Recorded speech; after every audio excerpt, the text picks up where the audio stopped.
One day, the world was gripped by a catastrophe of a terrifying magnitude, leading it to its end. Terrible monsters who wanted to devour humanity escaped from oblivion and began to destroy everything around them. And if some creatures could somehow be killed by a well-coordinated group, others inspired such horror that any attempts ended in failure, turning into a mountain of corpses. And some monsters were so powerful that they burned out souls with just one glance at their enemy. People fought as desperately as they could, but over time, hope left each of them. However, in contrast to the horror caused by the monsters, a Stargate appeared from oblivion, returning hope to humanity. Those people who were not deprived of talent had a chance to enter these gates and acquire incredible abilities that made it possible to retake the world from powerful monsters. The world has held firm for many years, and one of the strongest strongholds of humanity has become the City of Dawn, whose territory witnessed tragic events that day. Robert Guardian was kicked into the backyard of his own home. Rising to one knee, Robert swore at his adopted brother, reproaching him for his betrayal. Darren stood in the doorway with the Guardian family's personal lawyer, grinning at Robert, who sat in the dust. A man dressed in a classic suit stepped forward, giving Robert a haughty look and explaining that due to the fact that Robert had not awakened his abilities by the age of 18, by law he loses his right to reside in the territory of the awakened community. Robert was shocked to hear that Darren, as a child adopted by the Guardian family, had the right to take over Robert's home for his full use.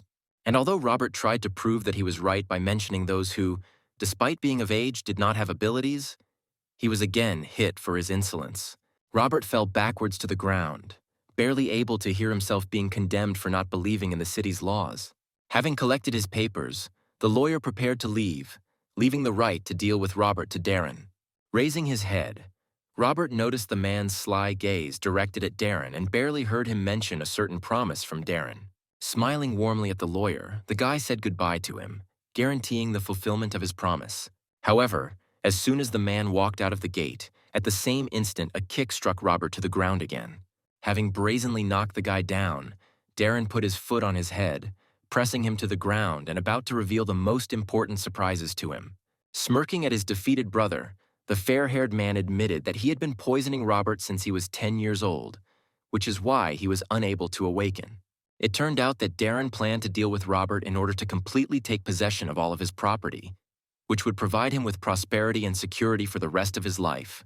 Furious at his brother, Robert tried to get up and deal with the scoundrel. However, Darren hit the guy with another terrible news, which he planned to completely unsettle him. It turned out that Darren lied to the guy's parents about their last expedition, saying that it was in it that they would find a way to help Robert awaken. However, desperately wanting to complete it, the parents died. Realizing that it was his brother who was responsible for the death of his parents, Robert fell into despair, kneeling right in front of Darren, grinning maliciously. Deciding to finally put an end to this matter, the fair-haired one again sent the guy to the ground with a kick and ordered him to get out. Without looking up from sadness, Robert stood up and walked out the gate. When the guy took a few steps from the house, he turned around and looked at Darren with a withering look, threatening in a broken voice that he would return and would definitely take revenge for himself and his family. However, as soon as he turned away, his brother created a poisonous dart in his hands and quietly threw it at Robert's neck. Looking at the latter with contempt, Darren was sure that he would never see his loser brother again. After leaving home, Robert wandered around the city for several hours without any plans, but with every step the strength left his body. The poison spread throughout the guy's body, poisoning the body and killing the mind, at one point causing the guy to stumble. Breathing heavily and trying to crawl on the ground, Robert swore in a hoarse whisper that he would definitely take revenge. But in the end, he closed his eyes and lost consciousness, sadly realizing that he would never wake up. At that moment, the clouds above the head of the guy lying on the ground thickened, and a light lit up in the very center of them. A second later, a column of flame shot through the skies at incredible speed, rushing towards the ground. And having reached the ground, the flame hit the head of the lying Robert. Surprisingly, the flame did not burn the body, but enveloped it like a blanket, shimmering on the skin and clothes until it went out. At the same moment, the guy opened his eyes, returning to life. When he rose to his knee, the first thing that came out of his mouth was the statement of the fact that the reincarnation technique had worked. It turns out that at the same time that Robert was learning about Darren's betrayal, somewhere in heaven, the warrior god Adrian himself became a victim of betrayal. The thief goddess. Milia struck him in the back with a mighty sword, forcing the mighty warrior to fall to his knee in confusion as to why his comrades were doing this to him. Amazed by his ignorance, his former comrades condemned God for wanting to oppose the demon god, considering the latter to be so powerful that it was impossible to imagine.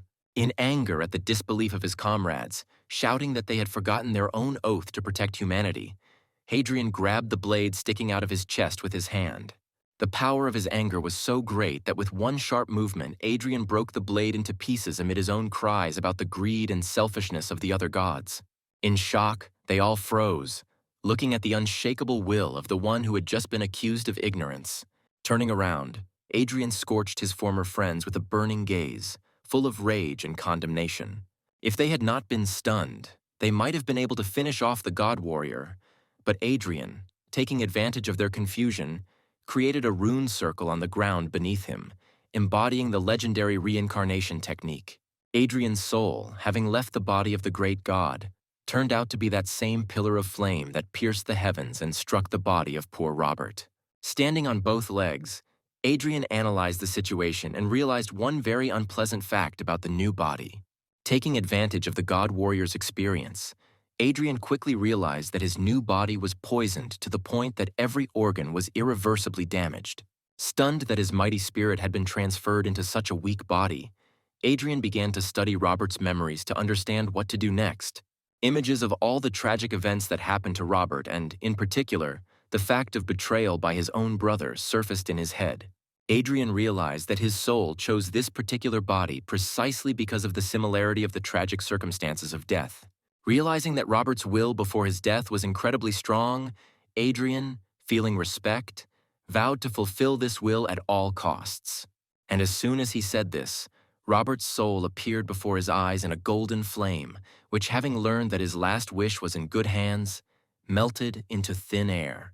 And although Hadrian made such a strong promise, he understood that due to the poison, Robert's body was too weak. But the great Hadrian would not have been a great god warrior in his past life if he had been afraid to take risks when there were almost no chances. Having climbed into his own memories, Hadrian began to look for what could help him cleanse his body and restore its former divine power. The answer was found almost instantly in the form of a secret technique that continues the path of the reincarnation technique, the 6 paths of reincarnation. Hadrian understood that this technique would allow him to regain all the power he needed for his purposes, but he also knew that before that, he needed to enter the Stargate in order to awaken. Gathering his strength, Hadrian went straight to the Stargate, wanting to become stronger as soon as possible. It did not take him long to reach his goal and reach the gate, since the view to it opened from any street in the city. Approaching the territory where the gate stood, Hadrian thought about where he was and exhaled calmly, deciding that his former comrades would never find him in a new body. Before visiting the gate, the former god had to register, and therefore he went straight to the counter, expressing his desire to undergo the awakening to the man standing behind it. The man, however, addressing Hadrian by the name Roberta, made a dissatisfied face and scornfully indignant, saying that he had already tried to awaken twice this month. However, having heard everything that was said, Hadrian looked at the man with an angry look and demanded to repeat it, only looking into his eyes. The man was clearly discouraged by such changes in Robert's character, and therefore was even speechless. The man was brought out of his stupor by the approaching captain of the guard named Harold, who wanted to know what happened between them. While the man was reporting to the captain, Hadrian used Robert's memories and learned that in the past, Captain Harold was saved by the guy's parents. Apparently, the captain was a man of honor, because upon hearing the report of the man behind the counter, he immediately began to scold him, reminding him of how much the Guardian family had done for the city. Having heard no answer from his subordinate, who lowered his head in shame, Harold demanded a star map of awakening for Hadrian. When he turned to the guy, Hadrian saw not an angry grimace but a warm smile, which caused quite pleasant emotions in the former god. But as soon as he took the card, Harold put his hand on the guy's shoulder and whispered that he should be more careful if he failed the awakening this time. And although the words were quite threatening, Hadrian realized that they were spoken with concern for the son of the family that had once saved him. For this reason, Hadrian saw off the departing captain with a grateful smile. Not one to hesitate, Hadrian turned away from the reception desk and headed straight towards the Stargate. Approaching, he pulled out the map given by Harold and raised it above his head. after which it flew up and was immediately absorbed by the gate. Adrian, sighing before taking the important step, immediately followed. The guy's eyes were immediately covered with a golden haze, which melted away after a couple of seconds, revealing to him a view of a huge open square full of others trying to awaken. Adrian tried to take a step but immediately trembled all over, because it was terribly difficult for the poisoned body to withstand even the pressure of the place of awakening. The guy realized that it would be incredibly difficult for him to achieve awakening under such conditions. He looked to the side and saw one of the test subjects fall under a bright pillar of light, the source of which was the star with which this person entered into resonance, and remembered that the more light of the star a person attracted, the greater the transformation his body would undergo. Turning his head in the other direction, Adrian saw with regret a man who had fallen to his knees in despair, because he could not resonate with any star, and because of this, he would remain an ordinary person. Raising his head, Adrian used the god warrior's senses and noticed a star that his body could resonate with, but it was too weak to do so. The situation was deplorable, because even if the guy received the light of a star and could be reborn, the transformation would not be complete. However, Adrian would not have been a god warrior in his past life if he had not been willing to take risks, and so he began to embody the 6 paths of reincarnation technique, summoning as much spiritual flame as his past divine soul could. He used all the experiences from his past life to make the flame bright and strong enough to purify his new body. The fiery silhouette flared up more and more every moment, dousing Adrian with a heat that he did not notice. When the silhouette flared up so that the flame could blind, the fire swirled around the guy's body, transforming him. At first, the movement of the flame was calm and measured, but in an instant it accelerated to the state of a fiery tornado. When the tornado began to dissipate, a rune circle was lined up underneath it, corresponding to the technique that Adrian, standing in the very center, was going to use. As if noticing the light of the flame below, the largest star, like the sun, lit up even brighter right above Adrian. And a moment later, a pillar of her light pierced the heavens and rushed towards Adrian, who readily accepted it. His body seemed to melt in this light, transported to where his transformation was to continue. The light from the star with which Adrian's body resonated turned out to be so strong and bright that the other test subjects turned surprised glances at it, seriously believing that it was the light of the sun, not a star. At that moment, Adrian found himself in open space alone with the star that had chosen him. Its flame immediately engulfed the body of Adrian, who was ready for this and tensed, intending to curb it. The flame burned the guy's body painfully, ready to burn him if he lacked fortitude. However, in a violent outburst of emotion, Adrian endured the pain of the flames. His angry grin said more clearly than any words that he would endure any pain just to achieve his goals. In the end, the star's flame went out on Adrian's body, making it clear that the guy had harnessed its power, which made him feel truly powerful. However, it turned out that the power of the technique he used summoned the light of more than one star, and another, darker one appeared in front of Adrian. Her flame also engulfed the guy's body, but he readily accepted it and curbed it without much difficulty, after which he felt agile and fast. Having dealt with 2, he saw the third and immediately set about obtaining her powers as well. The yellow flame gave way faster, and from it Adrian felt that his will and determination became even stronger. Next was the flame of a blue star, the harnessing of which seemed to open up a different perspective for his mind. The flame of the green star seemed to remove the veil from his eyes, and Adrian felt that nothing, even the most microscopic, could be hidden from his gaze. And finally, the last star, whose flame was bright purple, was also subordinated to the will of Adrian, which is why his perception, according to his own feelings, became more specific.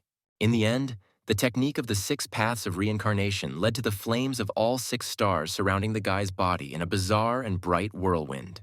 The speed of this vortex was so great that from the outside its shape looked like a sphere. In this realm, Adrian fell into a meditative state, synchronizing his own mind with the power of the stars and allowing it to have its full effect on his body. When Adrian felt that the job was done, the sphere burst into 1,000 pieces. Renewed, powerful, and absolutely healthy, Adrian climbed out, feeling his own omnipotence with every fiber of his body.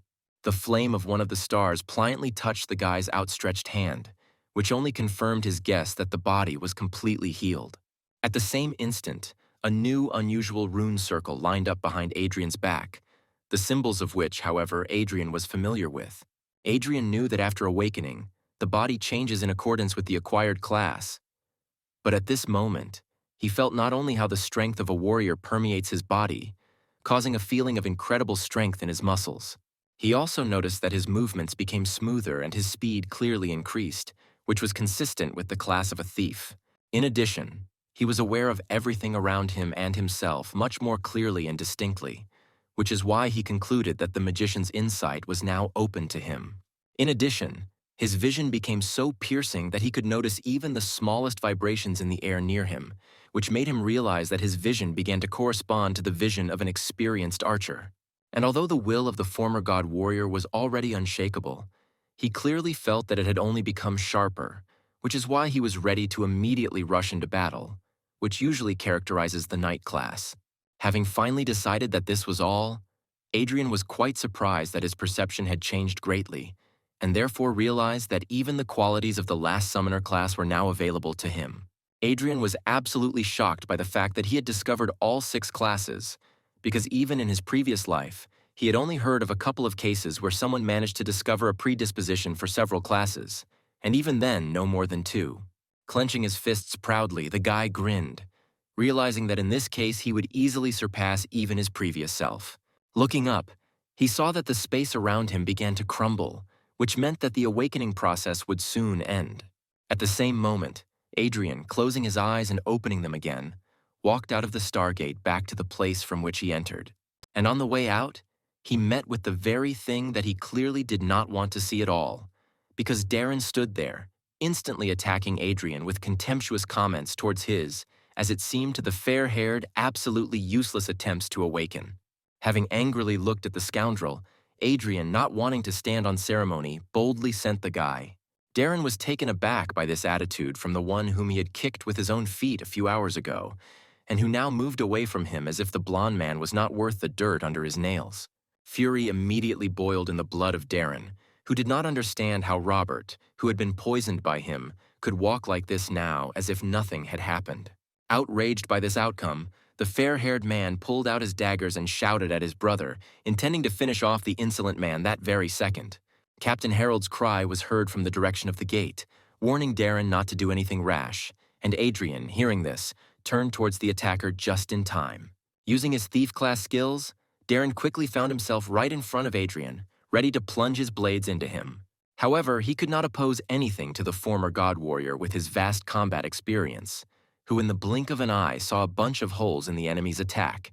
Dodging the inept attack, Adrian rushed forward, thrusting his fist straight towards his opponent. As soon as he got close enough to Darren, his fist instantly hit the latter right in the jaw. Adrian's blow was so strong that Darren was thrown several meters away. As Darren approached the wall, those around him watched in shock as the two awakened fought, amazed that Adrian was able to knock his brother down. Flipping in the air, Darren twisted and landed on his feet, not understanding how it was possible that his poisoned brother could send him flying with one blow. And although he was ready to immediately rush at Adrian again, his appearance as a warrior ready for battle put the guy into a stupor. At that very second, Captain Harold appeared between the fighters, shouting at Darren. Glancing at the blonde with an angry look, Harold heard him complain that the captain of the guard was too indulgent to the son of the Guardian family, and regretted that he had not yet been fired. An indignant Harold, looking contemptuously at Darren, pointed out that anyone with 2 eyes could clearly see that Adrian had awakened, which meant Darren had no right to attack him. And although Darren wanted to say something in response, he was distracted by the surprised exclamations of onlookers, who were amazed at how beautifully the guy was besieged by the newly awakened one with just one blow. Outraged to the extreme, Darren looked at Adrian with an angry look, but could not do anything about it, and therefore, without saying a word, he turned around and left. Grinning as he left, Harold walked up to Adrian and used his portable analyzer to find out what class the guy received. Looking at the screen, Harold saw the symbol of a warrior and hastened to congratulate Adrian on this with all his heart. He noticed that it now became clearer how Adrian managed to send Darren flying with one blow. People who had previously seen Adrian as a loser who could not awaken suddenly began to smile in front of him, admiring how hard he had hit his stupid brother who decided to launch a frontal attack on the warrior. Adrian smiled at them, but in his head, He was glad that he was able to hide the fact that he had unlocked more than one class, showing only the warrior class, because he was afraid that this feature might cause him difficulties. Harold put his hand on the guy's shoulder and, smiling warmly, again congratulated Adrian with all his heart. Taking the card out of the analyzer, Harold handed it to the guy, recommending that he quickly go to the Warrior Academy for training. Taking the card, Adrian examined it and sighed relaxedly, promising to try his best. However, to Harold's surprise, after removing the card, Adrian asked the captain when the monthly talent assessment would take place, in response to which the man replied that it would be today. And although Harold answered, he threw his shoulders up in surprise, asking the guy if he was going to go to the assessment, having just woken up. Having received an affirmative answer, Harold again put his hand on the guy's shoulder and looked seriously into his eyes, speaking with the desire to keep him from rash actions. He said that immediately after awakening, people receive the status of a student and must go to the academy to participate in a talent assessment after 1 or 3 years. Usually only after training, an awakened person can get the only chance in their entire life to receive a talent that accompanies the class. Harold cautioned that such a chance is truly the only one, and if you make a mistake during the test, the talent may turn out to be bad and ruin the person's entire subsequent life. Adrian, to the captain's surprise, only smiled relaxedly, convincing the man that everything would be fine, and he was absolutely confident in his plan. Turning to the side, Adrian said goodbye to the captain and headed straight to the trucks that would take him to the test site. And although he thought that Darren had left, he, looking from the shadows, looked at the guy with a frown, thinking that his decision to go to the assessment immediately after waking up seemed incredibly arrogant to him. Turning his head, Adrian noticed the scoundrel, and therefore thought that he should keep an eye on him, because Darren probably would not give up trying to kill his brother. Outside the city, there are a really large number of monsters, and although individually they are afraid of the light of the Stargate, gathering in huge hordes, the monsters cast aside their fear, rushing to attack a peaceful human settlement. And although the awakened ones oppose the monsters in large detachments, not a single foray is complete without losses. The soul of everyone who fought for humanity against monsters gains immortality under the light of the stars, and their tombstones emit huge amounts of stellar energy, distorting space and forming a special dimension known as the Land of Gifts of Starlight. It is there that each newly awakened one takes part in the talent assessment to continue the glory of the ancestors, and to receive the accompanying talent from the predecessors. While on his way to the territory where the talent assessment was being organized, Adrian used the magician's insight to easily read a fairly thick book telling about the upcoming test for Adrian. He read that around the city there are mainly undead, which means it is these monsters that need to be targeted when preparing. Adrian recalled that in his past life, without any support from his elders, he was able to obtain the accompanying talent of the gold rank only through his own work. He read that 1 in 10,000 people receives the gold rank, and the majority, in turn, receives the lowest rank of white. An interesting piece of information for Adrian was the fact that only 1 in a million can achieve an epic rank talent, which is what he was aiming for. Adrian had to look away from the book when the trucks finally reached their destination, and the guy was able to go straight to the hero's cemetery. Opening the book again, Adrian walked to his seat, trying not to be distracted by the whispers of the young men around him, surprised at his presence. Throwing a not cheerful glance at the pile of graves, Adrian was surprised that the guys who studied at the academy were so ignorant of the test. The guy's attention was suddenly attracted by a girl armed with a bow, about whom everyone around him instantly began to whisper. Hearing that her name was Rebecca and that she awakened at only 11 years old, Adrian looked at her appraisingly and was not at all surprised to see that her aura was no stronger than usual, although the concentration of her soul was quite dense. At this time, a group of 6 tomb guardians of the lands of Gifts of Starlight lined up in front of the crowd of awakened disciples. Especially notable among them were the stocky warrior and the long-haired archer.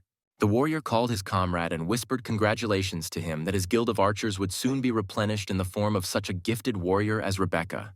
And although the archer waved away these congratulations, his appearance literally screamed about how happy he was. Seeing this, the warrior didn't miss the chance to joke about how disappointing it would be if she suddenly got no higher than iron rank. The comrades immediately began to argue, but the other guardians tried to calm them down and suggested finally starting the test. The guardian knight came forward with a speech in which he called on everyone present to pay tribute to their ancestors before the test.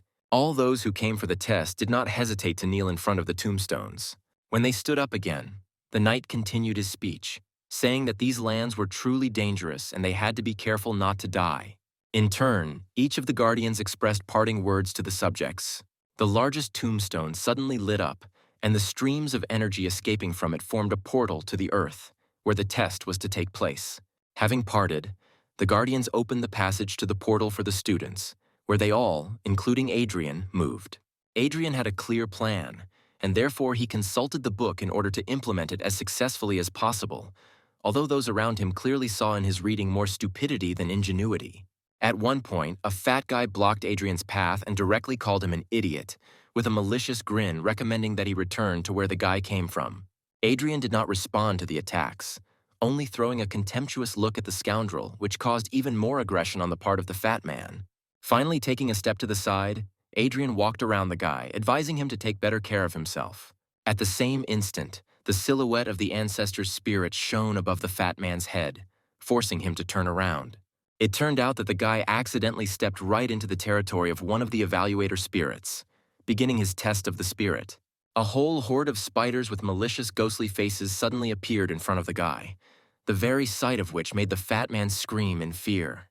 The guy began to wave his arms chaotically, trying to protect himself from the terrible monsters. However, a moment later he was already lying on the floor, defeated. A white ring sparkled above his head, symbolizing that the arrogant guy had received a lower-ranking talent. Adrian slowly moved along the lands of testing, passing by each of the spirits of his ancestors, knowing that the most difficult and therefore valuable tests were in the very depths. The guy was not distracted by the students screaming with joy, whose fortitude allowed them to receive bronze and iron talents. Around him there were sounds of battles and tests of fortitude, where someone achieved success and someone tragically lost, thereby ruining their entire lives. Adrian, in turn, did not pay any attention to the events around him, consulting the book and building his route to the most distant lands. On the way, he was called out by the same girl who caused a big commotion when she arrived for the test. She tried to warn Adrian that further down the road the tests would be much worse and therefore more dangerous, for which Adrian thanked her and himself warned that external forces would not help her pass the assessment. Not understanding what the guy was talking about, Rebecca looked back at the mechanical guards walking next to her, surprised that some student could so easily recognize that they were not real. And when she turned back to the guy, he had already left. Looking at the book again, Adrian began to think out loud, wondering why he had not yet met the silver-ranked warrior who should have been here, judging by the map. At the same instant, a beam of spiritual flame rushed towards Adrian, forcing the latter to dodge. In front of the guy stood the spirit of a warrior, looking puzzled, because he probably did not expect to see here just a student who, judging by his first impression, had not even been to the academy. Noticing that the spirit was confused, Adrian released his own spiritual energy, which took the form of a mighty warrior several times higher than the spirit of the appraiser, which greatly surprised the latter. Seeing this, the spirit instantly disappeared, not wanting to get involved with such power, which is why Adrian concluded that the energy of his soul would attract a lot of attention from the spirits of fallen heroes. And although, in addition to the faint glow of the stars, there was a smoking darkness swirling around, Adrian knew his surroundings perfectly thanks to the book, which indicated in the form of coordinates how to get to the desired ancestor spirit. After checking it, the guy turned his head and, using the grave of the disappeared spirit as a guide, moved to the right in search of more powerful spirits. As soon as he was again in the vicinity of the star tombstones, the two spirits instantly incarnated, and their spiritual light rushed towards Adrian. The guy dodged and turned to face two puzzled spirits, who, seeing how bright the energy of his spirit was, turned to each other. To Adrian's surprise, the spirits began to fight with each other, from which the guy concluded that his soul was so attractive to them that they were ready to fight each other for it.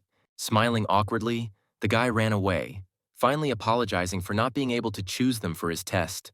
Adrian moved deeper and deeper, meeting more and more spirits who wanted to test the guy and give him their talent. Passing by the mighty warrior, Adrian met the spirit of a dexterous and nimble girl who tried to stay in his field of vision as long as possible. But he rejected her too. Seeing the golden spirit of the curvy sorceress, Adrian even became embarrassed and for a long second could not take his eyes off her attractive forms. But turning away, he moved towards the designated goal. For long hours, the guy traveled through the lands of talent assessment in search of epic rank spirits. But he did not come across them, although the fact was that even the golden spirits turned their attention to him. Passing by one of the trees, Adrian heard the sound of battle and, deciding to briefly take a break from the monotonous search, went towards the sound to see what was making it. Coming out into an open clearing in the middle of the forest, the guy saw the golden light of the test in which Rebecca, whom he knew, fought, trying to find her talent. And although Adrian warned her, the picture that opened to him made it clear to him that the girl did not listen to the warnings, because even she did not understand why the spirit of her ancestor was attacking her so fiercely. In anger, the golden archer attacked the girl with a hail of arrows, not wanting to give her his talent. Landing into the ground, the golden arrows were engulfed in turquoise flames from tip to fletching until they finally changed. The arrows turned into monsters, which immediately rushed at the girl, covered by doll guards. The girl decided that the ancestor was seriously going to kill her descendant, although she really could not understand how she had angered the golden spirit. Expecting that she would have to fight only with spirit, Rebecca was taken aback when she saw monsters that were strong enough that a simple student could not cope with. Not wanting to give up, the girl, with well-aimed shots, destroyed every monster that rushed forward to bite her to death. Even if she couldn't defend herself from blows from behind, the puppet guards boldly covered her, throwing themselves under the jaws of the creatures so that the mistress would remain unharmed. Looking up from the corpse of one of the monsters, the girl saw the furious grin of her ancestor, already pointing a new arrow in her direction and shouting that Rebecca was not worthy. Another arrow flew out at incredible speed towards the girl, ready to pierce her body, but Rebecca was not going to, and therefore jumped away from the trajectory of the shot.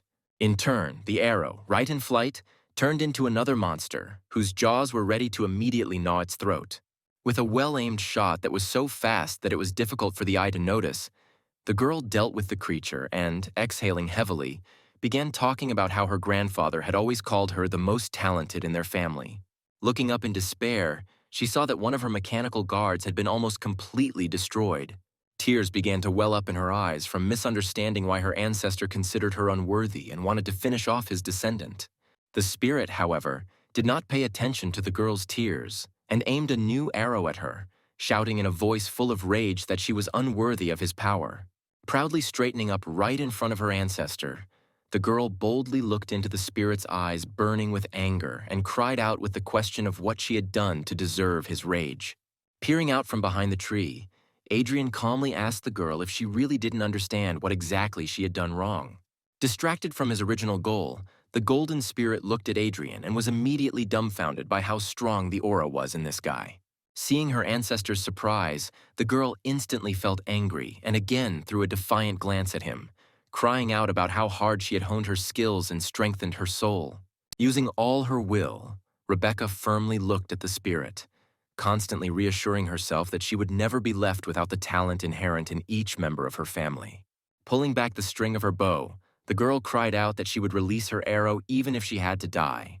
At the same instant, her body was engulfed in harmless golden flames inherent to the spirit with which she fought, which is why Rebecca realized that she was able to resonate with her ancestor. Adrian smiled and noted that the talent assessment test is primarily about will, courage, and fortitude, and not physical strength. The guy said that it was the mechanical guards who protected the girl during the battle that became an indicator of her fear of battle, which is why the ancestor shouted about her unworthiness. The golden light of the test finally faded, and Rebecca realized that the test was over in complete victory. Sighing heavily, she noticed how tense every muscle was after the hilarious fight.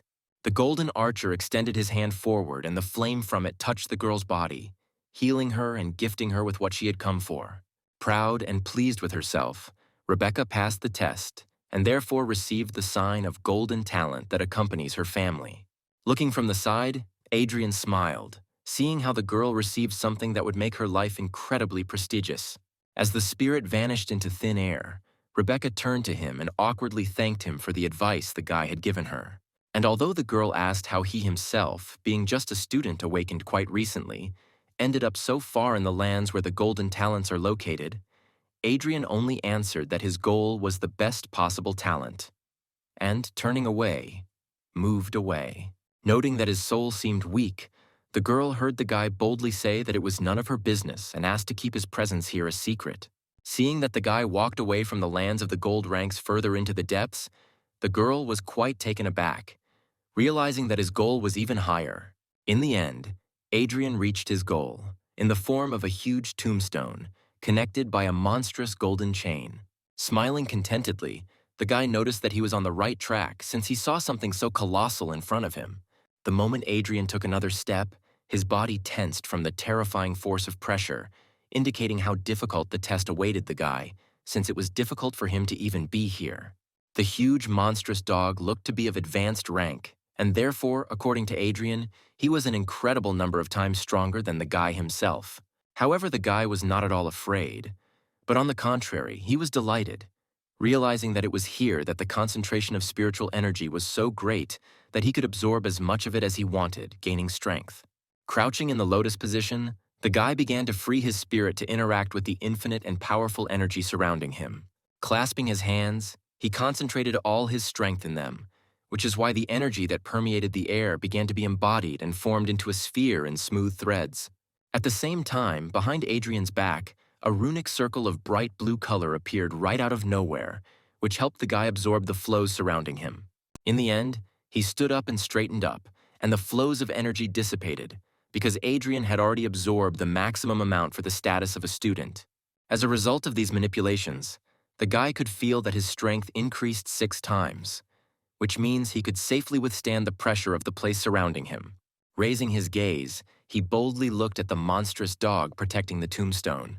As soon as he stepped closer, Adrian came into the field of view of the hellhound, which is why it, which had previously been lying peacefully, rose to all fours and growled menacingly.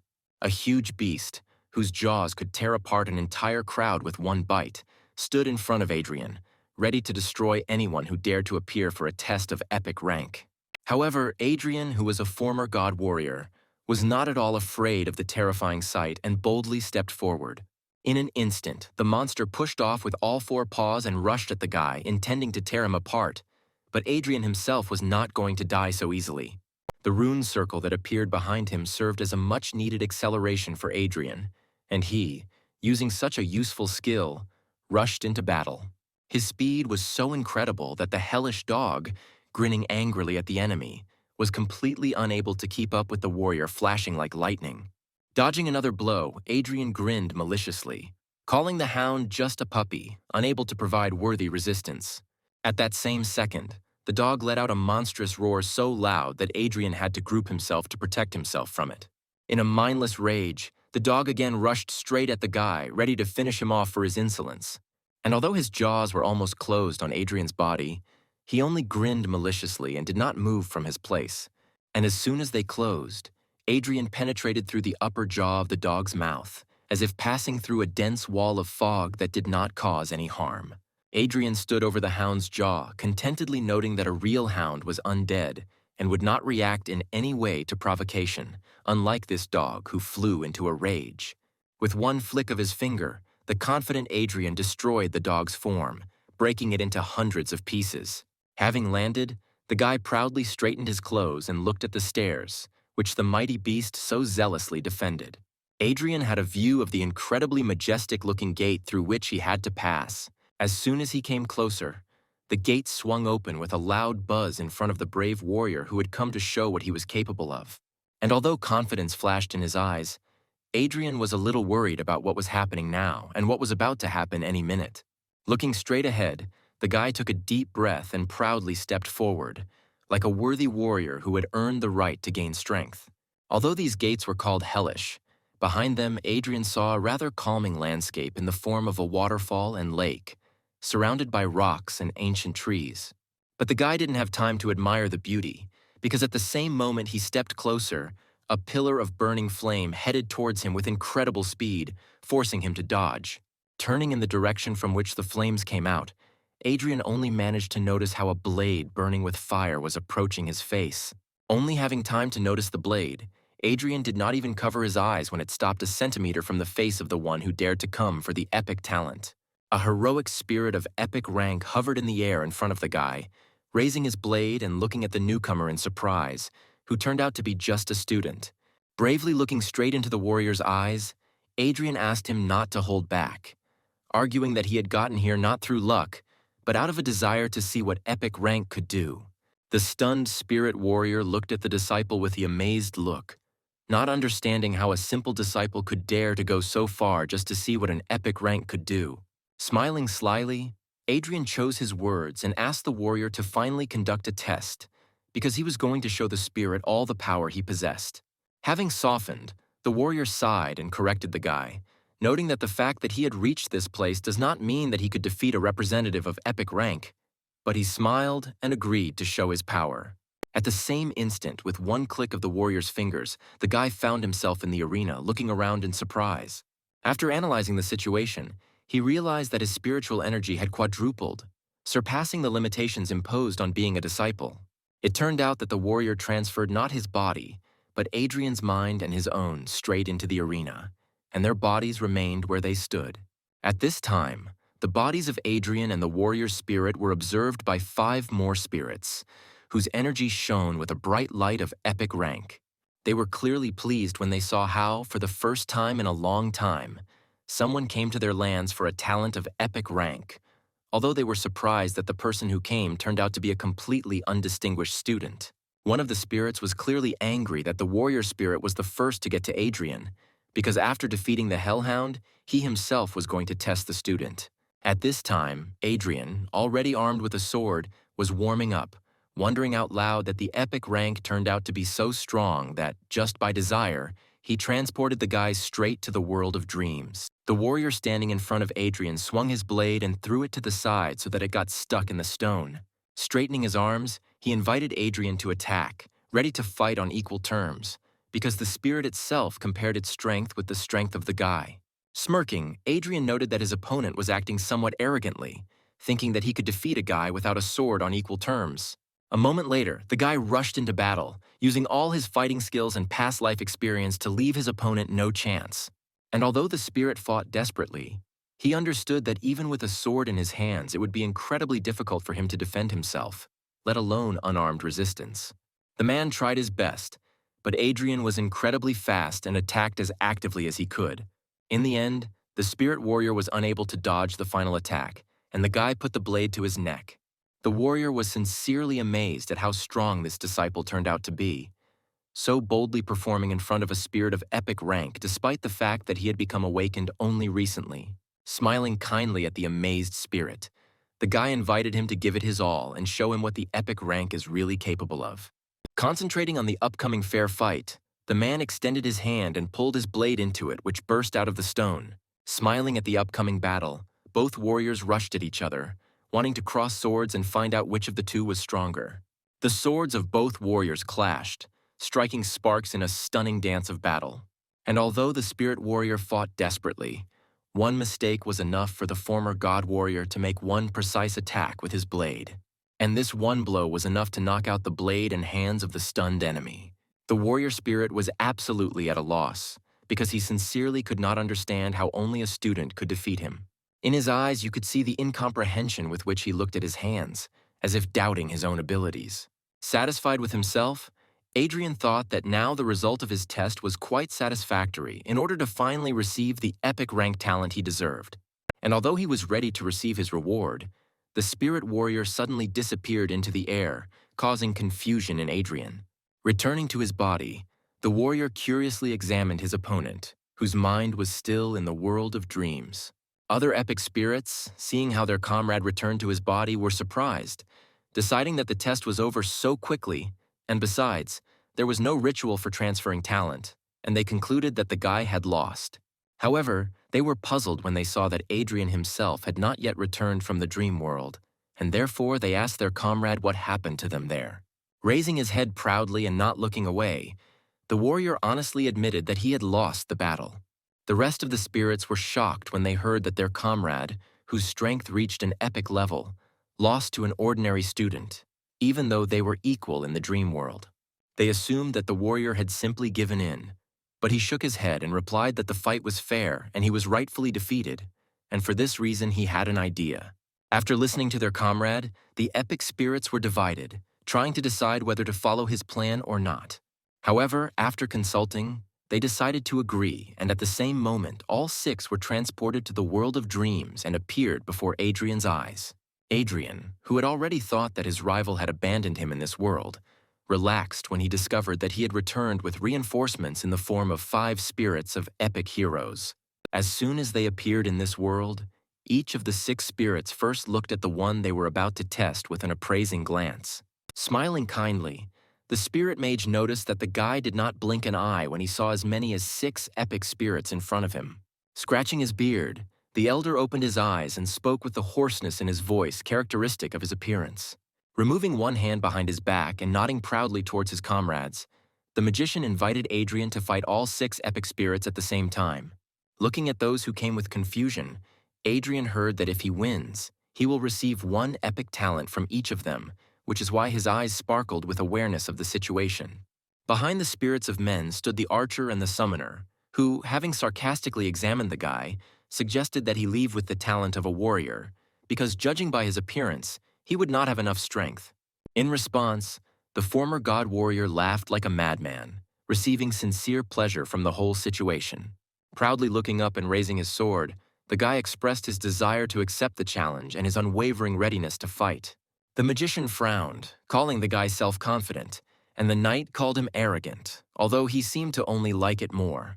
Taking a stance, Adrian did not take his eyes off his opponents, ready for any attack from them. The spirits had already pulled out their weapons and also prepared for battle, warning the guy that the following events could be damn dangerous for him. At the same moment, as the magician finished speaking, the thief spirit disappeared from sight, rushing into an attack with amazing speed. In a second, the thief was right behind Adrian, ready to inflict a mortal wound on him with a blade in the back. However, he did not expect that, using the archer's reflexes, he instantly turned around and swung his sword towards his opponent. One strong blow to the defending enemy was enough to send the thief spirit flying. And although he defended himself, the force of the blow was so great that, having crashed into the wall, the spirit immediately lost consciousness, leaving the battle. Realizing that they could not win alone, the epic heroes rushed into battle all together in order to remove the smug smile from the opponent's face. The mage's fireballs were clearly of extraordinary power, but using the thief's speed and the archer's reaction, the guy easily dodged each of them. Thanks to the magician's insight, he could calculate every swing of the blade in order to protect himself from the archer's shots. The spirit mage tried to use a paralyzing discharge to stop the guy and allow his fellow knight to strike. But Adrian for some reason ignored the effect of the spell, rushing straight to the old man. Finding himself close to the spirit mage, the guy swung his hand to strike, noting with pleasure that the knight's physique and willpower perfectly protected against magic. Again, with one blow, Adrian was able to knock out the mage, ensuring that now magic would not prevent him from fighting. Turning around, the guy used all his reactions to deflect the arrows of the archer spirit flying at him and send them all back to the attacker. And although the girl dodged the arrows, Adrian, who immediately approached her, swung his blade, thereby knocking out the archer, leaving only 3 opponents in front of him. Cursing, the spirit knight complained to the spirit summoner that he could not keep track of her, and she, in turn, asked him to delay the enemy so that she could call on a huge bear to help. A simple ritual was enough for her to make a huge, monstrous bear rise to its full, mighty height in the arena. The spirit knight did not disappoint and, raising his morning star, used his ability to immobilize Adrian. At the same instant, the bear rushed to attack the guy, wanting to tear him apart with its claws. And although the bear was a beast created by the spirit of the summoner, Adrian's summoning abilities were stronger, and he seized control of the bear, forcing it to attack the knight, knocking him out of the fight with one blow. Adrian, who instantly found himself next to the girl, smiled slyly at the girl before striking. Like the others, Adrian dealt with the girl with one blow, knocking her out. Turning to the last epic rank spirit, Adrian asked if he would fight, but the warrior smiled, answering that he had already lost before, and therefore there was no point in fighting. Turning around, Adrian saw that all the epic rank spirits had already stood up and cheered for his victory. Having congratulated him, they returned to the real world and stood over the guy's body in a circle, intending to perform a ritual after which Adrian would receive his talent. As promised, the spirits gave him not 1 talent, but 1 talent from each, although no one knew whether they could exist in one body. The energy released by each of the spirits flowed into Adrian's body and began to mix with the 5 others. The aura emanating from the mixing of talents turned out to be so bright that even the mighty epic spirits were amazed at the power of its light. The amazed spirit mage whispered tremulously that the resulting rank would be much higher than epic. Concentrating the energy of the spirits within himself, Adrian strained greatly, trying to keep it inside himself and realizing that the last stage of merging was much more difficult. Unleashing the full power of his fighting spirit, Adrian used it to cope with such a difficult task. The guy's spirit was eventually able to contain all this powerful energy that permeated the body, and it transformed into a crystal heart in the guy's hands. In receiving this new power, Adrian sensibly assessed it, thinking about the scale of talent level so well known to everyone. Knowing that getting a gold rank was incredibly difficult and an epic rank was almost impossible, no one would have thought that there could be a talent level higher than epic. The heart transformed back into streams of energy of incredible power, which were instantly absorbed into the body of Adrian, who instantly realized that his new talent turned out to be mythical. In the guy's mind, an understanding of the new talent arose and, in particular, why the energy of the spirits took on the shape of a heart, because this new talent was called the Heart of the Brave and could increase the hero's power 10 times. Opening his eyes, Adrian saw that the epic spirits were enveloped in a warm light, and their faces expressed satisfaction and pride, because they not only saw a talent whose power is higher than the epic, but they themselves endowed them with a worthy warrior. Smiling at the heroes disappearing in this light, Adrian relaxed peacefully, proud that he was able not only to fulfill his goal, but to achieve something even better. Turning to the exit from the lands of epic rank, the guy stopped for the last time to leave an offering to the disappeared spirits, in the form of the book that helped him get here, as well as a bottle of delicious sake stored in advance, promising them that he would definitely protect the City of Dawn from any misfortunes. At this time, a proud Rebecca returned from the lands of testing, illuminated by the symbol and light of the gold rank, which greatly pleased the guardian archer, who instantly called her a true genius. Turning her head away, the girl embarrassedly babbled that she received her talent only thanks to the help of her dear mentor, and she was not a genius at all. The archer guardian, proud of the girl, did not agree with her, saying that the gold rank appears once every 10 years, and at the same time looking sarcastically at the warrior guardian, none of whose students received a rank higher than silver. Outraged by this gesture, the guardian warrior protested that the guardian archer's students could only rely on luck, without deserving the high talents they received.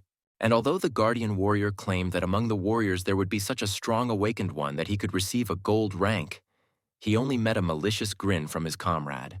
Distracted from the squabble between the two guardians, Rebecca looked around, trying to spot Adrian and finally find out what rank the one who so calmly walked past the lands of the gold rank received.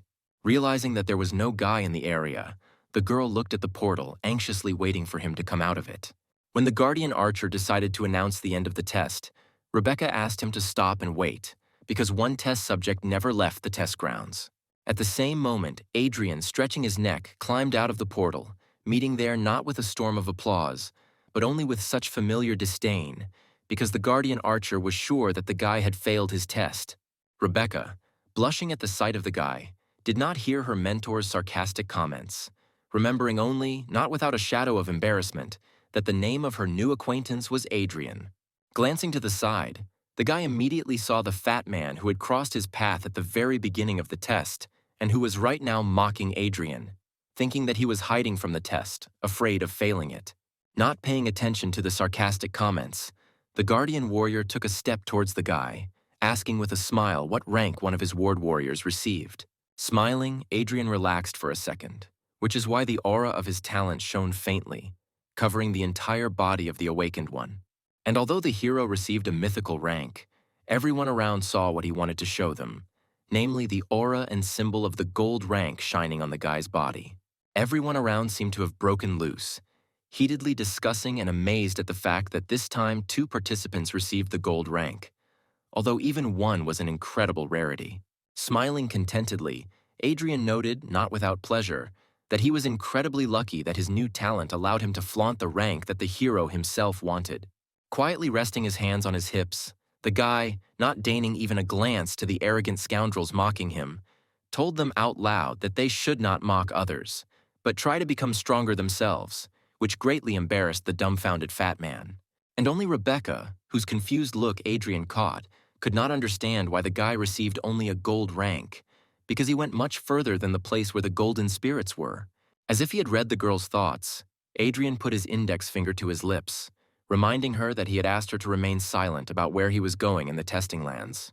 Once again embarrassed by the attention of her new acquaintance, Rebecca only thought about how many secrets Adrian had from everyone around him. And while she was reasoning, the guardian warrior rushed to Adrian, whose smile made it clear that he was incredibly happy that one of his charges was finally able to receive a gold rank, although Adrian, not receiving pleasure from someone else's touch, asked him to leave him alone, calling him a bearded man. Offended by the unexpected name-calling, the guardian took one step away from Adrian, removing his hand from his shoulder. However, after a moment, he put aside his offense, deciding that a student receiving a gold rank was much more important than any grievances, and therefore he again put his hand on his shoulder and smiled joyfully, saying how very proud he was of his student. However, other warrior teachers, looking at the man with disapproval, noted displeasedly that they were seeing Adrian for the first time, and therefore did not consider his victory in the test to be their merit. However, even the guardian archer, who just a second ago was mocking his comrade, now stood with a serious look, noting that receiving as many as 2 golden talents was a real historical event. The news that 2 entire members had achieved gold rank spread with incredible speed through the streets of the City of Dawn. So quickly that almost on the same day, Darren, who wanted to finish Adrian off more and more every second, learned about this truly frightening event for him. He instantly flew into a rage as soon as he found out that Adrian had received a gold rank, because the guy did everything to prevent this from happening. Adrian himself, after the test, did not want to waste time, and realizing that he could not do without the academy, after the test he immediately went there. His mere appearance at the academy became news #1 for all the people there, because gold rank among warriors is an incredible rarity. Standing near the counter with the guardian warrior, whose name, as it turned out, was Frank, Adrian heard with slight dissatisfaction all these comments addressed to him, which from malicious and arrogant became interested and flirting.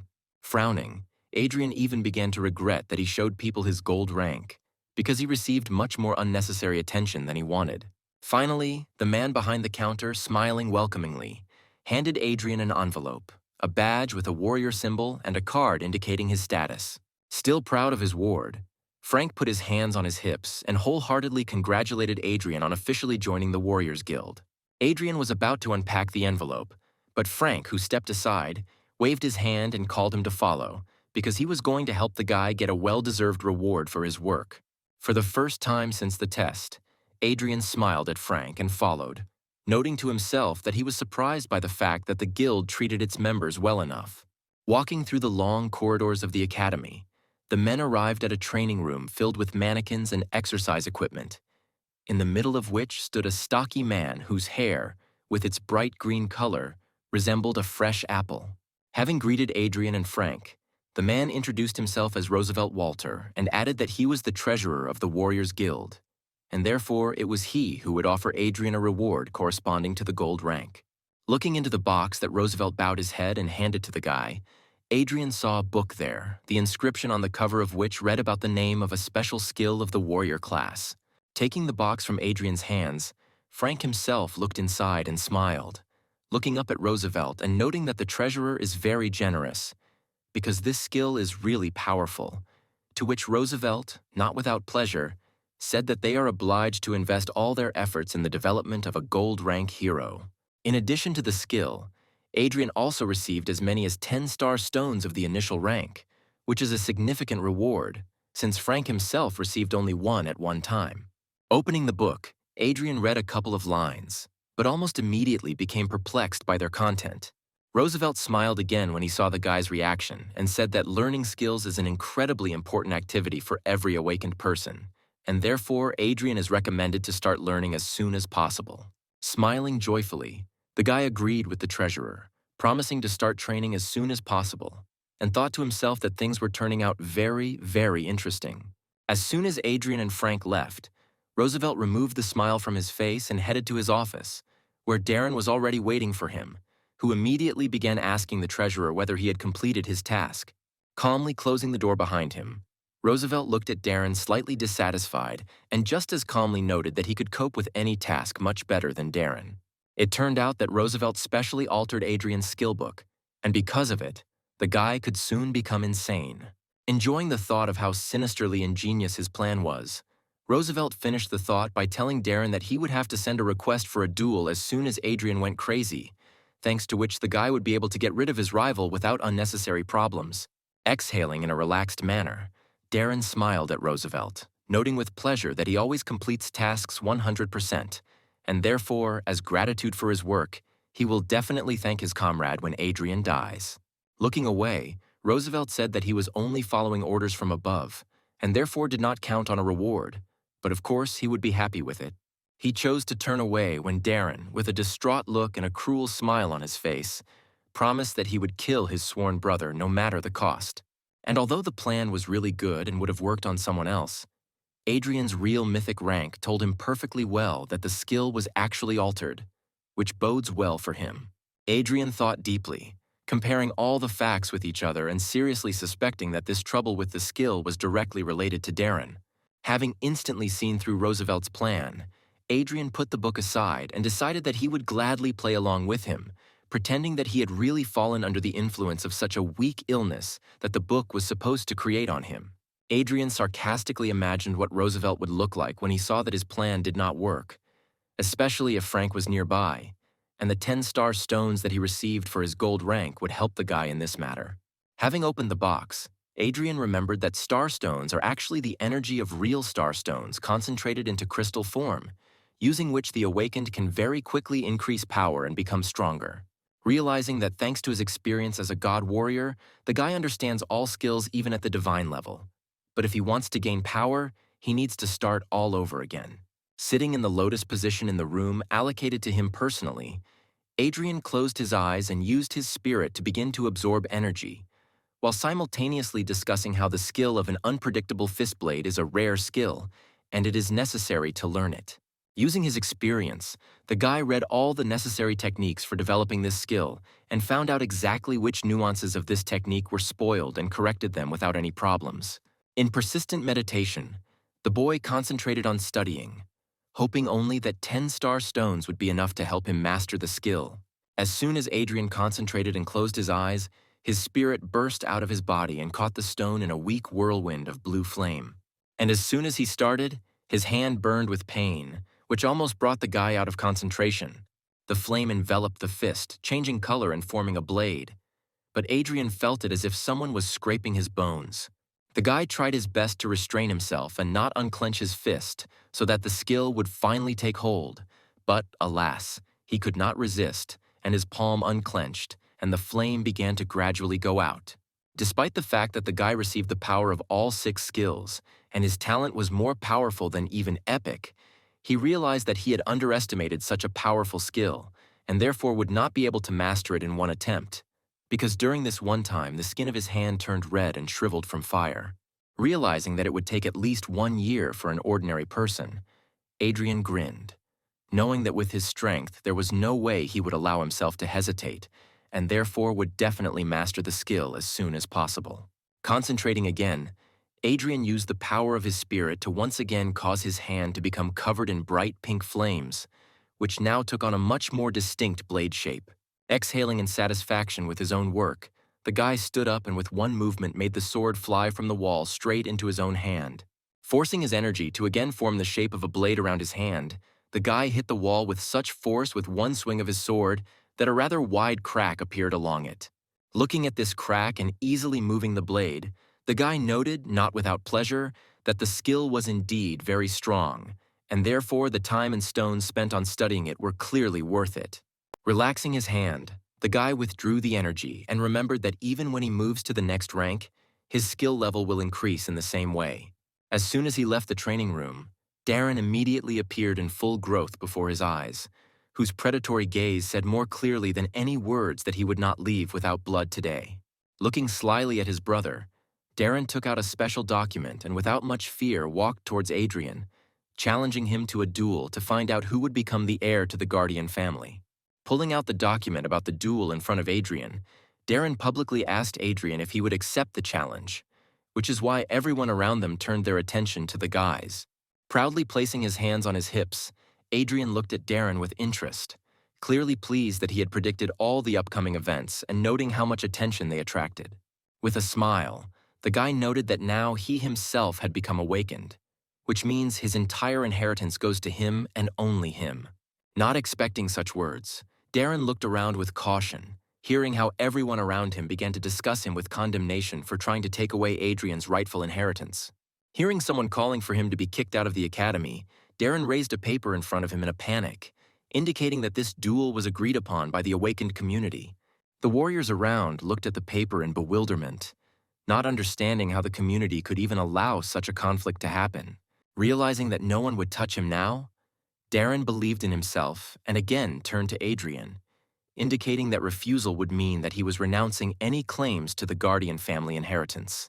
And although Adrian himself felt angry, he understood that this anger was caused by the memories of the guy in whose body he was reborn, and Darren was not worth even a drop of his hatred.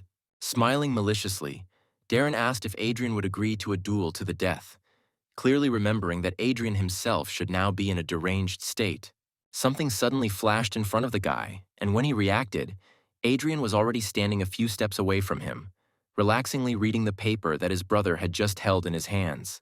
Amazed by such incredible speed, Darren looked in amazement at his hand, in which he literally just held the paper that Adrian now had. Looking with contempt at the perplexed guy, Adrian held out the paper forward and in a firm voice answered the duel request with his consent. Looking up at his brother again, Darren looked at Adrian in shock, still trying to understand how he had snatched the document from his hand so quickly. However, Darren was not afraid, glad that they had ruined the unpredictable fist blade skill, which meant that Adrian was about to lose control of himself. Taking a stance, Darren prepared for the attack and was 100% sure that today he would finally finish off the brother who had so bothered him. And although the opponent stood ready to fight, Adrian was relaxed and calm, realizing that Darren would never be able to win. In an instant, dark green energy swirled around Darren and his blade glowed bright green. And in another moment, he suddenly disappeared in the place where he stood and suddenly found himself to the left of Adrian with a blade already prepared for the fatal blow. At the same instant, his energy took the form of a snake and the blade rushed towards Adrian's throat, ready to cut it and end the life of the unlucky victim. With a slight movement of his hand, the hero intercepted the opponent's attack and deflected it to the side, noting with a smile that Darren was repeating himself in his techniques. Panicked by such a difficult situation, Darren simply could not believe that his opponent was so clever that he had read all his skills so much that he was able to intercept his attack. Seizing a moment when Darren would be defenseless, Adrian used his new blade fist skill. With one blow so familiar, the guy sent his opponent flying. Falling on his back, Darren hit hard, but using his thief's reflexes, he quickly turned over and stood on both legs, grinning angrily at Adrian. There was confusion in his eyes, because he expected Adriana to go crazy with his new skill. Smiling relaxed, Adrian received compliments and words of encouragement from other warriors, shouting at him to show the thieves what they were capable of. But another thief standing nearby noted that Darren was trash and asked not to compare the Thieves Guild with him. Frank stood nearby, contentedly watching the progress of the battle and noting every movement, saying out loud that he was very proud of the new gold rank of the Warriors Guild, because Adrian had learned such a difficult skill so quickly. Leaping forward, Adrian again used his blade fist skill, intending to hit Darren even harder. His blow again fell on the body of his opponent, who, even blocking the attack, flew away from such a powerful force. Clearly enjoying beating the scoundrel, Adrian noticed that his opponent was very tenacious and stood on his own 2 feet even after such strong blows. Straightening up, the guy pulled back the collar of his cape with the hand that hurt the least, showing a golden protective vest that helped him withstand blows, naturally not leaving the enemy without a sarcastic comment about his weakness. Nevertheless, the opinions of others about the fact of wearing protection by Darren were divided, because someone decided that it was dishonest, and someone noted that protection is not prohibited by the rules. The desperation for the result was evident in Darren's eyes as he shouted that he would make Adrian finally die. Rushing forward again, he prepared his blade for another attack. His energy now took the form of 2 snakes, ready to bite the enemy's throat, and Darren himself, using his skills to the fullest, was approaching the enemy. This time, without even a hint of a smile, Adrian called Darren a narrow-minded idiot, facing the oncoming attack without fear. Again, with a single effortless movement, Adrian used his blade fist to block such a powerful attack without any effort. Darren's eyes showed fear, because he clearly did not expect his opponent to block his most powerful skill so easily. Looking at the enemy with contempt, the guy noted with pleasure that he was only playing along with Darren, who thought that his armor would provide him with good protection. With these words, Adrian used the blade fist on his other hand, which he directed directly towards the enemy's face. Darren, who did not have time to block the attack, was forced to feel the full power of such a powerful skill. In turn, Adrian, realizing that the enemy had lost the opportunity to defend himself, attacked him with several blows from the blade fist. In the end, with another powerful blow, the guy sent Darren flying again.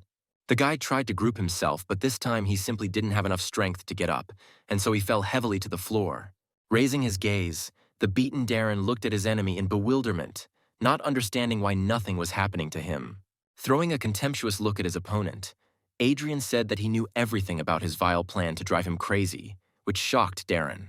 Knowing that their duel was to be to the death, Adrian crouched over the weakened Darren and said that he would spare him, but only on one condition.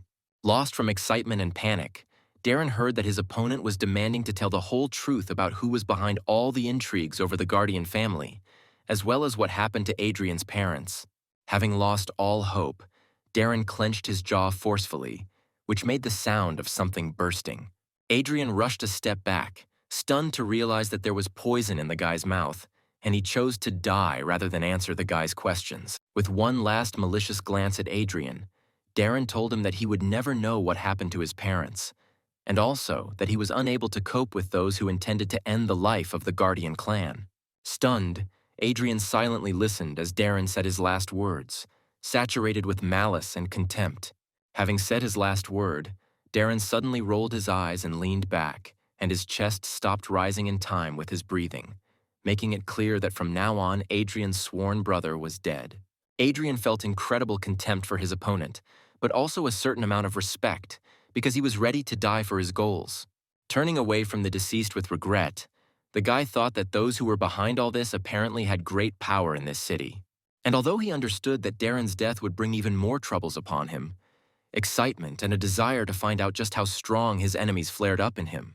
Realizing that he still only occupied a weak F rank in the guild, Adrian headed out of the hall, deciding to quickly return to training, but not noticing how someone was hiding around the corner who was watching the progress of the battle with great curiosity. Sometime later, Adrian, being in an apartment on the outskirts, was training with starstones. Sitting in the lotus position and holding the starstone between his palms, the guy reunited with his spirit for the best possible training.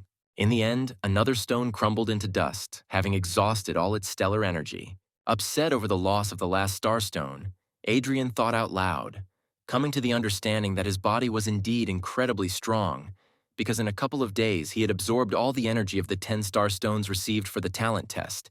Clenching and unclenching his fist, the guy noted with pleasure that in just a couple of days he increased his energy level from 105 to 246 units, which is a truly outstanding result.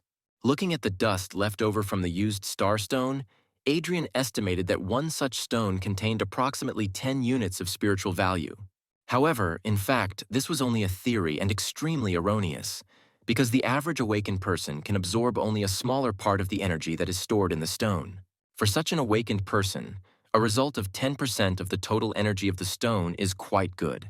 If a gifted person can use 30% or more of energy, then he can be safely considered gifted. However, without expecting it, Adrian managed to absorb as much as 70% of the stone's energy, which was a truly impressive result. Absolutely pleased with himself, the guy remembered that in his previous life he achieved only 40% of the results, which means his current body is indeed several times more powerful. Having warmed up after a long process of absorption, Adrian noted with regret that on the outskirts of the city, he received much less energy from the stars than he could have, being at the very gates. His gaze became aggressive as he remembered how he tried to reclaim the Guardian family estate, which was rightfully his. Immediately after the battle, Adrian went to the residence of the awakened community to gain access to his estate. But, as it turned out, after passing into Darren's possession, The estate no longer belonged to the Guardian family. Smiling boldly and intertwining his fingers in a businesslike manner, the man noted that after Darren's death, the estate passed into the possession of the Awakened Society, and Adrian was given only a small apartment on the outskirts. Adrian had to admit that it would be very difficult to return his property because, apparently, this estate was of great value to the one who was plotting against the guy. Hanging his head sadly, Adrian also admitted that, unfortunately, he could not in any way resist someone significant, because his rank in the guild was only initial. And another sad thought visited the guy's mind when he realized that he had miscalculated again. He learned that, although he does not have the right to the estate, he will still get the inheritance, although it turned out to be much less than what the guy expected, and it will only be enough for 20 stones of stellar energy. Pressing his fingers to his head, Adrian winced at the headache, noting that he never thought that one day he would stress so much over money problems. After searching his pockets thoroughly, the guy pulled out a warrior token given to him by the guild. With one swipe of his finger across the surface of the token, Adrian caused a reaction that resulted in a holographic light projecting an image into the air. Without a trace of a smile, the guy looked at the numbers indicating his level and amount of energy, and not cheerfully noted that he needed a lot more starstones. With a slight movement of his finger on the token, the guy changed the picture and saw in front of him several tasks that the guild had provided him, and gloomily noted that the rewards for them were not bad, but there were very few merits, and he needed as many of them as possible, because 100 merits are exchanged for 1 starstone. Looking at the result of his research, Adrian doubted whether he should try tasks that were more difficult for his rank. And although he himself understood that he could easily cope with a task at a higher level, he doubted it only because its successful completion immediately after waking up would attract too much unnecessary attention. While he was under the wing of the Warriors Guild, no one could even lay a finger on him. But if he went too far, ill-wishers would come from everywhere and still be able to get him. While flipping through various tasks, Adrian suddenly came across something that caught his attention. Touching the hologram, the guy read about a task that was 2 whole ranks more difficult, but it only required exploring the surroundings of the forest nearby, and the reward promised as many as 20 merits. Taking a closer look at the picture that came with the task, Adrian noticed something interesting, deciding that the task seemed very interesting to him. After some time, Adrian arrived in the suburbs where some of the awakened ones lived and worked. After wandering around the territory for a long time, the guy finally noticed a fork and realized in which direction the moss forest was located, which became his new goal. At that moment, when he was about to leave, the guy heard a clear voice from behind, calling him by name.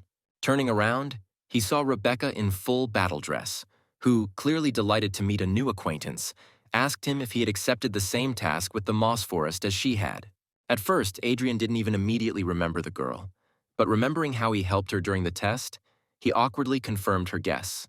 Rebecca, clearly overjoyed even more, immediately approached the guy almost closely, asking if he would then like to join her squad, since they had come on the same mission, quite embarrassing Adrian himself. A silhouette of a man suddenly appeared behind her, immediately bringing the girl down to earth with the assertion that she should have first asked the squad leader before calling anyone into the squad. Coming out into the light, the stocky man noted that for a squad of rank E, a hero of rank EF would be a burden. But despite the unflattering comment, he still introduced himself as Mark Hoffman. Turning around, Rebecca immediately began to protest, insisting that she did not consider Adrian a burden. The man who came up, hearing Adrian's name, called Mark a real ignorant, because Adrian was the one who, along with Rebecca, received a gold-rank talent in the recent test. Stretching out his hand for a handshake, the man introduced himself as Howard and noted that he was the squad's archer. Pleased by the polite attitude, Adrian shook Howard's hand with a smile and heard from him an invitation to join the squad. Dissatisfied with such a positive attitude of the commander towards the guy, Mark said that he did not see anything outstanding in the gold rank and only looked at the level, and for their squad, Adrian's level made him a burden. With one sharp shout, Howard silenced Mark, pointing out that the knight was talking complete nonsense. Embarrassed by such a pleasant attitude, Adrian accepted the invitation to join the squad and, trying not to pay attention to Mark, followed Howard, who led the squad straight to the moss forest. When the team finally entered the forest, the sky was covered with the crowns of mighty trees, whose trunks were intricately intertwined. As soon as they climbed deep enough, tree creatures began to emerge from the bushes at them, forcing the heroes to fight. Wanting to cover the combatants, Rebecca pulled the bowstring and aimed a burning arrow towards the snarling monsters. With one well-aimed shot, she hit one of the monsters, causing the flames to immediately flare up, engulfing its woody body. And although the shot was accurate, and the flame clearly wounded the monster, it suddenly extinguished it with a growl, turning to the one that had so suddenly carried out such a strong attack. The monster was about to rush straight at Rebecca, but Mark suddenly appeared between them, taking the monster's attack on his strong shield. Before Rebecca had time to prepare a new arrow, she noticed that Commander Howard was already preparing to fire, calmly taking aim at his enemy.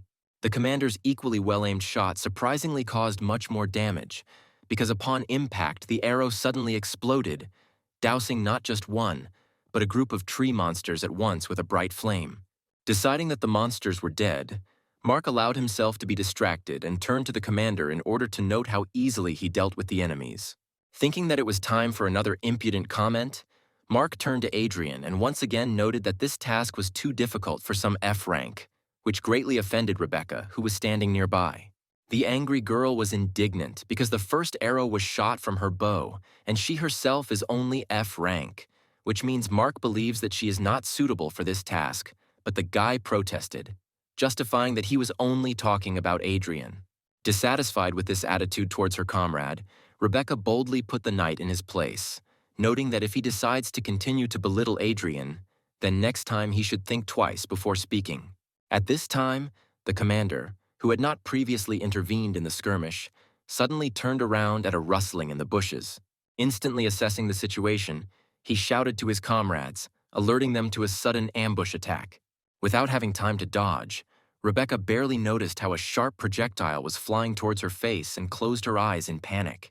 Without straining at all, Adrian intercepted the arrow in one deft movement and, clenching his fist, broke it into pieces, which made Rebecca quite surprised. Throwing away the fragments of the arrow, the guy pointed towards the bushes from which the projectile flew out and shouted that that was where the attacker was. The team thief, named Gerald, instantly jumped onto the tree and rushed in the indicated direction straight along the branches, promising to deal with the monster. In a couple of jumps, he caught up with the already fleeing tree monster with a bow in his hands and raised his blades to attack. It only took him a moment to cut the monster's entire body into pieces in a few attacks. The guy had already returned, landing springily in the clearing where the team was, and Rebecca at that time looked embarrassed at Adrian, who was following the thief's movements. The blushing girl looked away in embarrassment, thanking the guy for saving her, to which he smiled warmly, noting that they were one team. Clearly angry, Mark, in a fit of jealousy towards the lovely archer, thought to himself that Adrian was surprisingly successful in finding opportunities to woo the girl. Having quietly glanced at the knight, Adrian looked away with a sigh, deciding not to pay attention to him and thinking about everything that was happening to the forest. But there was clearly something wrong with him, and the guy felt it too clearly. Adrian knew very well that the Stargate was by no means the only powerful spiritual force in this world, and that it was balanced by powerful dark energy. He knew that the stronger the starlight, the greater the vibrations of darkness, which awaken in living beings all the most terrible and terrible things, turning them into monsters. And although the guy understood that because of this there were more and more monsters in this forest, he was not interested in this at all, but in the fact that for this reason, among other things, more treasures were appearing in the forest. Distracted from his reasoning, the guy turned his head and saw the commander take out a certain device with an antenna, clearly checking something. After checking all the data, the man took out another device and installed it at the root of one of the trees, proudly telling the team that the last beacon had been installed, which means their task of exploring the forest had been completed perfectly. Realizing that they would now go back to the camp, Adrian even smiled, deciding to secretly return here later alone in order to fulfill his goals. However, Mark spoke up, surprising the others by noting that he considered it inappropriate to return to camp now. The guy reasonably noted that for a regular E-rank task they would receive too little to divide the reward among everyone, and therefore he suggested moving a little deeper into the forest to find something more worthwhile. And although the commander was clearly not too pleased with such an initiative on the part of the daring knight, he was forced to agree, realizing that his argument was very weighty. In response to the question about objections, all team members, including a satisfied Mark, answered in unison that they did not dare disobey the commander.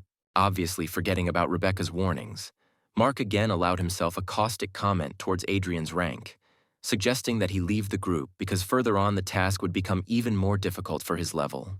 In response, Adrian gave him a contemptuous look, and a smile appeared on his face, because the guy understood that this arrogant knight would continue to try to find a reason to get rid of him. Rebecca, who had not yet calmed down after the recent skirmish, again began to defend Adrian to Mark, claiming that his gold rank clearly proved his strength. However, now Commander Howard has also expressed his opinion, interrupting Rebecca with regret in his voice and making it clear that this forest is indeed considered a very dangerous territory, and also that he is worried about their safety, and therefore considers Adrian's continued presence on the team reckless. Not expecting this from the commander, Rebecca was clearly at a loss, trying to find at least some argument in defense of her comrade. But in her eyes, there was only confusion. And although she still didn't want to let Adrian leave the team, the guy himself suddenly said that he agreed with Howard and therefore wanted to leave the squad, although in fact, he just wanted to fulfill his own goals as quickly as possible. Feeling guilty for his decision, the commander approached Adrian and put his hand on his shoulder, asking for forgiveness for the fact that they were forced to part, and promising to share the reward for the task already completed for the guy.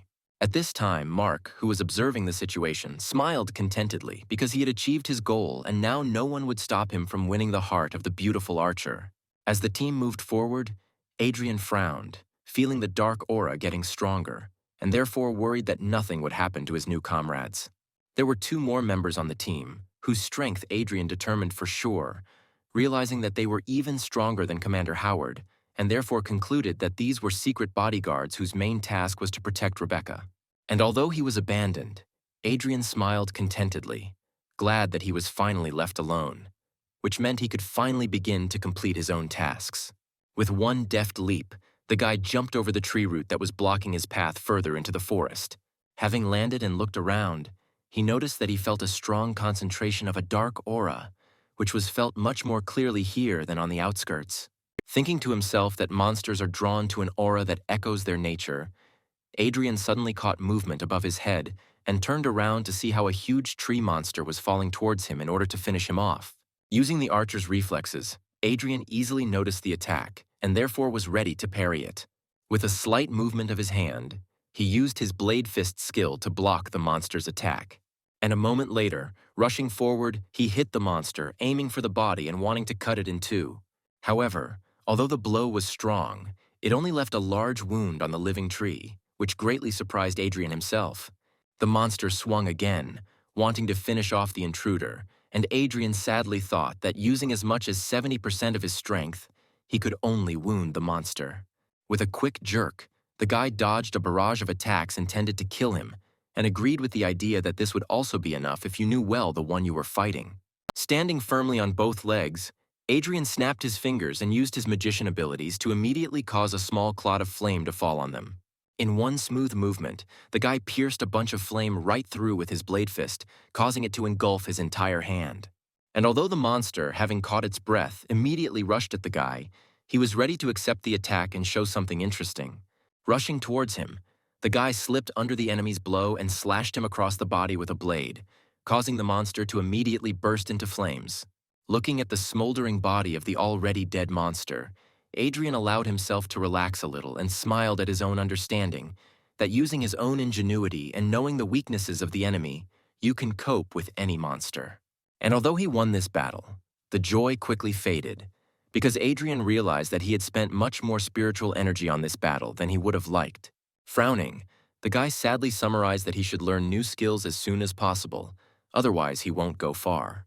Suddenly, a sphere of his soul flew out of his smoldering body, full of energy, which Adrian immediately noticed. At the same instant, this sphere flew up to his mouth and Adrian, opening it, swallowed it, feeling how his whole body was again saturated with energy from it. Adrian straightened up again and smiled, glad that he had acquired such a useful talent, which allowed him to absorb the souls of defeated enemies, not only restoring the strength spent in battle, but also becoming even stronger. Approaching the ashes of the defeated enemy, Adrian noticed something unusual and knelt down next to the curious object. Having picked up a stone full of dark energy from the ground, Adrian noted, not without interest, that the further he moves into the forest, the more often he finds similar stones in the corpses of defeated monsters. Having examined the next stone from all sides, The guy remembered that he had read that such stones contain the energy of stars, although 10 times less than in starstones, and in addition to this energy, they are filled with a dark aura, which makes them dangerous for ordinary people. Smiling at the unexpected discovery, the guy thought that for any awakened person the stones would be absolutely useless. But for him, this is far from the case. Sitting in the lotus position, Adrian concentrated on the stone, and it soared in the air right above his palm, sparkling with the energy that overwhelmed him. Just in time, Adrian knew a special technique that made it possible to get rid of the dark aura inside the stone and cleanse the energy of the stars, which the guy himself could absorb, and therefore he, clenching his fist, broke the stone into small fragments. While he was busy purifying and absorbing energy, several more tree monsters lurked in the bushes not far from him. Naturally, the archer's reflexes helped the guy spot them, and therefore, having quickly finished his ritual, he even smiled, realizing that he would now receive even more stones he needed. Straightening up to his full height, he once again combined the blade fist technique and the magic flame, preparing to take on even multiple enemies at once. If he had looked around, he would have seen that the monsters had truly surrounded him and were about to feast on his flesh. But the guy was not going to give them such an opportunity. Overwhelmed by the thirst for a good fight, the guy himself rushed into the attack, showering his enemies with a flurry of fiery blows that left terrifying wounds on the tree monsters. Those who survived Adrian's attacks could no longer fight, but most were instantly covered in flames, devouring the monsters' wooden bodies in an instant. Adrian felt unsurpassed, remembering those exciting times when, as a god warrior, he fought entire armies single-handedly, and the thought of this almost cost him his life, because in an instant he discovered that alien claws were a couple of centimeters from his face. Using all his reflexes, Adrian managed to dodge, causing the enemy attack to fly past. The flame around his hand went out, and in a couple of jumps, Adrian found himself at a relatively safe distance from the monsters, realizing that he had become too lost in the heat of battle.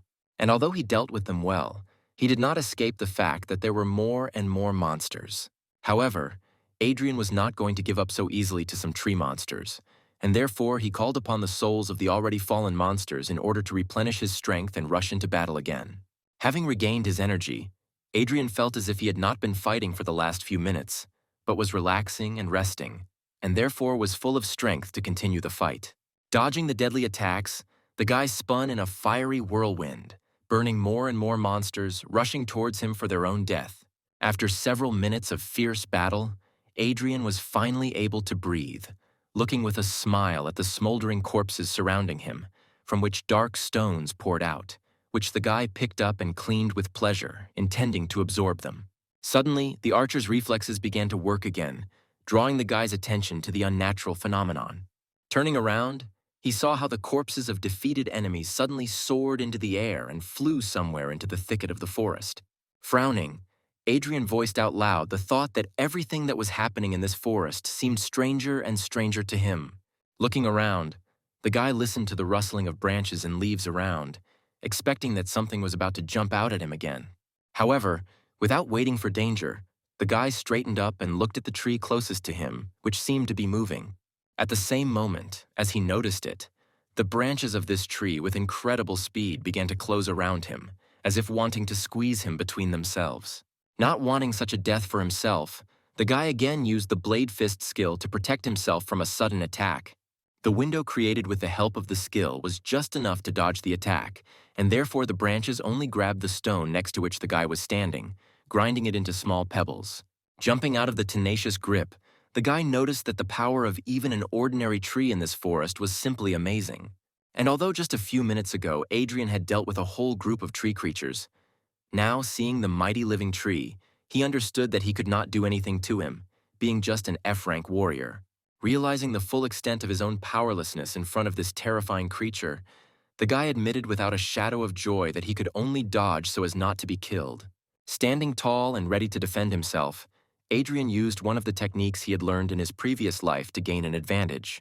The technology slowed down all the processes inside the guy's body, because of which the movements became almost indistinguishable to the eye, and therefore the guy now seemed like a statue, which could have been a great help if the tree was guided by movements. Deciding that due to the lack of eyes, trees record vibrations from movements when choosing the direction of attack, and therefore his plan worked perfectly. Being in a motionless state, Adrian only moved his eyes, trying to find a way out of the current difficult situation and at the same time reasoning that the forest had mutated too much due to dark energy.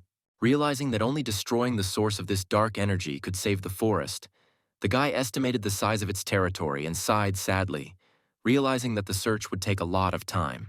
At one point, the archer's reflexes helped the guy notice another sharp movement of the branches, which suddenly rushed straight towards him, which Adrian had not expected.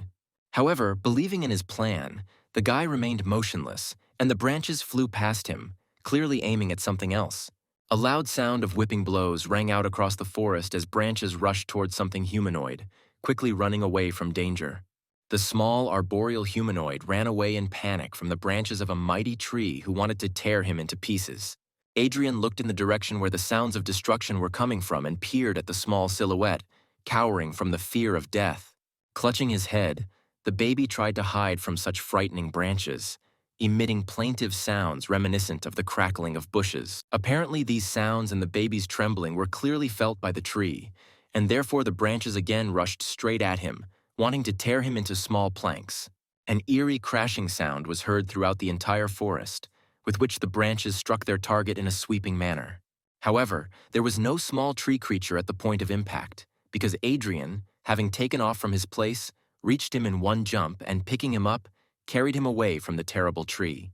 The branches scoured the site of the impact, wanting to find the baby's body and devour it.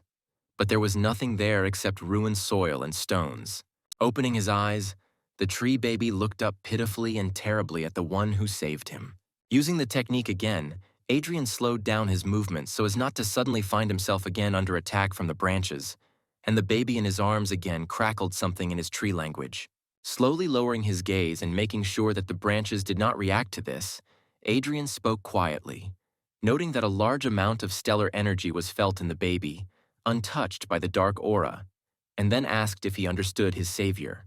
Smiling rather sweetly, the baby rattled affirmatively and nodded his head, making it clear that he understood everything perfectly. Smiling, Adrian noticed that the rescued creature was quite smart, because it not only understood his speech, but even thanked him for saving him. Deciding to take a risk, the guide directly asked if the kid knew where the source of the dark aura was in this forest, to which the creature actively nodded. Turning around, the baby pointed somewhere further into the thicket of the forest, clearly wanting to help his savior. Rejoicing at his unexpected ally, the guy was honestly surprised that this kid not only knew where the source of the aura was, but was also urging him on. Having looked around and realizing that the branches of the living tree were quite far away, the guy gathered his strength and rushed forward to where the tree crumb was pointing him. Somewhere in another part of the forest, several tree creatures were eagerly attacking a bulky shield protected by an unusual aura. Holding back the enemy's onslaught, Mark shouted to the commander about his readiness to maneuver. At the same instant, an arrow enveloped in the magician's flame flew towards him, which, flying past his shoulder, pierced one of the creatures and instantly exploded, without, however, touching the knight covered with a shield. However, one of the creatures suddenly jumped out of the column of flame without being wounded by it and rushed at the magician. And at the same instant, he was shot down right in flight by a well-aimed shot with a fiery arrow fired from the bow of Commander Gordon. Turning to the team, Mark noticed the commander's face, tense from the sudden danger, having just saved the life of an ally. Having relaxed, the knight approached Rebecca, who had been closely following the progress of the battle all this time, and told her to remember how to properly deal with such monsters, not forgetting to note that without the burden of Adrian they were moving much faster. Frowning with displeasure and still angry that Adrian was kicked out on his initiative, Rebecca gave the guy a dissatisfied look, wondering how he could behave so arrogantly. And although she honestly tried to think about the enemies and the task, her thoughts returned to Adrian, and the girl confusedly thought that his powers were clearly much more powerful than he had shown in teamwork. Suddenly Gerald, looking somewhere toward the trees, called the commander, claiming that he felt that something was wrong. Turning to Howard, the thief pointed to the battlefield, where there were absolutely no bodies of killed monsters left. With a slight but obvious trembling in his voice, the guy, alert, pointed out this fact to the commander. Noticing some movement out of the corner of his eye, Gerald suggested that the forest was absorbing the bodies of monsters, and when he looked up, he saw that the branches of the huge trees surrounding them seemed to come to life. Raising his head in surprise, the stunned Mark saw how some branches rushed towards him with extraordinary speed. In an instant, strong and thick branches entwined the body of the knight, who screamed pleas for help towards his commander. However, before anyone had time to react, the branches sharply compressed, squeezing the body of the daring knight, causing blood to splash out of his mouth, and Mark himself let out an inhuman cry full of pain. Commander Howard was about to rush to the aid of his comrade, but realized that he was too late, and therefore took a step back, approaching his allies, his jaw clenched tensely. Clutching his bow tightly, he tried to understand what was happening around him as his team formed a protective circle. Casting a sad glance at the murdered Mark, Howard suddenly noticed how smaller branches entwined his body from head to toe. The knight's body changed, his skin turned gray and his eyeballs turned black, and the corpse spoke in a hoarse voice, turning towards his former comrades, threatening them with death for invading the territory of dark forces. With pain in his eyes, Howard looked at what his comrade had become, regretting that he could not save him and summing up that the demonic tree had devoured Mark's soul and taken his body. Rebecca asked in a panic how it was possible for a rank E tree to be able to kill an awakened one of the same level so easily, but the demonic knight had already rushed to attack his former comrades. Realizing that it was no longer Mark in front of him, Commander Howard pulled his bow and aimed a burning arrow at the monster, intending to end his life this time forever. The arrow flew straight at the monster with incredible speed, ready to burn it to the ground. However, the monster, taking advantage of the wooden branches intertwined with him into one hole, managed to intercept the arrow and with a demonic smile laughed at the commander's pathetic attempt to finish off his former comrade. The amazed Howard froze in place, not understanding how his most powerful attack, which so easily dealt with the wooden monsters, now did no damage. And at this time, the demon, taking advantage of the confusion of the squad leader, rushed to the attack, ready to kill not only Howard, but the entire squad. For the first time in a long time, Commander Howard truly felt the fear that took his breath away and chilled his body, which is why he didn't even hear Rebecca screaming at him asking him to dodge. Frozen in place, the man only had time to think about how to dodge, but was unable to move a single muscle. And although Howard could not defend himself in any way, the monster was suddenly carried away from the man by a blade-sharp gust of wind called from Rebecca. Covering himself with his mutilated hands, the monster jumped a few steps to the side, never reaching the commander with its razor-sharp claws. At the same instant that the blow reached the monster, the commander was picked up in one jump and carried even further away from the monster by Gerald, who suddenly appeared nearby. Leaving the commander in safety, the guy straightened up and approached the one who caused that gust of wind of incredible power. And Howard himself, realizing that the gust of wind spell belonged to the D rank, asked if their comrades belonged to this very rank. All this time, a magician named Matthew, who had been helping only with low-rank spells, threw back his hood and admitted with a sigh that he did not want him and Gerald to be discovered so easily.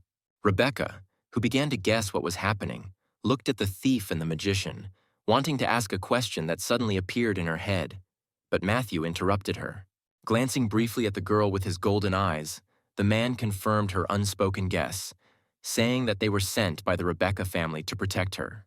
The archer's gaze clearly showed the pain that arose from the realization that even her own family did not believe in her strength.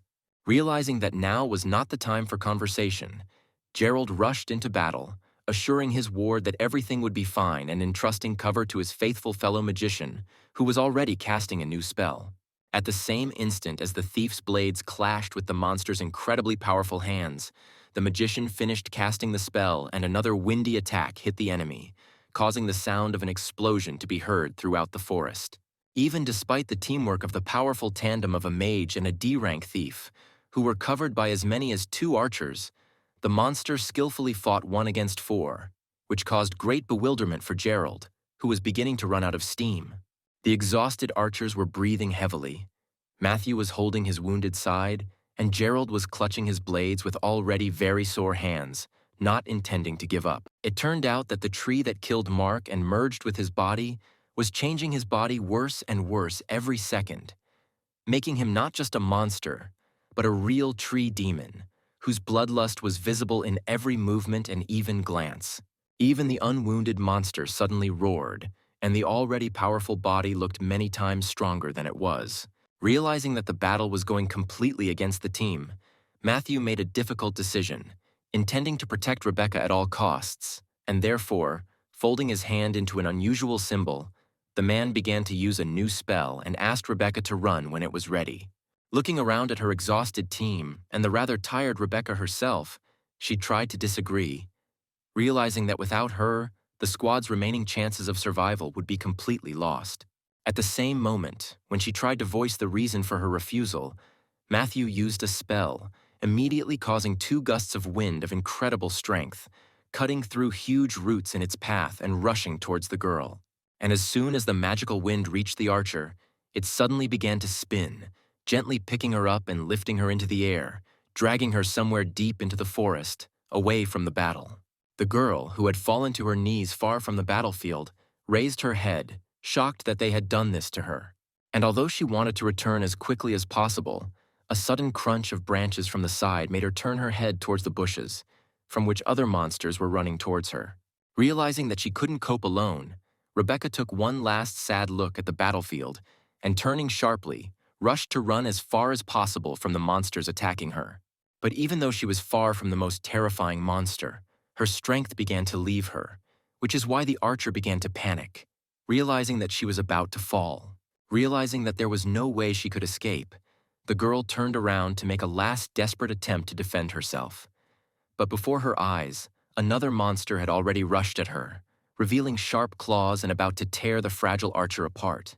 From the fear that gripped her mind, tears flowed down the girl's cheeks, and she herself muttered in a trembling voice, apologizing to those who gave their last strength to save her. Trying to shield herself from the attacking monster with her hands, the girl closed her eyes, realizing that she was about to die. But at the same moment, something suddenly attacked the monsters, dousing each of them with an uncontrollable flame, causing the creatures to scream loudly. Hearing the screams, the girl opened her eyes and looked at what had happened. But when she saw the one who protected her, she opened her eyes in shock.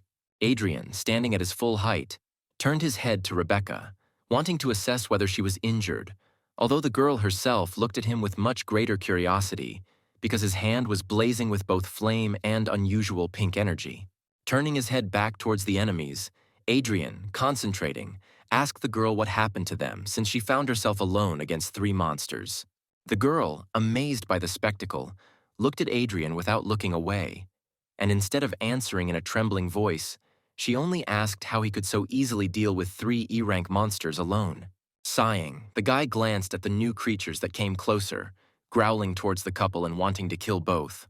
Realizing that it would be much more difficult for him to fight and protect Rebecca at the same time, Adrian decided that it would be much better to use a different strategy, and therefore, with a smooth movement, he put his hand on the archer's waist, pulling her towards him, which caused incredible embarrassment on the part of the girl. The girl tried to object to such an unexpected close contact, but Adrian interrupted her, giving her a hard look and threatening that if she did not shut up, he would throw her to be eaten.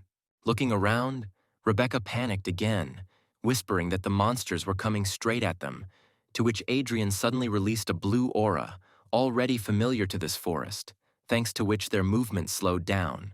Immediately after this, the monsters, who had previously been running straight towards the couple, for some reason ran past, and then stopped altogether, looking around lostly in search of the suddenly disappeared prey, which greatly surprised Rebecca, who realized that the monsters did not see them at all.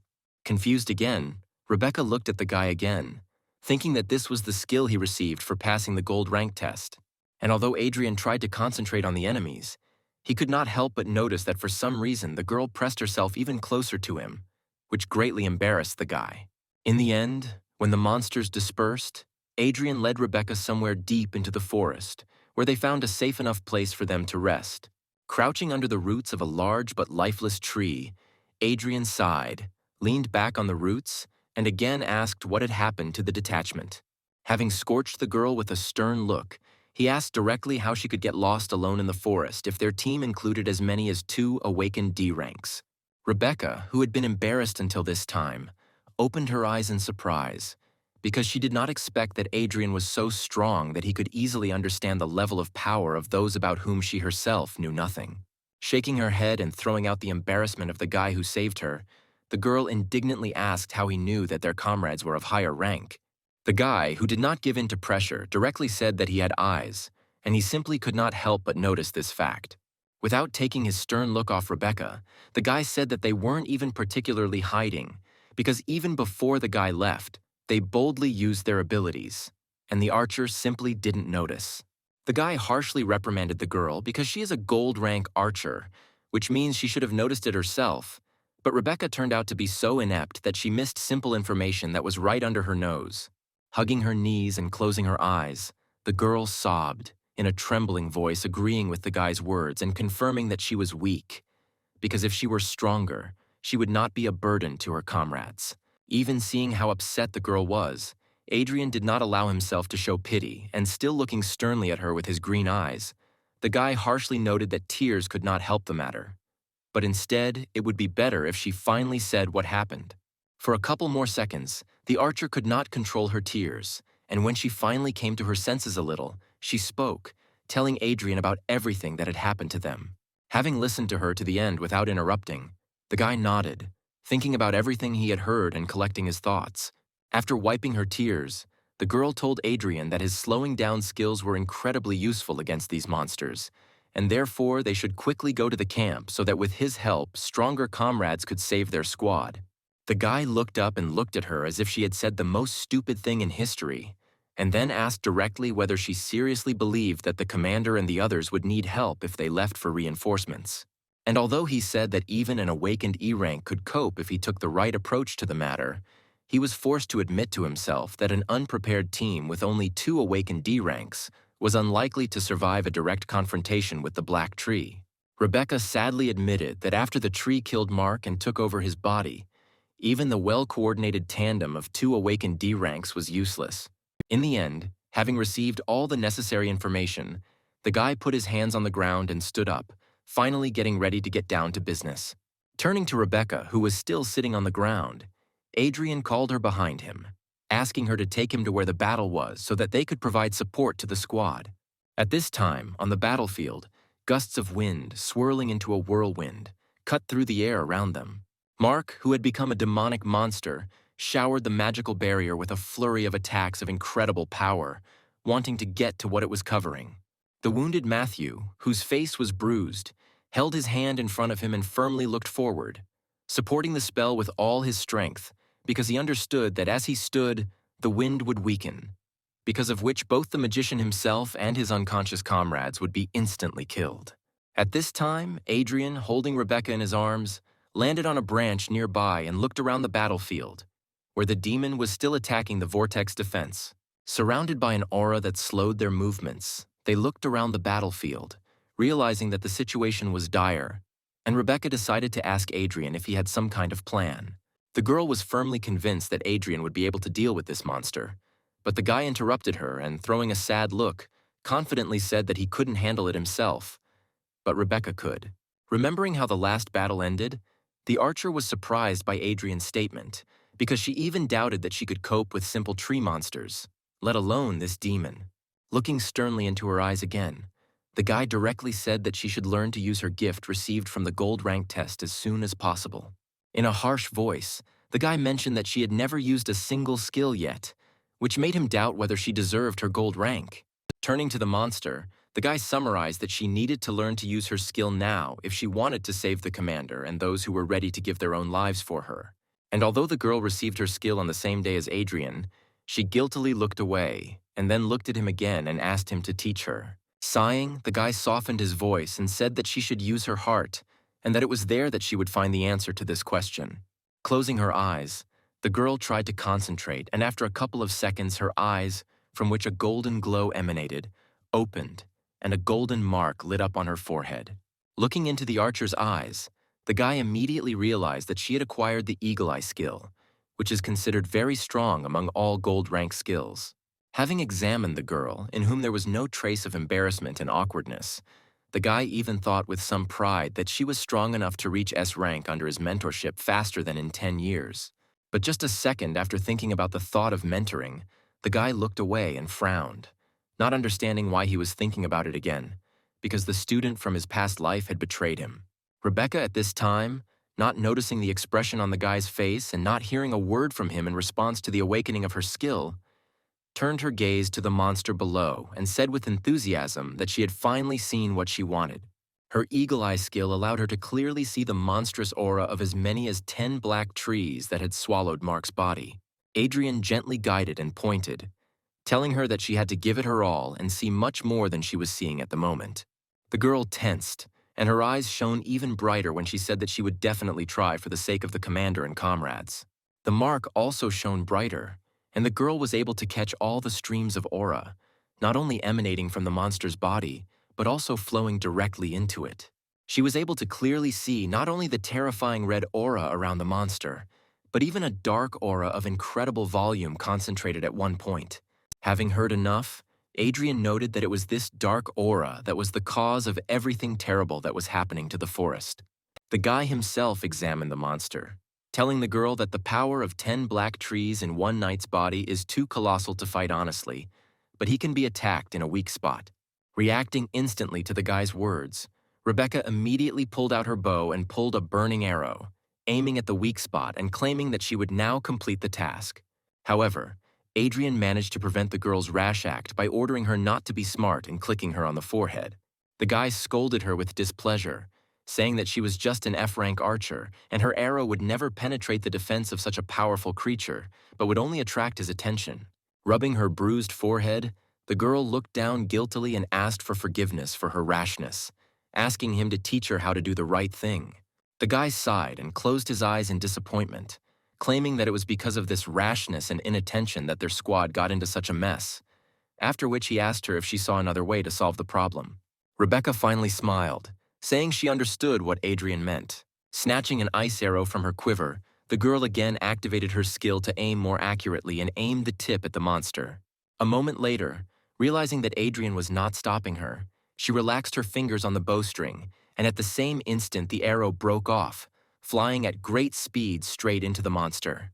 Before the monster had time to react, he let out a loud cry of pain when the ice arrow hit his weak spot, where the ice immediately covered his body, making the woody shell fragile. Following one arrow, a second one flew in, causing even more damage and not allowing the monster to recover. Finally, the last third arrow hit the target, causing almost the entire body of the demon to be covered with an ice crust, and incredible pain was clearly visible in his eyes. As soon as the last arrow hit the target, Adrian immediately tensed up and covered the hand holding the blade with flames, not forgetting to use the blade fist skill. The joyful girl exclaimed in admiration that she was able to carry out a successful attack on the demon, and Adrian smiled proudly, supporting her enthusiasm. Turning to the guy and seeing his smile, Rebecca immediately blushed, after which she thanked Adrian, calling him brother for the first time. And although she was glad that she succeeded, she understood that the ice arrow would not hold the monster for long, which she immediately told her comrade. Having prepared for the attack, Adrian suddenly jumped from the branch and rushed straight at the monster with the goal of destroying both it and all the dark aura that had accumulated in its body. Watching the guy rush into the attack, Rebecca expressed her thoughts out loud that the guy, although he tries to look stern and indifferent, is actually very kind. In an instant, Adrian found himself right on the battlefield, however, to the archer's surprise. Instead of saving his wounded comrades, he rushed straight at the monster, clearly intending to engage in battle with it. In a panic, Rebecca screamed, trying to stop the guy from this, in her opinion, stupid act, because his defense is incredibly strong and F rank would never be able to break through it. She knew that if he couldn't break through the monster's thick wooden armor, he himself would be under attack. But Adrian's gaze said more clearly than any words that he wouldn't stop. The guy understood perfectly well that the archer was right, and that Mark, who had become a monster, may not be very strong in himself, but his wood armor, supported by a dark aura, makes him almost invulnerable. However, Adrian took into account all these details and had a plan to fight this monster, and therefore his hand caught fire again. Realizing that the ice arrows made the monster's shell fragile, the guy lit his second hand, and much stronger than before. With both fists, Adrian slammed straight into the monster's open weak spot, which was covered in ice enough for the guy to break through such a strong defense. The sudden change in temperature intensified the blow even more, causing the monster to scream in incredible pain. When Adrian sharply tore his fists out of the monster's body, the two elements entered into such a violent reaction that a huge column of flame burst out of the demon's body. Despite the fact that Rebecca watched the entire process of the battle, although she admired Adrian, who managed to break through the monster's defense, she could not understand how he did it. Taking a better look at the monster with the help of her skill, Rebecca saw how a purple dark core suddenly appeared from the monster's stomach, which, according to her guesses, was the source of the dark aura. Without stopping his movements, Adrian took out his blade and surrounded it with flames along with the energy of his blade fist to unleash a final devastating attack. Rushing towards the enemy, the guy cut his body with several powerful blows right in the place where the core affected by the dark aura was located. Looking at the place of impact, the guy noticed with satisfaction that the core had split into several parts. At the same instant, the wooden shell of the monster began to split and fall to the ground, freeing Mark's body to come out. It turned out that Mark did not die in that attack of the tree, and was inside the tree shell all this time, being alive. And now, having climbed out exhausted, he muttered something unintelligible. When his gaze focused, he saw Adrian in front of him and immediately shouted at him in rage, calling him a real bastard. Throwing a glance at the guy full of contempt, Adrian grinned and answered boldly, calling the knight a brat who could not resist the darkness. Not sparing the guy, Adrian sternly noted that the knight, because of his powerful will, has an advantage against the forces of evil and should be the least prone to the influence of monsters. But the black trees were able to take advantage of Mark due to spiritual weakness. Pressing his hand to his aching head, Mark threw a tired but still angry look at the guy as memories suddenly began to appear in his head one after another, revealing to him the whole truth of what happened to him. Having assessed his guesses and real events, the guy decided that Adrian had set everything up in retaliation for being expelled from the group, and therefore, in a fit of anger, he rushed at the guy. Adrian sighed heavily and once again called Mark an idiot, because his actions and thoughts strongly contradicted common sense. With one deft movement of his hands, Adrian, without much difficulty, knocked the useless knight off his feet and turned him over in the air, deciding to completely neutralize him. As soon as Mark lost consciousness, a dark crystal suddenly materialized in the air next to him. Sighing heavily, Adrian spat on the ground next to the unconscious knight, noting that his soul was terribly envious and ignorant, and therefore it was not surprising that darkness took his body. Looking down, the guy saw the crystal that appeared at the death of the monster who enslaved Mark, and raised it, glad at least one plus in such an unpleasant situation. Holding it in his hand, Adrian assessed the stone and realized that it was much better than all the ones he got from killing ordinary tree monsters. Concentrating his aura, the guy noticed, not without irony, that a dark aura without a master was trying to subjugate him, and then he relaxed his fist, grinding the crystal and releasing its energy for subsequent purification and use. When Adrian absorbed the energy, he looked around and noticed that the branches and leaves of the black trees around him began to dry out and the aura weakened. Rebecca, who had been at a safe distance all this time, realizing that she was now in no danger, jumped from the branch and rushed to her comrades as soon as the magical wind weakened and released 3 almost lifeless bodies. The girl felt the pulse of the magician, who had lost absolutely all his strength, but who so steadfastly defended his comrades until he lost consciousness, and summed up with a sigh that everyone was alive, but absolutely exhausted. Turning to Adrian, Rebecca thanked him from the bottom of her heart, admitting that without him and his help, they would all have died here. Coming close to the archer, Adrian looked into her eyes and said with a smile that simple gratitude would not be enough, which again caused a blush on the girl's cheeks. Rebecca, taken aback by the guy's pressure, even trembled with embarrassment, as did her voice, when she tried to find out what he was talking about, although she herself had already thought about something extremely obscene. Noticing the changes in the girl's behavior, but not understanding what caused them, the guy looked at the archer now more sternly and asked if he remembered what he told her during the talent test. Taken aback by the realization that she had understood everything wrong, Rebecca, upset, remembered that then Adrian asked her to keep everything a secret, and this time, it turned out, he asked for the same thing. Having praised her for her quick wit, the guy put his hands in his pockets and casually walked away from the clearing, telling the girl that it was now safe here, and she better not go anywhere while he was doing business. The archer asked what kind of business he might have now, to which the guy relaxed and calmly said that he was going further into the forest to completely destroy the Dark Scourge. The amazed Rebecca, who thought that the core in Mark's body was the source of the dark aura around her, wanted to ask again, but Adrian had already left. Just in case, again using the technique of slowing down movements, Adrian moved through the forest, focusing on his own sensations. Peering at the trees around, the guy noticed that all the trees affected by darkness began to dry out, which only confirmed his guess that with the destruction of that core, the darkness in the forest became much less.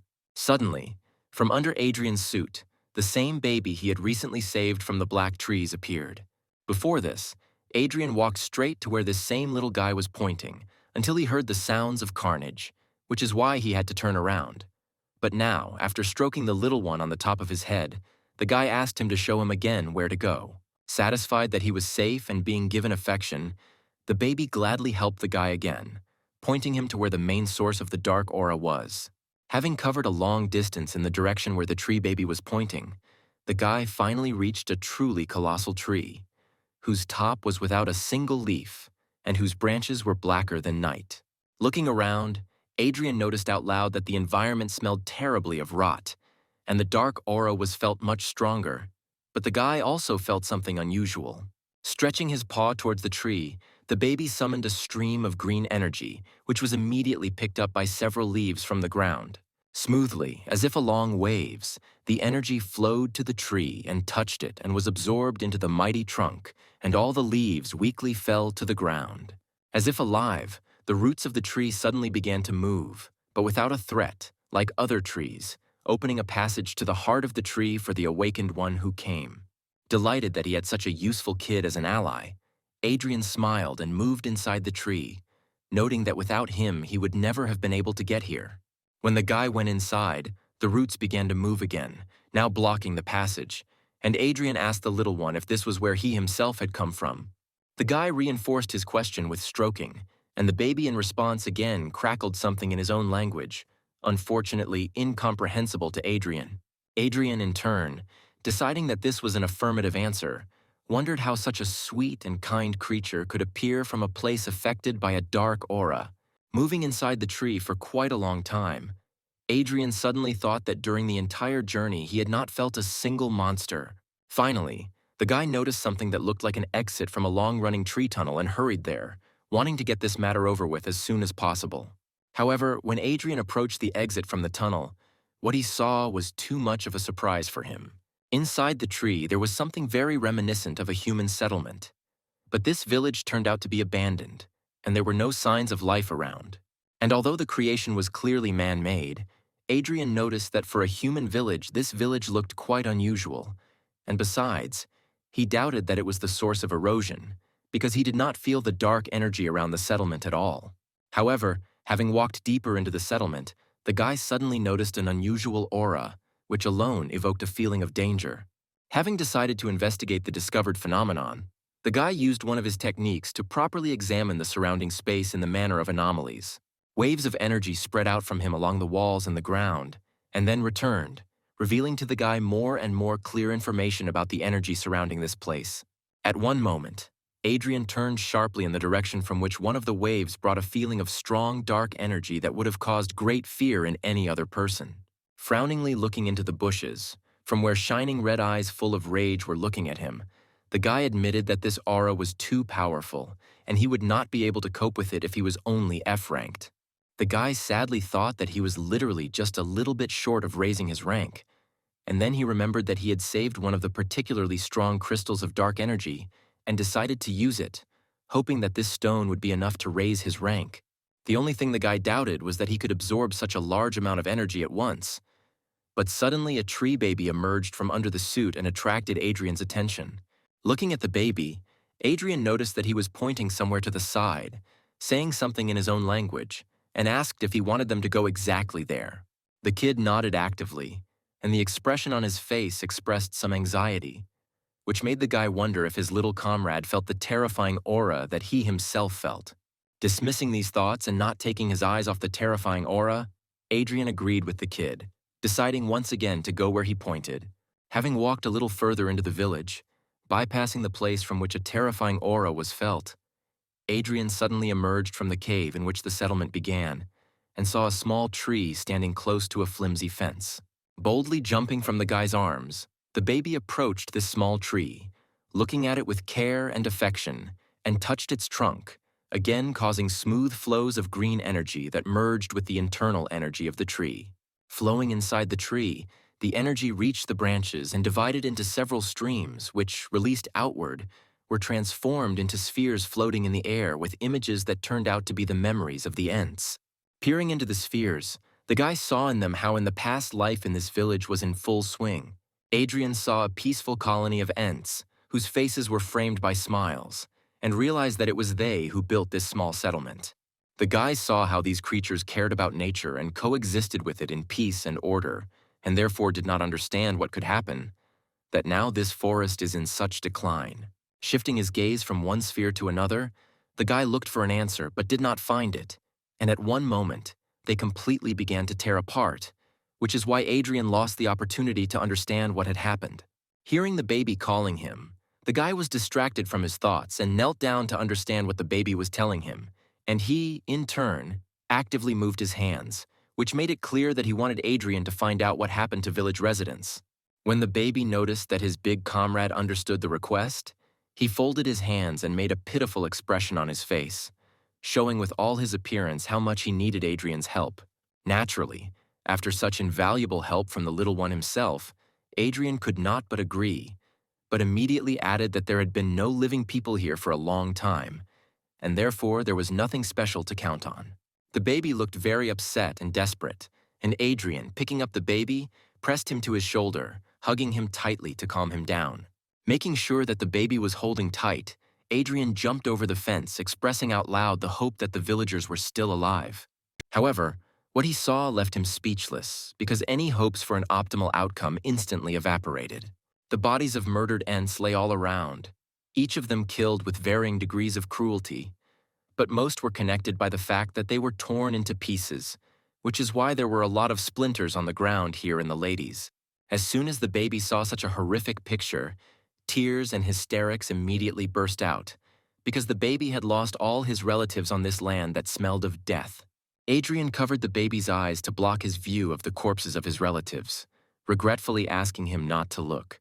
Realizing that it was impossible to leave members of the little Ents family like that, Adrian spent a lot of time burying each of them, after which he patiently and compassionately waited for the baby to say goodbye. Looking sadly at the baby, the guy thought that he would not calm down soon, because he was still just a child, and such an injury was too much for him now. Finally, the guy sighed and turned to the side, deciding that it was better to leave the baby alone now while he himself went to destroy what had caused such tragic events. However, as soon as he turned around, the baby jumped onto his shoulder with a furious expression on his face, which greatly surprised the guy. Looking at the baby, Adrian saw in his eyes military determination and a strong thirst for revenge for his relatives. And although Adrian understood that this lesson was too harsh for the kid, the guy stroked him on the top of the head, noting out loud that now he understands that good must be repaid with good and evil with evil. Returning, Adrian stopped when he again felt the dark aura of death and invited the kid to look around in the manner of something unusual. Looking in the direction where he saw a terrifying, cruel look, the guy did not find anyone there and moved on, reaching the place where the dark aura was felt so clearly that it could be felt powerfully on the skin. Concentrating around himself an aura of slowing down the flow of energy for less noticeability, the guy rushed forward and the dark fog instantly surrounded him, but did not cause any harm. Satisfied that the disguise was working since they had not yet been attacked, the guy looked around with special attention. Feeling such a dense fog around him, consisting of a dark aura, the guy thought that this fog could be the very reason why the forest suddenly began to mutate. After looking around but not feeling anything higher than E or D rank, the guy decided to move deeper into the dark territory. Walking further, Adrian saw wandering monsters behind one of the trees and carefully moved around so as not to attract their attention. And having moved even deeper, Adrian understood why the monsters were here. Because before his eyes there was something unusual. It turned out that the trunks of several black trees were intertwined together, forming something very similar to a dark altar. Peering inside, Adrian saw the body of a huge black tree at the core of the altar and branches emanating from its body, turning into the trunk and, apparently, transmitting dark energy throughout the forest. Next to the huge black tree, a smaller monster was actively moving, dressed in unusual robes and covered with ritual tattoos, which, according to the guy, was a priest. Hiding behind cover so as not to be noticed, the guy carefully watched what was happening as best he could, wondering what was happening, but guessing that the priest wanted to absorb the dark energy of a huge black tree. Standing proudly next to the huge ent, the priest cried out that he needed a sacrifice in order to absorb his power and finally become the king of the moss forest. Staring in amazement at what was happening, the baby quietly cracked something in his own language and did not notice how his body suddenly lit up, because his aura began to resist the dark energy surrounding him. Feeling this, the huge ent suddenly moved and thundered something, which attracted the attention of the crazy priest. Realizing what this meant, the priest raised his staff and cried out about the presence of an outsider, after which he summoned streams of dark energy moving at deadly speed, which began to scour around in search of an intruder. And when they found it, they rushed to Adrian, intending to capture him at the command of their master and maybe even kill him.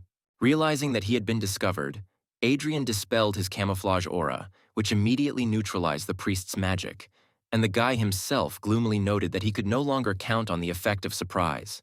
The demonic priest looked at the guy with hatred and shouted loudly that everyone who interferes with his ascension must be immediately destroyed, be it people or forest spirits.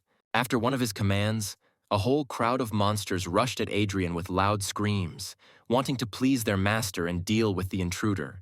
Realizing that he could not hesitate, the guy took a fighting stance and used a fiery fist blade in order to quickly deal with the monsters that were interfering with him. Rushing into battle, the guy tried not to take his eyes off the priest and at the same time not lose concentration from the battle, successfully destroying every monster that was stupid enough to come within striking distance. Despite the fact that there were indeed a lot of enemies, the guy successfully broke through the crowd, destroying the monsters one after another in incredible combat pirouettes. And although Adrian successfully fought against these monsters, he understood that very soon his strength would begin to leave him, and any confusion could cost him his life. It was for this reason that the guy focused again on the priest, who was shouting instructions to his demonic ears. Remembering the old saying that if you want to kill a monster, cut off its head, the guy rushed straight towards the priest with one powerful leap, intending to finish him off with one concentrated blow.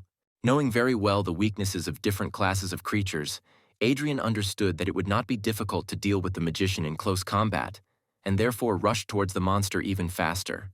Trying to get even closer, the guy suddenly noticed that the priest was not casting spells, trying to defend himself, but was doing something that was not usually typical for magicians. Instead of using spells, the sorcerer swung his staff as if he was going to hit the guy on the head, which even confused him. Adrian was already so close that he didn't want to dodge and waste time just to reach it, but the magician's blow touched the ground and in a powerful stream of energy, crushed the stone exactly in the place where Adrian had just been. Having landed irritably, the guy angrily noticed that the strength of this magician was equal to the strength of a mid-ranking warrior, and therefore Adrian was forced to dodge to save his own life from the blow. Straightening up and taking a fighting stance, Adrian watched as the monster with a gesture attracted some plates that looked very similar to metal. Frowning, the guy realized that the battle would be much more difficult than he had expected. Having fused together with metal plates that took the form of armor, the monster, who turned out to be both a magician and a warrior, cried out, ready to take the fight. Hearing the priest call himself the king of the moss forest, the guy grinned, out loud calling his enemy's words real nonsense. Angry at such a dismissive attitude, the magician rushed at his enemy, wanting to finish him off for insulting him. And although the guy behaved confidently, he knew that he was unlikely to overcome this fight, and therefore he took out that very powerful crystal from his pocket, intending to use it now. Realizing that there was no choice left, Adrian broke the crystal into small fragments in one movement, hoping only that he had not made a mistake in his calculations.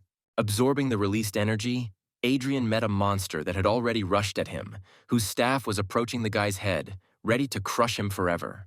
The guy's eyes lit up, and he himself felt his spiritual energy growing even more until it finally crossed the threshold for increasing his rank. And at the same moment, as the guy felt his own strengthening, the sound of a powerful explosion was heard above the altar. The explosion was so powerful that the hard rock split and the fragments flew away from the source of destruction. The magician, confident that his blow had reached its target, felt the full power of this explosion, was stunned by it, and was thrown to the side. In turn, Adrian stood confidently on both legs, feeling how much stronger he had become, and how colossal the difference was between the E and E ranks. During his promotion, Adrian instantly summoned a fiery fist blade and counterattacked the enemy, which caused such a powerful explosion. But now, looking gloomily at his opponent, he realized that he had not killed him.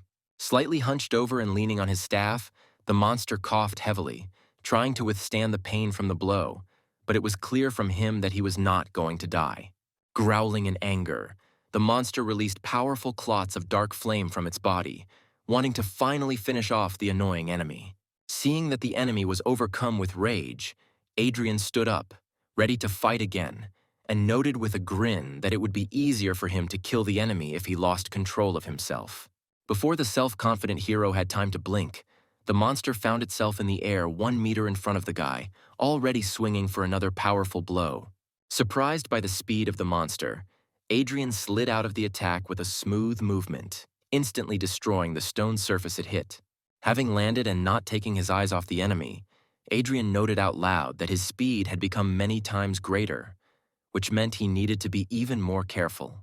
Before he could come to his senses, he was already in the air, successfully dodging another powerful blow from his staff. Turning over in the air, Adrian used his flaming fist blade to unleash 3 powerful attacks at once on the enemy, who had not had time to regroup to defend himself. And although the blow clearly reached its target, Adrian was forced to dodge powerful attacks again because his own blow could not penetrate the monster's strong defense. While Adrian was preparing for another melee attack, the monster suddenly created a sphere of dark energy in his hand and took aim. Adrian, accustomed to close combat, was clearly surprised when a projectile flew at him and tried to dodge. But the sphere changed the direction of its flight right in the air. Scorched by the burning and poisonous dark flame, Adrian collapsed to the ground, struck by the unexpected attack. Falling to his knees, Adrian clenched his teeth in incredible pain as the monster said with ominous arrogance that there was no way an ordinary person could withstand a direct blow from dark energy. However, when he saw what was happening to his enemy, the monster exclaimed in shock, realizing that his attack did not finish the guy off. Kneeling on one knee, Adrian began to glow, and the flame of dark energy began to go out, suppressed by the knight's protection, which now came in handy. When the remnants of dark energy evaporated from Adrian's body, he snapped his fingers and summoned a runic circle behind his back, showing the affected enemy that his opponent was a representative of all classes at once. The monster, roaring with hatred, rushed forward again, shouting to Adrian that he must die and become a sacrifice for his ascension. Thanks to the dexterity of the thief and the stamina of the knight, Adrian successfully defended himself from all the enemy's attacks. However, due to his too strong defense, the guy himself could not inflict any damage on his opponent.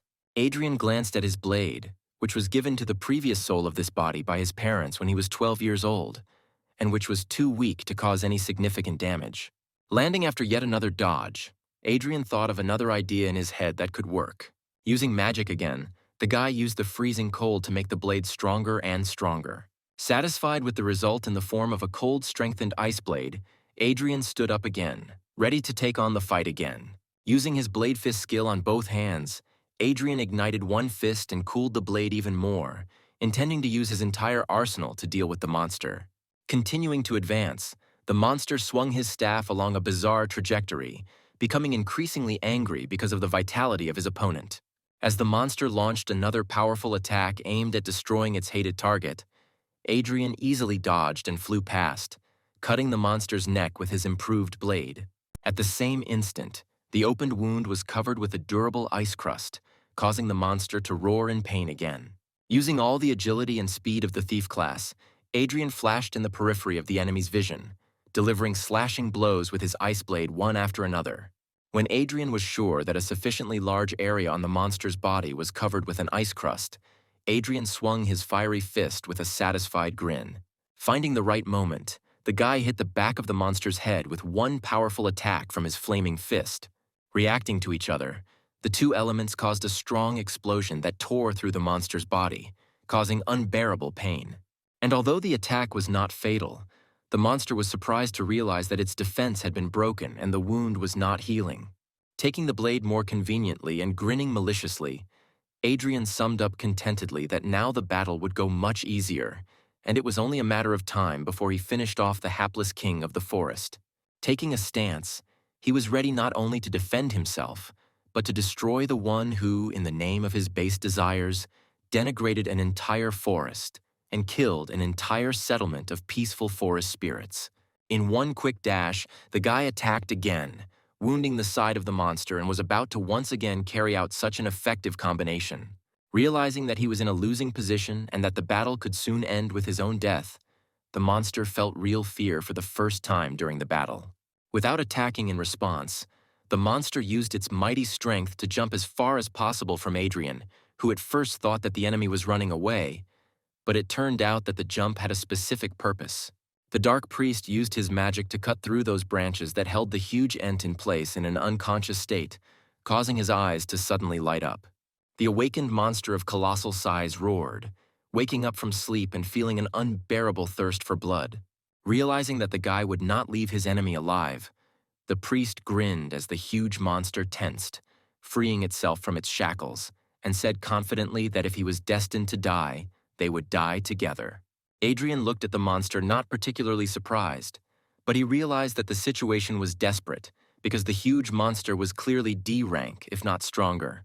Concentrating, Adrian felt how the entire dark aura of the forest was concentrated in this one terrifying giant, which left no chance for a successful battle. The enemy, in a battle with which the guy had just had to sweat a lot, now stood at the feet of a real colossus, whose monstrous aura alone already inspired horror, not to mention his appearance, and Adrian felt that he was really in trouble.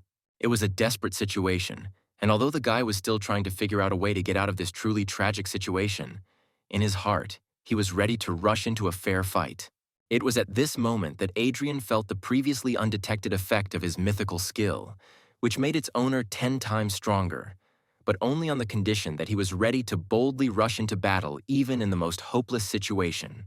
At the same time, in another part of the forest, Rebecca was sitting near the bed built for her wounded comrades, looking around to barely notice the attack and protect them when she felt the vibration of her badge. Taking the token out of her pocket, the girl touched it with her finger and a voice was heard from the token, notifying that very soon the rescue squad would reach them. Relieved that help was on the way, but still worried, Rebecca asked them to move quickly because her comrades urgently needed medical attention. The voice from the token had already begun to answer something, but it was interrupted by interference, after which the sound completely died down. Rebecca was seriously surprised, because she had never heard of communication through tokens working intermittently. Hearing a sound so loud and booming that it reminded her of thunder, the girl raised her head and saw a huge column of dark energy, so strong that it pierced the skies, coming from the depths of the forest. Amazed by what she saw, the girl thought in fear that Adrian had gone there, which means he could be in great danger. At that time, Adrian stood in a fighting stance in front of a real titan, whose body was literally glowing from incredible amounts of dark energy permeating his body. The guy tried to maintain the firmness of his stance, but powerful gusts of wind and fragments of stones forced him to move. Adrian tried to assess his strength and realized that the monster was still D rank, but the entire dark aura of the forest flowed towards him endlessly, making him much more powerful than he was while he was inside the tree. And although Adrian understood that he was unlikely to survive a long battle of endurance, his spirit was captured by the anticipation of a great battle, and his heart, surrounded by a shell of mythical talent, beat faster. Adrian felt the flames of his powerful spirit engulf his body, causing no damage, but enhancing all his senses tenfold. Finally, the giant moved, and spreading his legs, raised both fists for his most powerful blow. In turn, the flame of the spirit that scorched Adrian's body had already engulfed the guy entirely, leaving him with the last hope of victory. While the demonic priest laughed, standing aside and watching how the mighty titan attacked the awakened one, Adrian concentrated all the power of his spirit in his body, intending to finish off the monster with one blow. Adrian put everything on the line because if he fails this attack, he will never leave this forest. However, everything turned out completely differently than the guy expected, which is why his face showed surprise that was so unusual for him.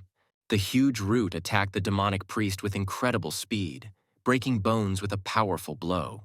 The blow turned out to be so powerful that the monster flew into the rock with great speed, causing rock fragments to fall around. From where the demonic priest fell, a faint groan was heard, full of pain and disbelief at what was happening. Because of his broken back, the priest could not stand up and was forced to lean on his hands, trembling in pain and trying to ask in a voice full of suffering how the giant could attack his relative. However, instead of answering, the priest, raising his gaze, saw several colossal roots falling on him at once at a speed that was not natural for such a size, which, upon landing, immediately showered the monster with a series of blows so powerful that no living creature could survive them. Adrian was honestly amazed that the situation, which seemed absolutely hopeless to him just a second ago, had changed to incredibly optimistic. When the roots stopped hitting the demonic priest, his crushed body was driven a full meter into the rock. The huge giant let out a cry of rage and pain when he saw that the very monster that had enslaved him was finally dead. The colossal roots did not stop moving, because the monster's enormous rage did not fade away, and, casting an angry glance at the crowd of black trees, the monster ordered the roots to destroy them. Until recently, Adrian himself had escaped from the living roots, and now he watched with interest as they destroyed the filth that had afflicted this great forest.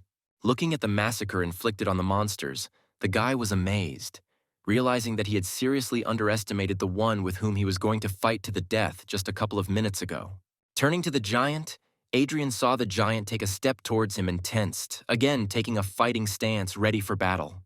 The spirit flames, supported by the mythic rank skill, engulfed Adrian's body once again, ready to fight even after seeing the unstoppable power of this mighty forest spirit.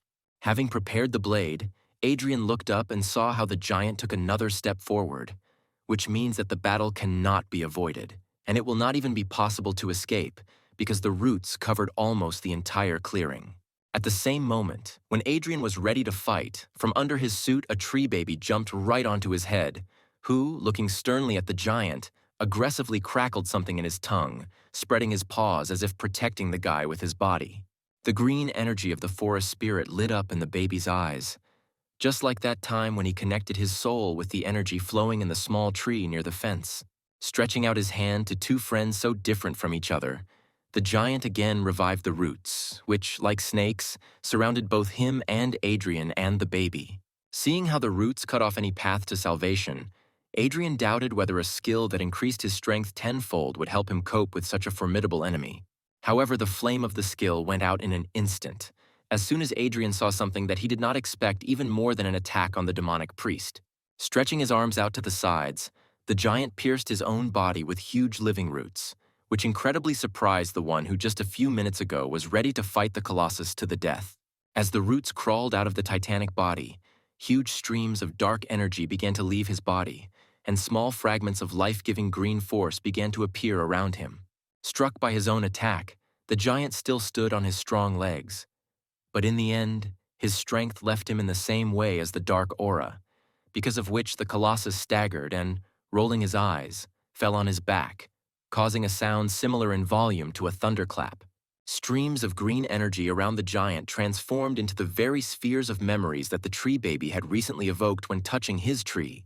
Looking into these spheres, Adrian finally learned how corruption conquered this mighty forest, namely under the influence of that same demonic priest who brought the dark spirits, whose madness affected the nature around. Having appeared with them in the settlement of peaceful Ents, the priest demanded that they give him their shrine, around which the settlement was built. He invited the spirits to join him in exchange for life. But the proud tree spirits responded with a formidable refusal, ready to fight for their home, relatives, and shrine.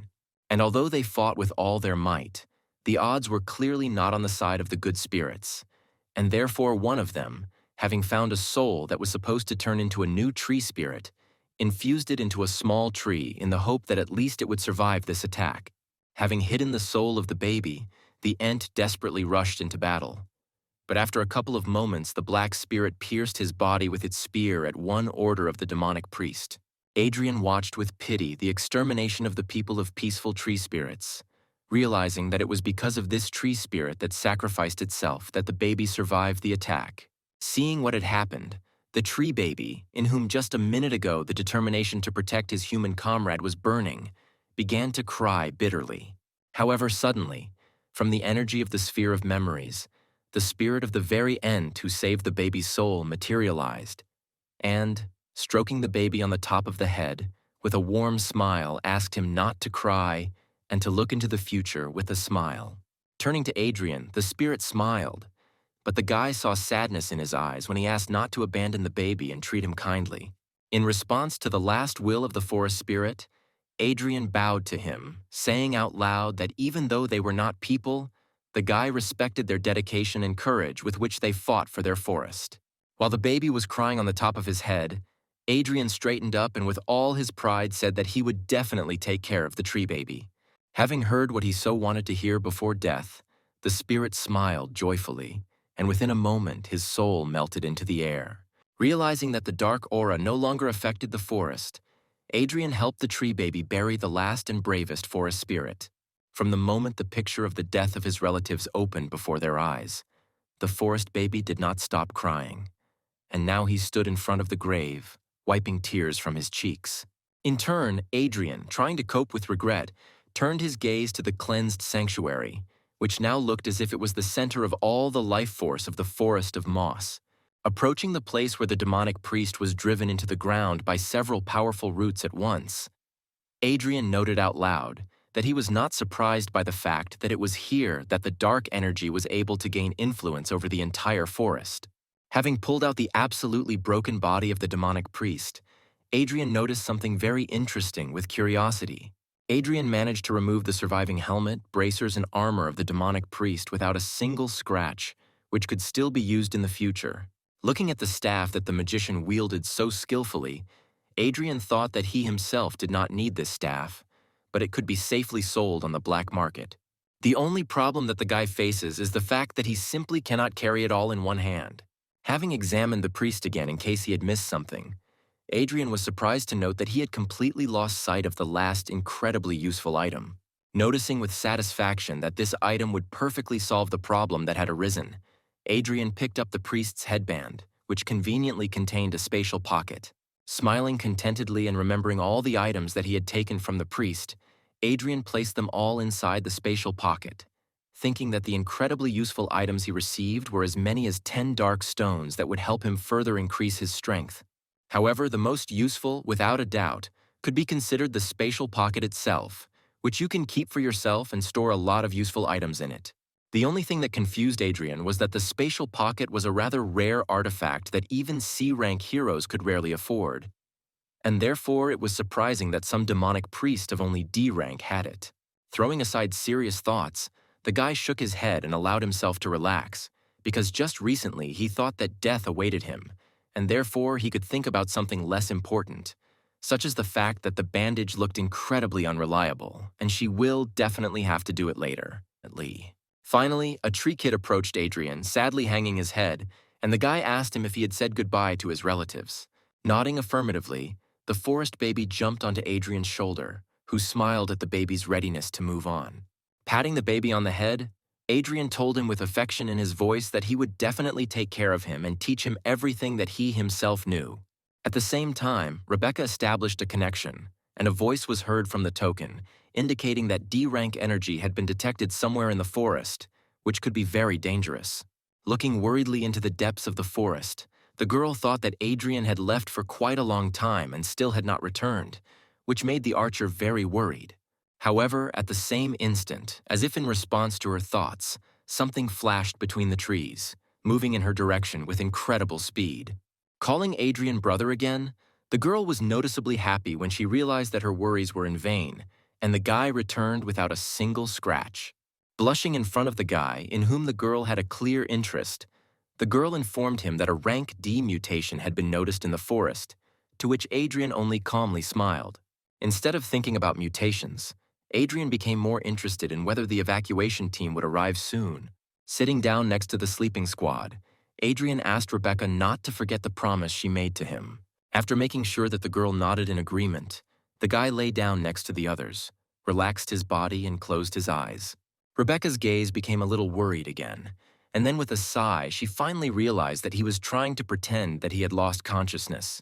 At the same moment, turning towards the forest, Rebecca noticed the approach of silhouettes that turned out to be familiar to her.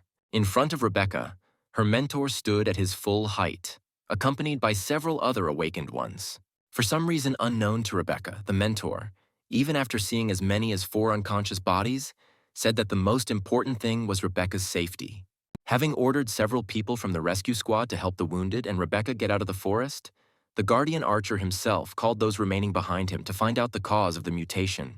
Rebecca managed to cast a worried glance at them when the squad moved in quick jerks between the trees and disappeared into the thicket. After some time, the rescue team and the victims reached the awakened camp on the outskirts of the city.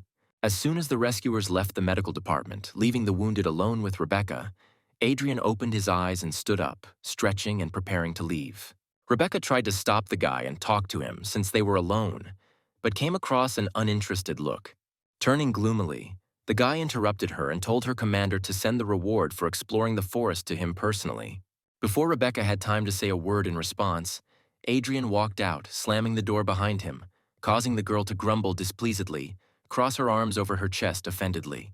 At this time, her token suddenly vibrated, and then the mentor's voice was heard from it, asking if the archer had met other awakened ones in the forest. Embarrassed by the realization that she needed to keep the guy's secret, the girl said bluntly that she had not seen anyone. In response, there was surprise in the man's voice, because the team reached the altar and saw that it had already been cleared, and only a squad of at least D rank could do this. Rebecca gloomily looked from the token to the door, and in her head there was only the question of how Adrian could cope alone, because he had recently become awakened. Adrian himself finally reached his area, reasoning that although he has quite a lot of dark crystals, he's extremely lacking in other resources. Warming up along the way and looking around with a smile, Adrian noticed with satisfaction that he was able not only to successfully complete the assigned tasks, but also to better understand his abilities. Realizing how much he could now do and how powerful he had become, the guy firmly decided that he needed to learn new skills as soon as possible. Suddenly, from under the guy's suit, a tree baby emerged and rattled something in his own language. Although the guy began to understand him a little, and therefore clearly understood that the little one wanted to eat.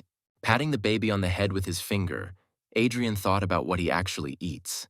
However, at one moment, the guy saw something that could change his plans for the coming day. The familiar face of the same man who helped Darren throw the guy in whose body Adrian now lived from his own home.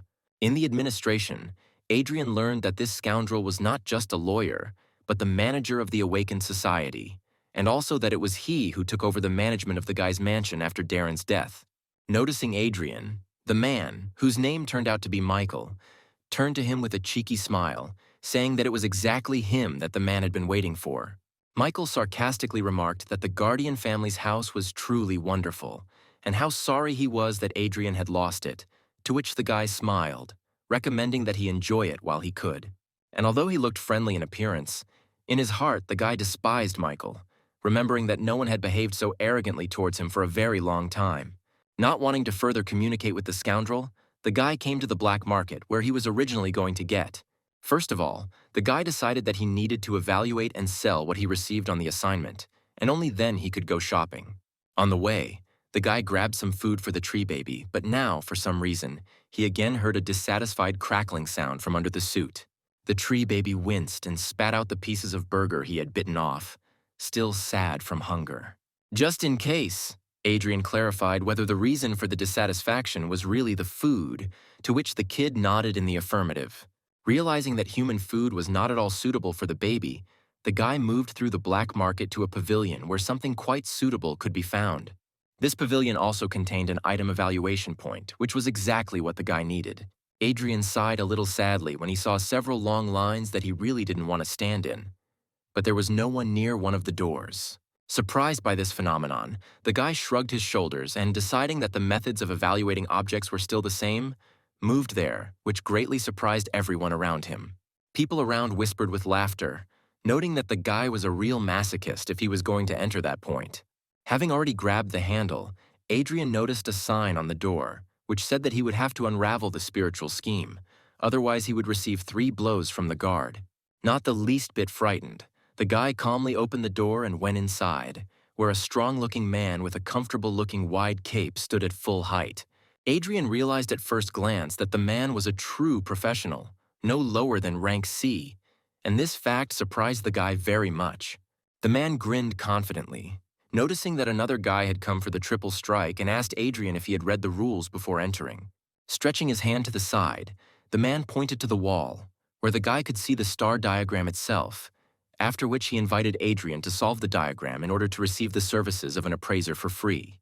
Noting that if the guy takes on the solution, it's better to finish the job, otherwise the guard will beat him, the man demonstratively hit his palm with his fist. Adrian didn't pay any attention to the aggressive gesture, but instead looked at the rather curious spiritual diagram on the wall.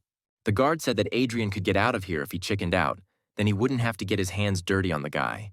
Turning his gaze from the diagram to the man, Adrian smiled sarcastically and noted that the owner of this point, apparently, was not a mistake, since he hired a mongrel to do all the dirty work.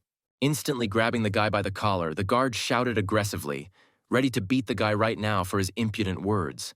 But Adrian looked calm. At this time, the fair-haired girl, who was behind the wall and was previously bored without work, listened in great surprise to the men's conversation, noticing curious details with interest. Adrian calmly said that this scheme is quite rare, and with its help, gifted awakened ones can increase their rank much more easily. But there are some features in it that are difficult to understand. In one deft movement, the guy freed himself from the grip and threw the man's hand away from him, noting that the cost of solving the scheme was much higher than the cost of assessing his weapon. Noting that this was too easily understandable a scam, and that the owner of this item simply did not want to pay for deciphering the scheme, Adrian grinned, which caused the furious indignation of the guard. One glance at the diagram was enough for Adrian to say with confidence that the owner of this man would soon die, because when using the Stargate, a lot of spiritual energy would probably burst out of him. At the same instant, the man rushed forward with his hand raised, intending to strike a powerful blow at the insolent person who dared to insult his owner. However, a calm and clear female voice, suddenly heard from behind the partition, called on the guard to stop. Taken aback by the sudden order, the man turned to the girl who had come out, not understanding why she stopped him. A rather attractive blonde girl who appeared in front of Adrian turned to the guy, saying that she would be very grateful to him if Adrian would help her. The man suddenly exclaimed, asking in surprise whether this impudent guy was telling the truth about the state of her health. Grinning, Adrian had already turned around and moved towards the door, only saying that this work was too difficult to do on a simple request. He said that the girl could safely die if she was so greedy, but suddenly a guard appeared in front of him, abruptly closed the door and exclaimed that he was obliged to help. Realizing that he could not allow the guy who was able to save his mistress to leave, the man tensed, ready to stop Adrian by force. Seeing the aggression, Adrian released his aura and gave the guy a hard look, asking if he really wanted a fight. Having felt such a powerful aura, the guard was clearly lost, not understanding how this puny guy could be so strong. Realizing that he would never be able to cope with someone so powerful, the man bowed his head doomedly, apologizing and wholeheartedly asking the guy to help his mistress. Looking down at the man, Adrian took a step towards the door, saying that not everything in this world can be solved with an apology. Holding his head proud, the guy opened the door and walked out of the assessment station without looking back. Gritting his teeth in despair, the guard suddenly rushed forward, rolling on the floor outside the room. Seeing the man suddenly stop on his knees in front of him, Adrian just put his hands in his pockets, looking down at him as well. The amazed crowd, who had seen this man throw people out of his office many times, whispered in stunned attention as he now begged for forgiveness at the top of his voice, resting his forehead on the floor.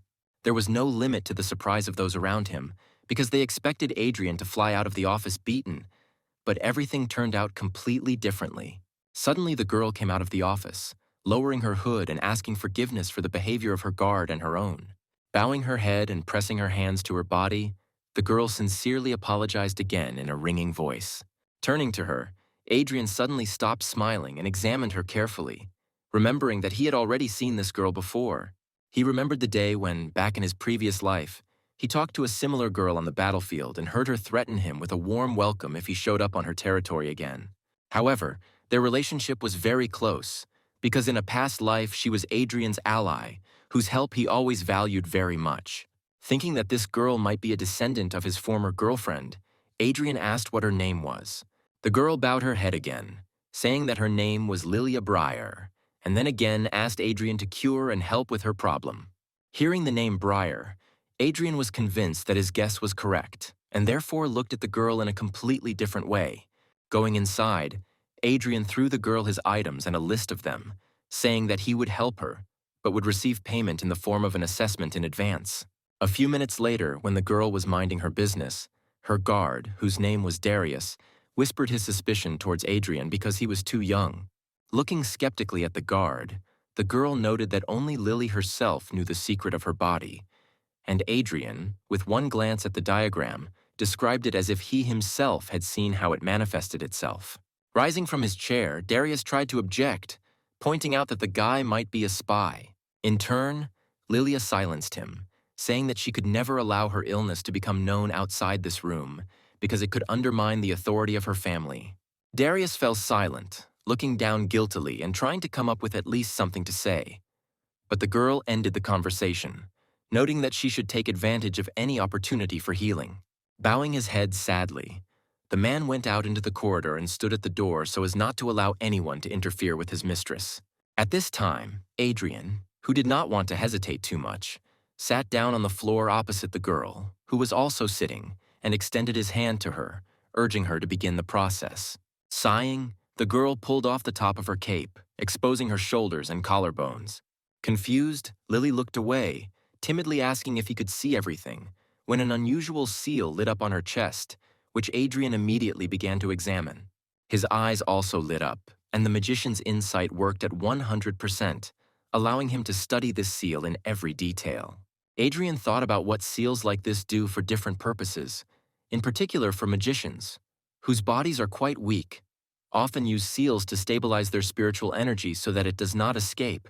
The seal on the girl's body looked special, and the guy, looking gloomily at Lilia for a long time, suddenly spoke. He asked if it seemed to him that the girl possessed a spiritual pattern inscription body, which greatly puzzled Lilia. Worried, the girl incomprehensibly asked the guy if this was something dangerous.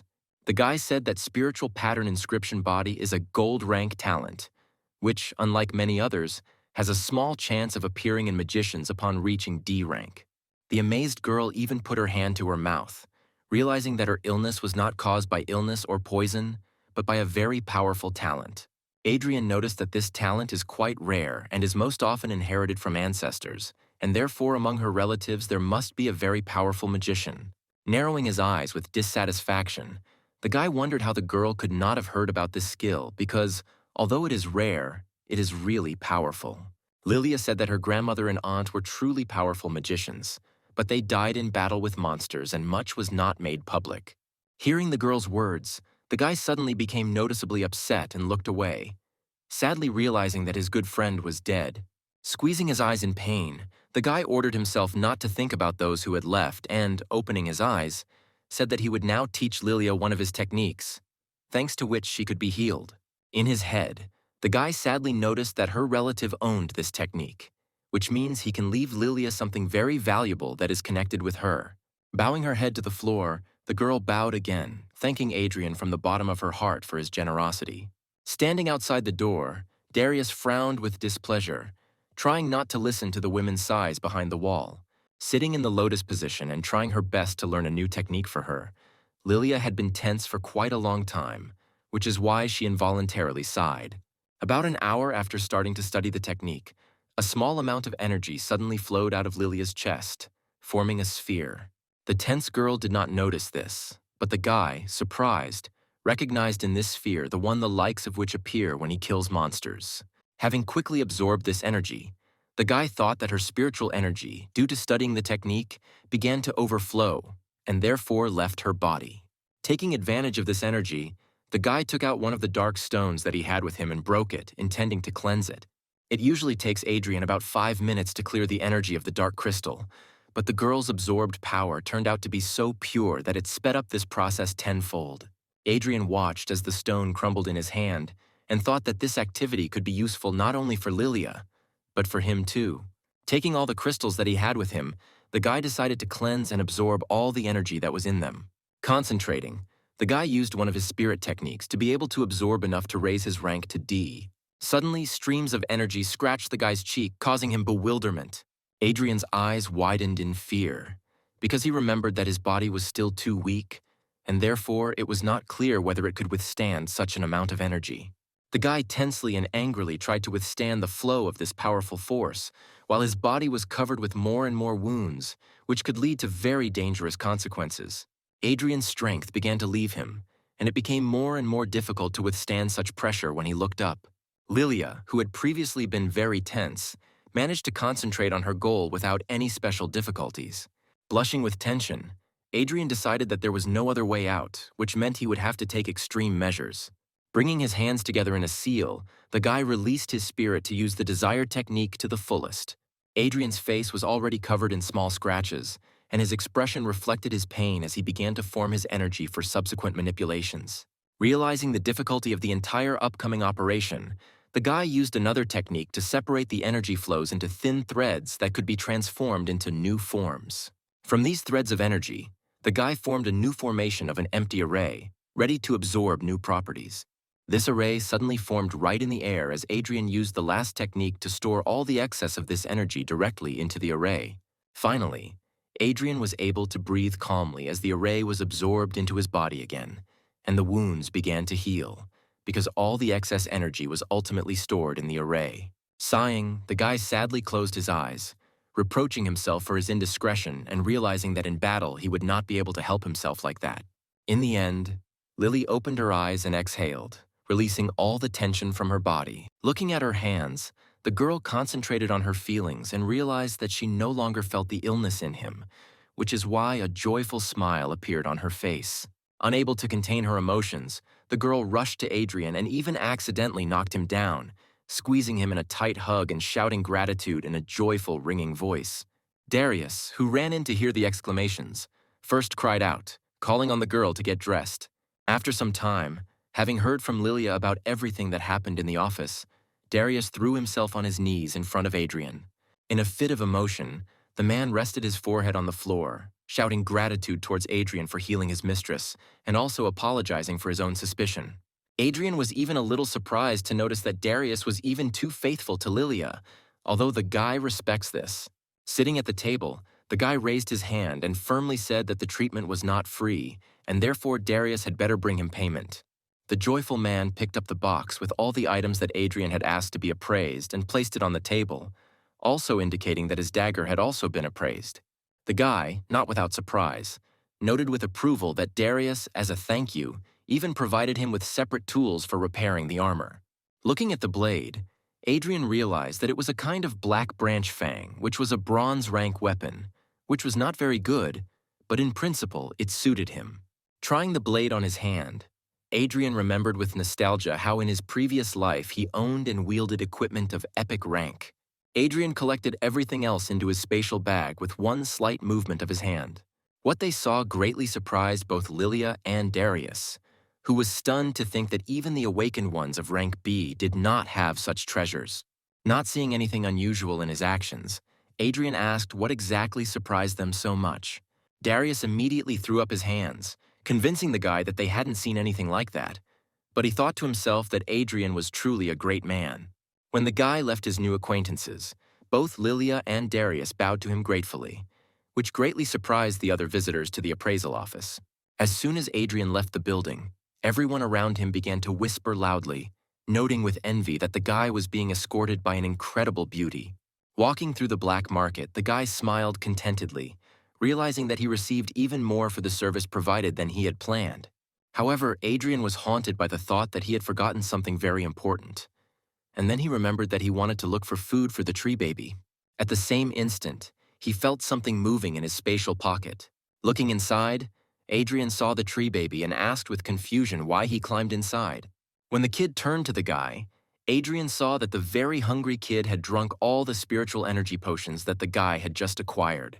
If Adrian could fall into the ground from disappointment, he would definitely do it, although he understood that he himself forgot to feed the baby. Arriving at the Warriors Guild, Adrian, with a gloomy face, reasoned that potions of spiritual power were too expensive to buy constantly, and the baby still needed to be fed. And although the realization that the baby would ruin him in this way did not make the guy too happy, he was inspired to find a positive in the situation, thinking that the baby would certainly grow up to be very strong. The guy was going to look for more tasks, But a joyful Frank suddenly appeared in front of him, saying that he had signed Adrian up for a meeting between the guilds of warriors and knights. And although Frank was clearly very glad that he gave such a gift to the guy, Adrian turned away and said that he was not interested in this initiative. He simply understood that this event of exchange of experience between newcomers, warriors, and knights would bring him absolutely no benefit. The guy thought that the reward for this would be meager, but Frank silently handed him a piece of paper on which was written about a reward of 1,000,000, as well as 10 boxes of potions of spiritual power. Adrian paused for a couple of seconds, just wondering what a great reward this was. And when he finally realized the essence of this award, he tore the piece of paper from Frank's hands and proudly said that he would definitely live up to his mentor's expectations and take first place. And although Adrian insisted that he would easily get first place, Frank laughed good-naturedly, saying that the guy had only recently become awakened, and therefore there was no point in counting on anything. Frank noted that there would be a lot of elite there, and he invited Adrian to gain experience, although the guy himself had no doubt that he would win. As Adrian moved towards the exit, Michael and Roosevelt watched him, telling the hooded man that it was Adrian who caused his brother Mark to die before being rescued from the forest. They insisted to the man armed with the sword that the fatal wound was inflicted by the weapon and not by the monster, and Adrian, who was in conflict with the knight, was under the main suspicion. Sighing sadly, the man stated that if Adrian really killed Mark, then he himself was destined to die, which brought smiles on the faces of the two scoundrels. Having spent very little time walking around the City of Dawn, Adrian reached the Arena of the Awakened, where the meeting between the warriors and knights was to take place. Adrian read that this event is organized specifically between gifted awakened ones, which means that all participants there will be at least silver rank. Coming out to the arena, the guy looked at it and admitted that this place, built for meetings between guilds of different classes, looked really majestic. Once again, Adrian attracted the attention of all the awakened ones who came to the event, who considered him a real arrogant for his presence in the arena. After talking with other organizers, the presenter announced the start of the event and said that the order of battles was determined by the numbers on the bracelets issued to the participants. To his own surprise, Adrian was among the first in line for the duel, and when he came out, stretching his arms, he found himself in the field of view of Rebecca and her mentor, who had come to watch the event. And although the archer's mentor said that Adrian was too arrogant for someone who had recently awakened, Rebecca did not dare comment on his words, awkwardly looking away. Adrian respectfully bowed to his opponent, who, having also bowed, sarcastically noted that the guy would be too easy a target. A slightly plump and rather young knight of rank E took a stance, ready to deal with the enemy in a few seconds. However, the knight did not even have time to take a step when Adrian's burning fist crashed into his jaw. Looking at his opponent with arrogance in his eyes, Adrian told him to shut up if he wanted to do anything in this fight. From such a powerful blow, the knight flew to the side, unable to stay on his feet. Having landed, the guy regrouped and cleared his throat, rubbing his bruised jaw and noting that the blow was quite strong. The people around, including Roosevelt, Michael, and their comrade who had recently arrived, were greatly amazed that the newly awakened one was able to send an E-rank knight flying with one blow. Baring his teeth with displeasure, the knight was indignant that Adrian attacked him suddenly, and that was the only reason he was able to hit. Adrian, clicking his tongue and not taking his eyes off his opponent, thought that all weaklings can do is make excuses. Turning his head, the guy noticed that a very cruel aura, full of anger, was felt from the audience. Having listened to his own feelings, the guy realized that one of those who radiates this aura is Michael. But Adrian did not know the second one at all. At this time, the knight rushed forward, holding his sword tightly in his hand, shouting that he would definitely deal with his opponent. Swinging his sword, the knight grabbed it with both hands and poured the power of his spiritual light into his blade, attacking Adrian. Without particularly straining, Adrian ignited his blade and stood in a stance ready to meet the enemy's attack. With one deft blow, the guy hit the blade and deflected it to the side.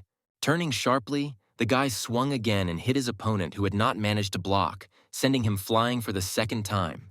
This time, the blow was stronger, and therefore the knight flew out of the arena completely, unable to even regroup and successfully land on his feet.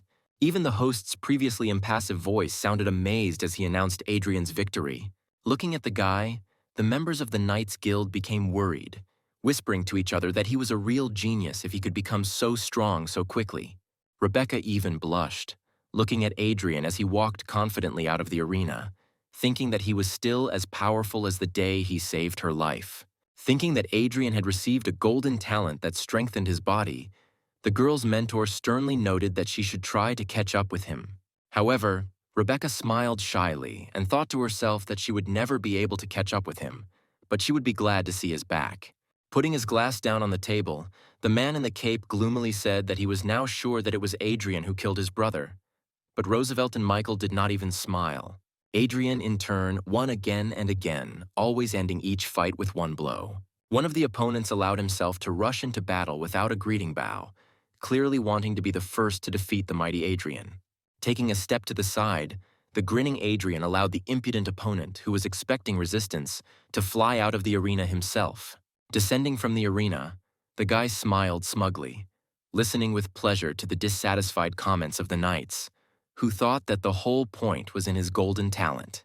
Turning to those who were speaking, the guy sarcastically remarked that they would be better off thinking about why they themselves didn't go after the golden talents, since they consider them dishonest. Turning away from the ashamed knights, Adrian noted with satisfaction that he was pleased with the fact that everyone around him thought that his talent lay in strengthening his body. The host once again announced the fight, inviting Adrian and a certain Joshua rearguard to the arena. Hearing the surname, the guy noticed that the rearguard's surname was familiar to him, but could not remember where it came from. The inspired whispers of knights were heard all around, discussing the person of Joshua and calling him a real genius. Throwing off his cloak, Joshua looked at his opponent with a hard but restrained gaze, while those around him remembered his brother Mark. Everyone around was clearly happy about the upcoming battle, in which Adrian could finally be brought down from heaven to earth. Bowing grimly, Adrian heard someone shout a supportive comment in Joshua's direction, offering to count the warrior's teeth. Having heard who Adrian's opponent would be, Rebecca became worried, and her mentor not cheerfully noted that Adrian's streak of victories would end there. For the first time during the event, Adrian looked serious and focused, because he understood perfectly well that it was Joshua who was emanating from this murderous aura that he felt. Joshua calmly spoke to his opponent, asking if he happened to know his older brother Mark, with whom he had recently been in the same squad. For a second, Adrian pretended to have absolutely no idea who his opponent was talking about. And then, smiling joyfully, he exclaimed that he remembered the idiot who allowed the monster to devour him and kill him. The guy's words caused real hatred, physically felt by Adrian, and Joshua furiously said that he would destroy his opponent. The knight was so angry that he caused an incredibly bright nightly glow, which made everyone around him understand that Joshua did not intend to joke. And although Rebecca was clearly worried, her mentor noted with a smile that Joshua was already at the peak of E rank and would very soon move to D rank. He said that Adrian didn't have a chance, but Rebecca was 100% sure that her brother would never allow himself to be defeated. Watching the start of the fight, Michael adjusted his glasses contentedly, noting that he could be calm, and Joshua could easily deal with the hidden threat in the form of Adrian. Taking off from his place, the guy rushed into battle, furiously shouting that he would riddle his enemy like a sieve for the death of his brother. The attacker's eyes glowed with spiritual energy, and his hands moved with incredible speed, wielding his spear as the knight used one of his skills. Everyone around looked in amazement at this incredibly powerful attack, because Joshua attacked with his spear at such a speed that it was difficult to follow him. And although the attack was truly impressive, Adrian was ready to accept it and show that he himself could show class. Following the very first thrust of the spear, Adrian raised his sword and attacked himself, aiming straight for the tip. With equally impressive speed, Adrian began to wield his sword in response to Joshua's attack, connecting the tip of the sword with the tip of the spear with each thrust. Standing firmly on his strong legs, Joshua rained down his opponent with a hail of lunges, and Adrian deftly moved from side to side, catching every blow of the spear. Having abandoned his first strategy, Joshua moved himself, cutting the air with the tip of his spear and aiming at his opponent, while the audience noticed that Adrian was even stronger than they thought before. Blushing, Rebecca even covered her mouth as she realized how much she admired Adrian. All this time, Adrian was only blocking the attacks, but at one moment, noticing the window that had opened, the guy made a lunge, which Joshua had to block, interrupting the series of attacks. Joshua, who did not expect that he himself would have to defend himself from the force of the blow, even recoiled, gloomily noting that the guy's sword was really strong. Moving easily as if he were dancing, Adrian turned around after a powerful attack and thrust his blade forward, sarcastically asking if his opponent wanted a break. Twisting the spear in his hand, Joshua straightened up and asked directly how Adrian could become so strong if he had awakened only recently. However, Joshua was not going to lose and therefore was ready to use any means to win. Having fished out something small from his pocket, the guy threw it into his mouth, intending to chew it.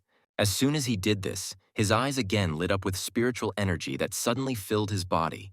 At one point, his powerful spiritual aura burst out, being so strong that the air around Joshua's body became hot. Adrian calmly followed the actions of the enemy, who suddenly became much stronger than he was at the beginning of the battle. Rebecca's mentor suddenly jumped up from his seat, exclaiming indignantly that Joshua had swallowed a forbidden drug that increased his strength to D rank, which means Adrian must be saved. Rushing forward with incredible speed, Joshua exclaimed that he was going to kill his enemy, and his aura suddenly took the form of a dragon, whose jaws were ready to close on the guy's body. People around raised their hands, trying to protect themselves from the scorching aura of the night, and one of the spectators noticed that the guy's spear was incredibly powerful. Grinning contentedly, Adrian stood up and rushed forward, boldly asserting that Joshua would not give in to such strength. Even Rebecca, who knew how strong Adrian was, screamed in panic at him to dodge, otherwise he might get hurt. In turn, Michael grinned contentedly, rejoicing that his enemy was so boldly rushing forward to his own death. With his feet firmly planted in the arena, the surface of which began to crumble from the mighty force of the two combatants, Adrian boldly met the tip of Joshua's spear with his blade. Adrian put all the power of his body into the blow, but the sword, which had previously so steadfastly withstood the barrage of attacks from the night, suddenly cracked. The power of Joshua's attack was so great that the sword split into pieces, and the spear moved deeper, reaching Hadrian's body. Joshua, whose blood was boiling with hatred and a thirst for revenge, excitedly exclaimed that he was able to kill his enemy with one blow of his mighty spear. However, Adrian remained firmly on his feet, and Joshua suddenly realized that he could not move his spear at all. Smiling, Adrian looked up at his opponent with satisfaction, expecting to see the shock in his eyes when the tip got stuck in the shield of spiritual energy on the warrior's chest. The guy's gaze became menacing when he calmly explained to Joshua that he knew very well about all the enemy's tricks and had seen his pill at the beginning of the fight. Shocked and more angry than before, Joshua tried to snatch the spear but was unable to do so. So Adrian stretched his hand forward. Seeing how Adrian was about to intercept the spear, Joshua tried to release it, but realized that he could not even relax his hands. The guy's eyes lit up as he prepared to use his now spiritual energy against the knight. In an instant, a powerful aura wafted from the guy, scorching Joshua, who had no way to defend himself. Using his own spirit, Adrian used Joshua's powerful energy to absorb it and become even stronger. People around did not understand what was happening, and why Joshua, who was clearly in pain, did not move. At one point, Adrian let go of the guy's spear and, deciding that he had absorbed enough, rushed to attack his opponent, who was absolutely not ready to defend himself. Swinging, Adrian lit his fists and rushed into battle at Joshua, who tried to somehow jump away, but absolutely unsuccessfully. Concentrating hard on the blow, the guy attacked Joshua, sending his opponent flying out of the arena again. The attack of both forces of Joshua and Adrian turned out to be so strong that the genius knight, unable to regroup, flew backwards into the pedestal, splitting it into pieces. Joshua immediately went limp, unconscious, as everyone else, including the leader and the judge in one person, rushed to him to check if the knight was dead. Michael froze in place, unable to understand how Joshua, being such a strong knight, could lose to Adrian, who had only recently become awakened. Having relaxed and extinguished the fire of his own spirit, Adrian put his hands in his pockets and yawned boredly, saying that the judge should have made an announcement sooner. The judge harshly noted that Adrian had overdone it, to which the guy reasonably pointed out that his opponent was using a prohibited drug to increase strength, and Adrian himself accidentally made a breakthrough in strength. The judge was stunned speechless when he heard about the breakthrough and was once again surprised by Adrian's strength, realizing that he had reached the peak of E rank. Joshua at the same time regained consciousness and, raising a furious glance at Adrian, was about to rush back into battle. However, feeling something strange in his chest, the guy looked down and saw a strange dent in his armor, which for some reason burned very much. Within a second, this dent suddenly exploded, piercing the armor and once again injuring the knight so beloved by everyone. The judge immediately called the medical team to help Joshua, and Adrian grinned and walked out of the arena, thinking to himself that the wound was not fatal. People were simply amazed, because they realized that none of those present would be able to defeat him. At this time, in the Warriors Guild, behind one of the doors, the stomping of feet was heard, clearly signaling someone in a hurry to leave the office.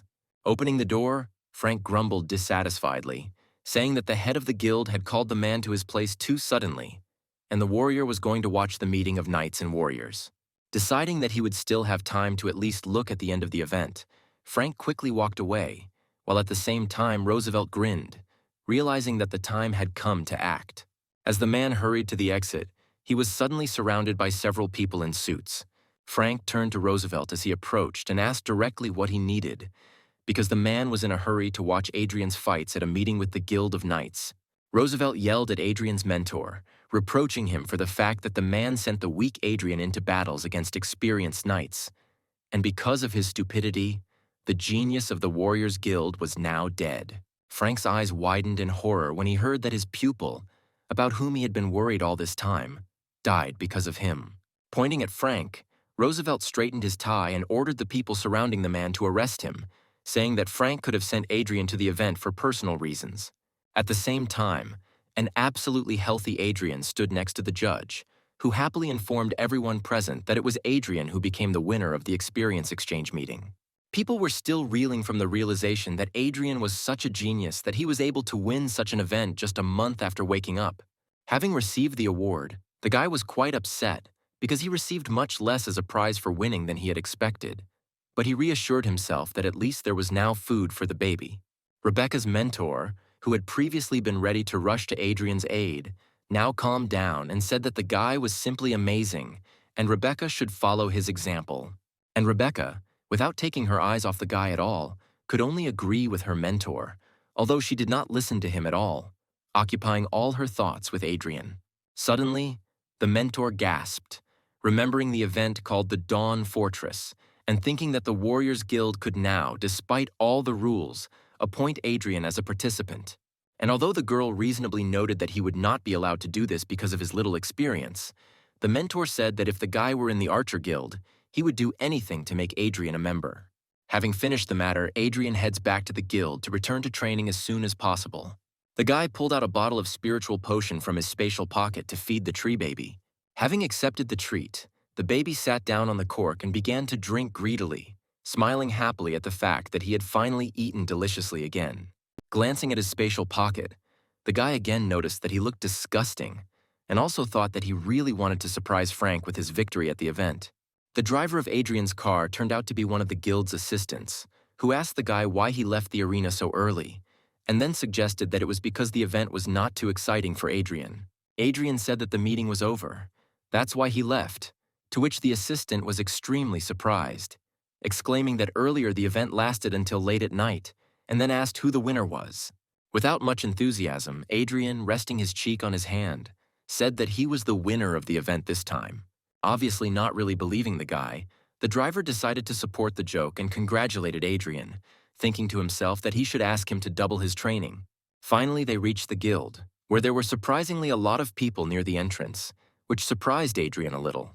As Adrian got closer, he noticed that most of those present were from the Dawn City law enforcement team. Inside, Roosevelt shouted at the Warriors Guild students who were defending their mentor and preventing him from being taken into custody. One of the students shouted back indignantly, pointing out that Mentor Frank had always treated geniuses with kindness, and they were simply trying to set him up. A representative of law enforcement named Hans came forward and calmly said that Frank was only pretending to be a good-natured person, but in fact, he was destroying young animals to please others. Giving the student a calm but menacing look, the man said that they had received notification of Adrian's death and had found irrefutable evidence of Frank's involvement. Frank looked stunned at the people surrounding him, trying to take him into custody, and tried to understand how his ordinary day turned into something so incomprehensible. Turning towards his students, he told them to leave, noting that his conscience was clear and he was ready to surrender if he received a fair decision from law enforcement officials. The warrior's disciples clenched their teeth in anger, but were forced to allow their mentor to be detained, who, frowning ahead, folded his hands behind his back. Finally calming down, Roosevelt told Frank to his face that he had not set him up, and that indeed there was irrefutable evidence of the warrior's guilt. Roosevelt had already managed to relax and sigh with satisfaction, because his work for the day was done. But suddenly he felt warmth from the outside. A fiery fist suddenly crashed into Roosevelt's jaw, confusing his thoughts and knocking him off his feet. The mighty blow was so strong that Roosevelt went flying and crashed headfirst into a nearby wooden support. Falling and spitting blood, Roosevelt swore, and thinking that it was one of Frank's students, ordered Captain Hans to arrest them all. Seeing who hit Roosevelt, Frank, like his students, opened his eyes in shock, not understanding how this was possible. Captain Hans, although he remained calm, was clearly no less surprised by the blow than the others. A cheeky smile from Adrian, who mentioned that he had not yet gotten even with Roosevelt for the last time, asked directly why he would suddenly turn out to be a dead man. Frank exclaimed joyfully when he saw that his beloved student was alive and asked if he had left the event early. Captain Hans frowned a little, thinking to himself that Adrian should actually be dead now, and Roosevelt apparently couldn't be relied upon at all. Trembling with emotion, Roosevelt stood up, asking Adrian in a trembling voice how he could be alive, and then faltered mid-sentence when he began to say that Joshua should have killed him. Realizing that he had spilled the beans, the man covered his mouth, looking into emptiness with a panicked gaze. Hearing Roosevelt's words, the enraged warrior disciples screamed, accusing the man of being the one. Everyone around began to accuse Roosevelt of being the one who tried to frame Frank's mentor. At the same time, Captain Hans, smiling, tried to cover up his unlucky comrade, noting that Frank sent Adrian to such a difficult event, which means he had ulterior motives. The man noted that Adrian was lucky that he decided to leave the event early, and said that they would arrest both Frank and Roosevelt, but stopped short when the guy said that the meeting was, in fact, already over. The people around fell silent in shock, wondering how the meeting could end so early, because usually at such a time it was just really beginning. At this time, one of the warrior disciples who was present at the event entered the doors of the main entrance and joyfully exclaimed that Hadrian had won the event in just half a day. However, when he saw representatives of law enforcement agencies, the boy became worried and fell silent, trying to ask what was going on here. Everyone around them screamed in amazement at the realization that Adrian not only survived this dangerous event, but also took first place. Adrian said that he and his mentor had been following Roosevelt's actions and therefore had a rough idea of what he was going to do, which meant now was the time to settle the score. Roosevelt trembled with the understanding that all his plans had collapsed, which just recently seemed simply impossible to him. Hammering his fist into his palm, Adrian said that Frank suspected the man long before he handed the guy the modified skill for the gold rank, and although Adrian was going to deal with the scoundrel himself, a man suddenly rushed in front of him, from whom he himself did not expect action at all. Running forward, Captain Hans, looking sternly at Roosevelt, was about to arrest him, seriously saying that Adrian was right and the time had come to deal with the villain. In turn, Adrian, seeing what was happening, frowned, realizing that Captain Hans would never allow the matter to end so easily. After some time, Adrian was already standing on the top floor of the guild building, frowning at what was happening below. Down there, they were taking away the wounded Adrian Roosevelt after being hit, intending to provide him with first aid before his arrest. Frank, who stood next to him, urged the guy not to worry and noted that the director of the guild would definitely investigate everything as soon as he came out of seclusion. Suddenly, he grabbed Adrian by the shoulder, which greatly surprised the guy, who at any moment expected some kind of danger in his direction. Seeing the serious look of his mentor, Adrian already thought that the man was going to attack him, which the guy did not expect at all. However, Frank, subverting the guy's expectations, laughed out loud, amazed that Adrian not only took first place at the experience exchange event, but also did it in just half a day. However, the man rejoiced so much that his back suddenly began to hurt, causing Frank to cry out in pain, and Adrian noticed that the man shouldn't strain himself so much and it was better for him to go rest. Hearing that Adrian was also asking for a reward, the man frowned, saying that he was too arrogant and the reward would definitely be significant, but he should wait. Adrian honestly didn't understand what else he should expect, and why he still couldn't get his reward, if everyone around him was happy that he was improving the reputation of the Warriors Guild. Suddenly, a rather attractive girl named Aura, who was Frank's assistant, entered the room and brought what the man asked to prepare. Thanking the girl, Frank told the guy that there was no doubt about his strength, but now he must test Adrian's spiritual strength and then tell him something very important. Opening the box, the man pointed to a blue glowing orb, which is used to evaluate the levels and talent of the awakened. Stepping aside, Frank allowed Adrian to approach and touch the ball to make an assessment. As soon as the guy put his hand to the ball, threads of blue energy flew out of it, which immediately entwined the guy's hand. Suddenly, the light of the ball and the energy emanating from it turned golden, which made Frank notice with satisfaction that the guy really had golden talent, which couldn't help but rejoice. And then suddenly words flashed above the ball, saying that Adrian had raised his level to D rank, which was very impressive. Frank smiled in surprise, glad that his student had reached such a high milestone in such a short time, and the stunned aura whispered that the guy was a real genius. Raising his head, Frank noticed with a smile that Adrian had a golden talent, and even received the D rank in just a month. And there had not been such excellent representatives of the Warriors Guild for a very long time. Absolutely not surprised, Adrian turned his gaze to Frank and asked him in a calm voice what was so important about what he wanted to talk to his student about.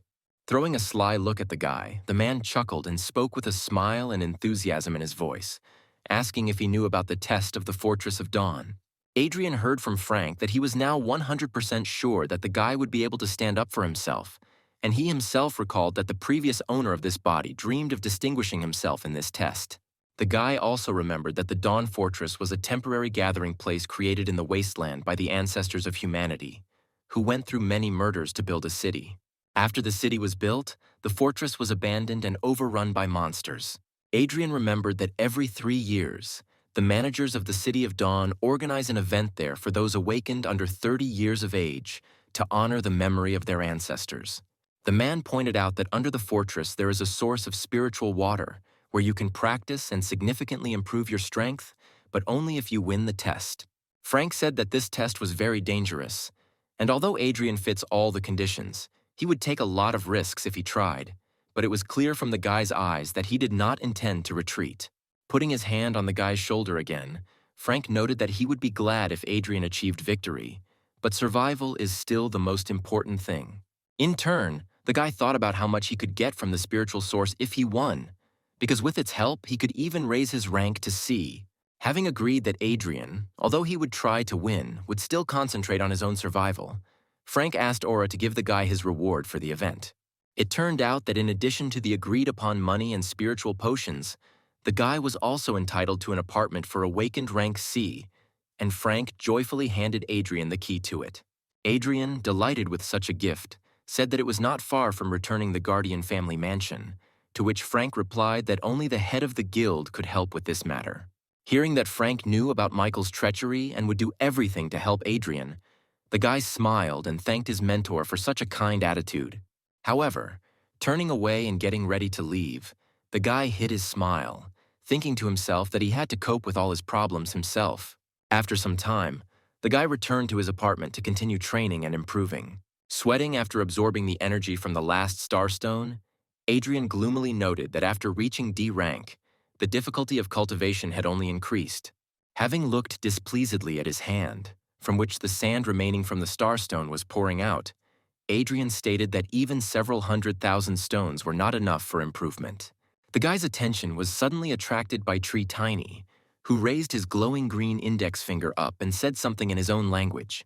The guy remembered how at the event, unnoticed by others, he asked the kid to carry out some manipulations on the defeated knight.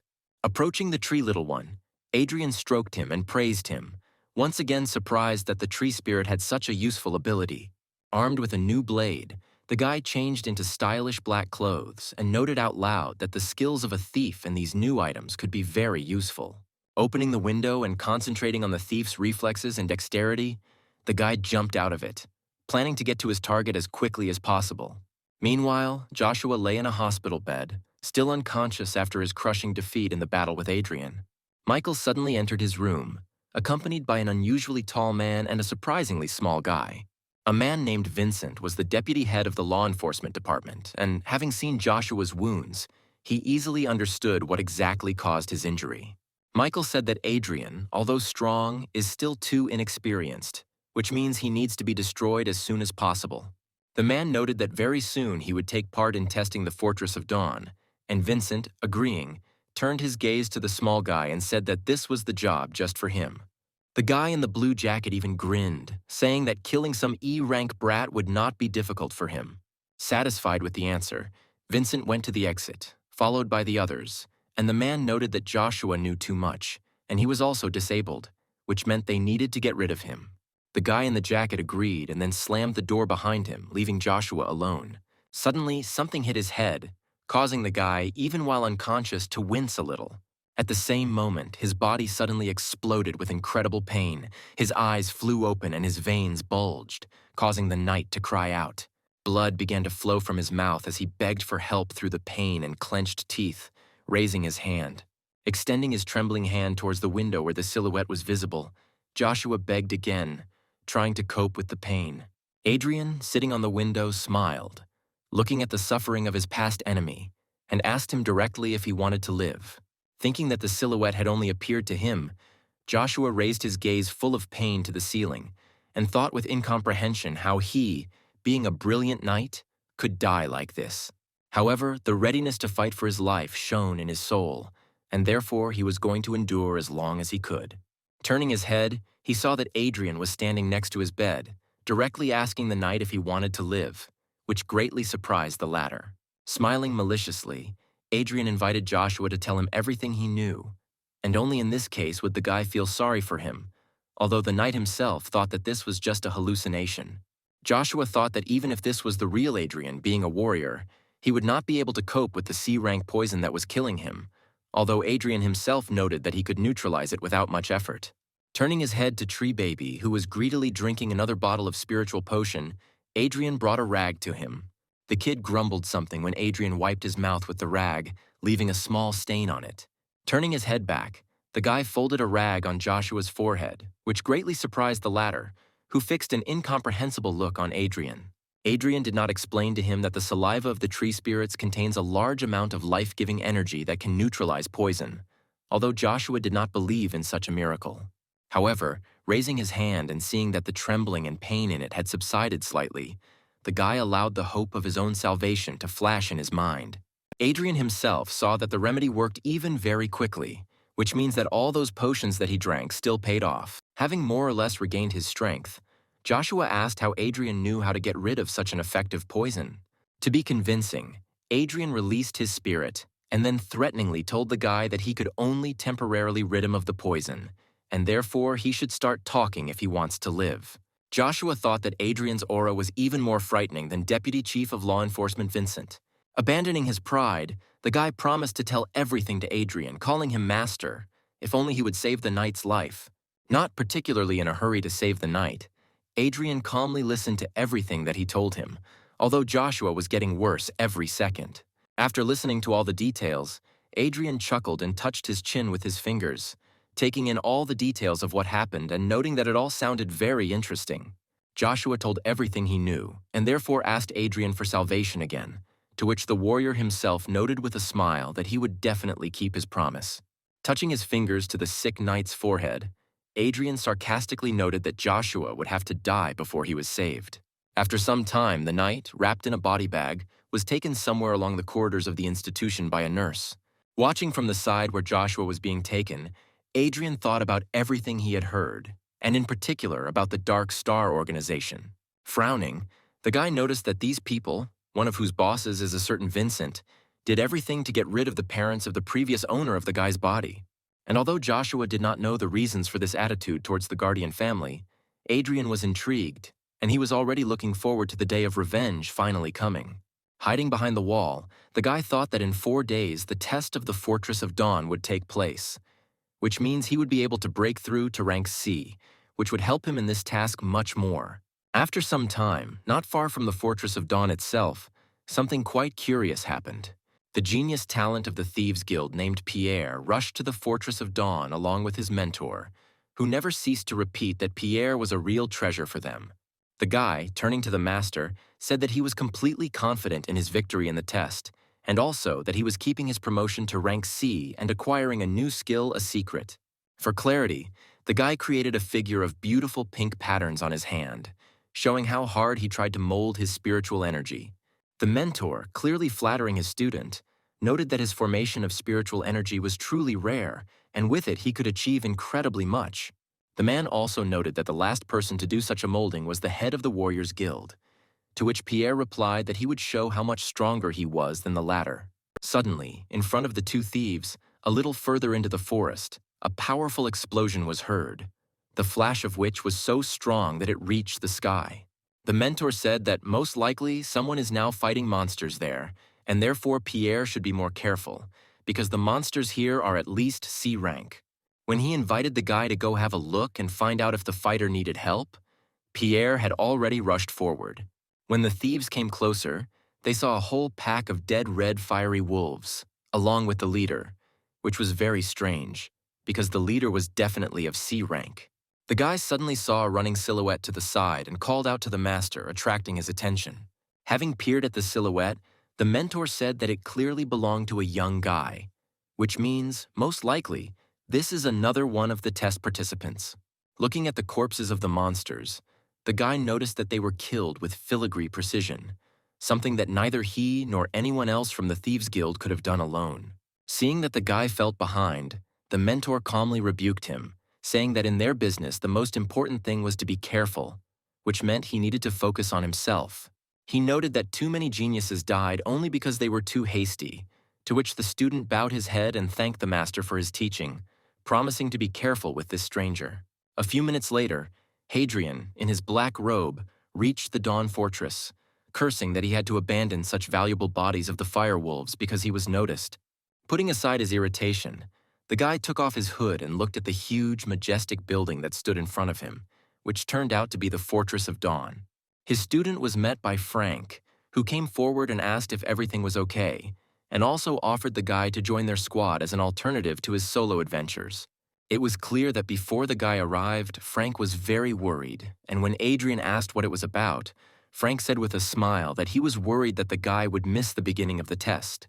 Adrian kindly said that the mentor should not have worried, and that he was simply delayed on the road by several D-rank monsters. Having looked at the guy more closely, Frank said with interest that his strength had clearly increased during the week that they had not seen each other. Smiling embarrassedly and scratching the back of his head, the guy said that his mentor was clearly overpraising him, although inside he understood that he had been killing monsters all this time, and therefore it was not surprising that he seemed stronger. Having said that he had prepared well enough and there was no need to worry about him, Adrian asked how the master himself was feeling after that unpleasant event in the guild. Grinning, Frank said that such scratches would not get through him, and he was a tough enough nut to crack not to complain. Suddenly the man tensed up and spoke through his teeth about the pain, but quickly remembered that he was trying to save face and interrupted himself, noting that he was not in pain, but just the wound was itching. Smiling at the man, Adrian noticed to himself that his mentor Frank was truly a stubborn warrior. Having coped with the pain, the man turned and walked towards the building, gesturing for the guy to follow. With surprise, the guy noticed that the entire Fortress of Dawn was surrounded by a protective star seal of incredible strength and such enormous size that it extended throughout the entire territory of the ruins. Adrian noticed that there were a surprising number of awakened people in the fortress, and then asked if they were all going to participate in the test, to which Frank shook his head. The man said that the trial of the Dawn Fortress was held every 3 years, and was therefore an important event that was broadcast on televisions for ordinary people to watch. The man tried to warn the guy one last time and told him that the monsters appearing under the Fortress of Dawn were all at least C rank, and therefore he should be very careful. Smiling, the guy said that Frank had already told him about this 10 times, although inside Adrian really liked that someone treated him so kindly. Adrian sarcastically noted that it was precisely because of his habit of talking a lot that mentor Frank never found a wife, to which the man was indignant and shouted that he actually cares about the guy. And although Frank was feignedly offended, and Adrian tried to ask for forgiveness, one of the talented warriors of the guild named Vic approached and laughingly noted that the guy was damn right. Putting his arm around the guy's shoulder, the warrior told his mentor not to worry, because he would do everything in his power to prevent Adrian from getting into trouble. Smiling, Adrian noticed to himself that he really felt like a family in the guild, because all its senior members cared so much about him. Frank and Adrian moved further into the fortress, where crumbling pieces of architecture that looked like ruins gave way to beautiful views and striking buildings. Suddenly, Mentor Frank's attention was attracted by a familiar voice calling the man's name. Turning around, Frank saw two stunning-looking girls from the Magician's Guild, one of whom was clearly the eldest. Frank froze in place, recognizing his old friend Aurora, from whom Adrian felt an incredibly strong B-rank aura. Vic told the guy in a whisper that Aurora is a manager from the Magician's Guild, just like Frank is from the Warriors Guild, and that the girl is a B-rank mage, and they have known their mentor Frank since childhood. He said that the mentor was always competing with Aurora, but had long fallen behind her, and therefore was always lost in her presence. And Aurora immediately asked the man how he still remained C-rank. Looking behind Frank, the woman pointed at Adrian with a nod and asked if he was the genius with the golden talent, and then reproached Frank for sending the guy to the test too early.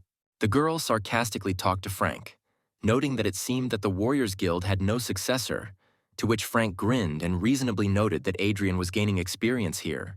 Angry at the woman, Frank pointed to the other warriors who had come and proudly noted that they were the elite and would definitely surpass all the magicians in the test.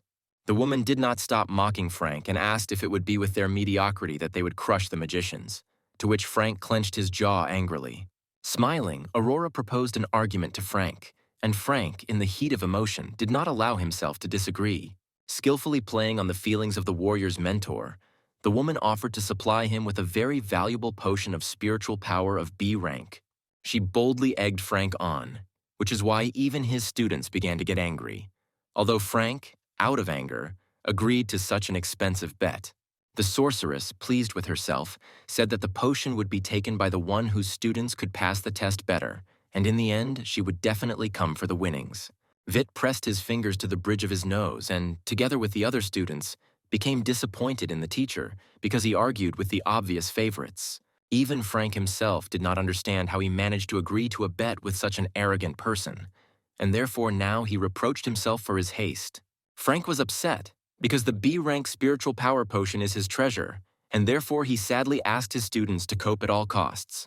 Finally, the event organizer announced that the trial of the Dawn Fortress was beginning. Several magicians cast a spell and a huge portal opened in the middle of the fortress between the protected and dark parts of the building. The participants, gathering their strength, began to enter the portal one by one to begin the test in which they could die. Adrian also entered the portal and noticed that the fairly intact and well-finished building here was a real ruin. He looked around at the huge space, inside of which a powerful dark aura was felt, and realized that it was this anomalous place that his mentor was talking about. The awakened around moved towards the passages deeper into the fortress, and Vic also hastened to say that they too would move on. He noted that it is better for the guy not to go too deep and call for help in any unclear situation, to which Adrian agreed with a smile and asked the squad to try for their mentor. Finally, he was left alone and a bright, satisfied smile appeared on his face, because he could act alone. Having made sure that there was no one left, he himself moved deeper into the fortress, intending to win the test at all costs. With a serious look at the majestic halls surrounding him, Adrian stepped forward, intending to reach the very end. At one point, a rank E monster, similar to a fairly large hound, rushed at him. Reacting easily to the attack, Adrian extended his hand, intending to meet the monster and counterattack. Without straining too much, with a slight movement of his hand, the guy intercepted the attack and sent the monster towards the floor, but with such force that the monster, falling to the ground, died immediately. Adrian recalled the conditions of the test, which clearly stated that victory in it was earned by points for killing monsters.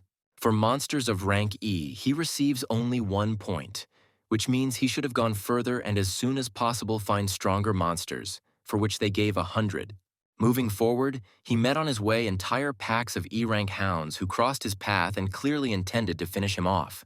Frowning, the guy noticed that an ordinary awakened D rank would obviously have problems in such a situation, but he was far from an ordinary awakened. Cursing, the guy ignited his fist and prepared for battle, planning to quickly deal with these creatures and go find a stronger monster. The monsters immediately rushed to attack, wanting to tear the uninvited guest into pieces and not feeling any danger from the guy.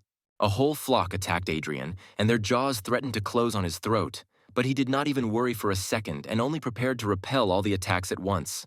Within seconds, each of the pack of hounds was lying on the ground dead, and Adrian was upset because he had only just warmed up. Using the skill of his heart, the guy pulled their energy from the bodies of the killed monsters, intending to use it since they were otherwise useless to him. There were quite a lot of monsters, and therefore the guy could use their energy to form a spirit formation. Having saved this energy in a bottle, the guy put it in his spatial pocket, once again noticing its unsightliness, to which the tree baby said in his language that he liked it. Rolling his eyes, the guy told Tiny that the aesthetics of the Ents were somehow too outdated and promised to start training him later, to which Tiny rolled his eyes.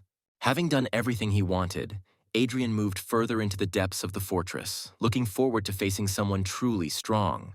As soon as he turned the corner, his presence was noticed by the same thief whom Vincent ordered to kill Adrian, and with a smile he rejoiced at his luck.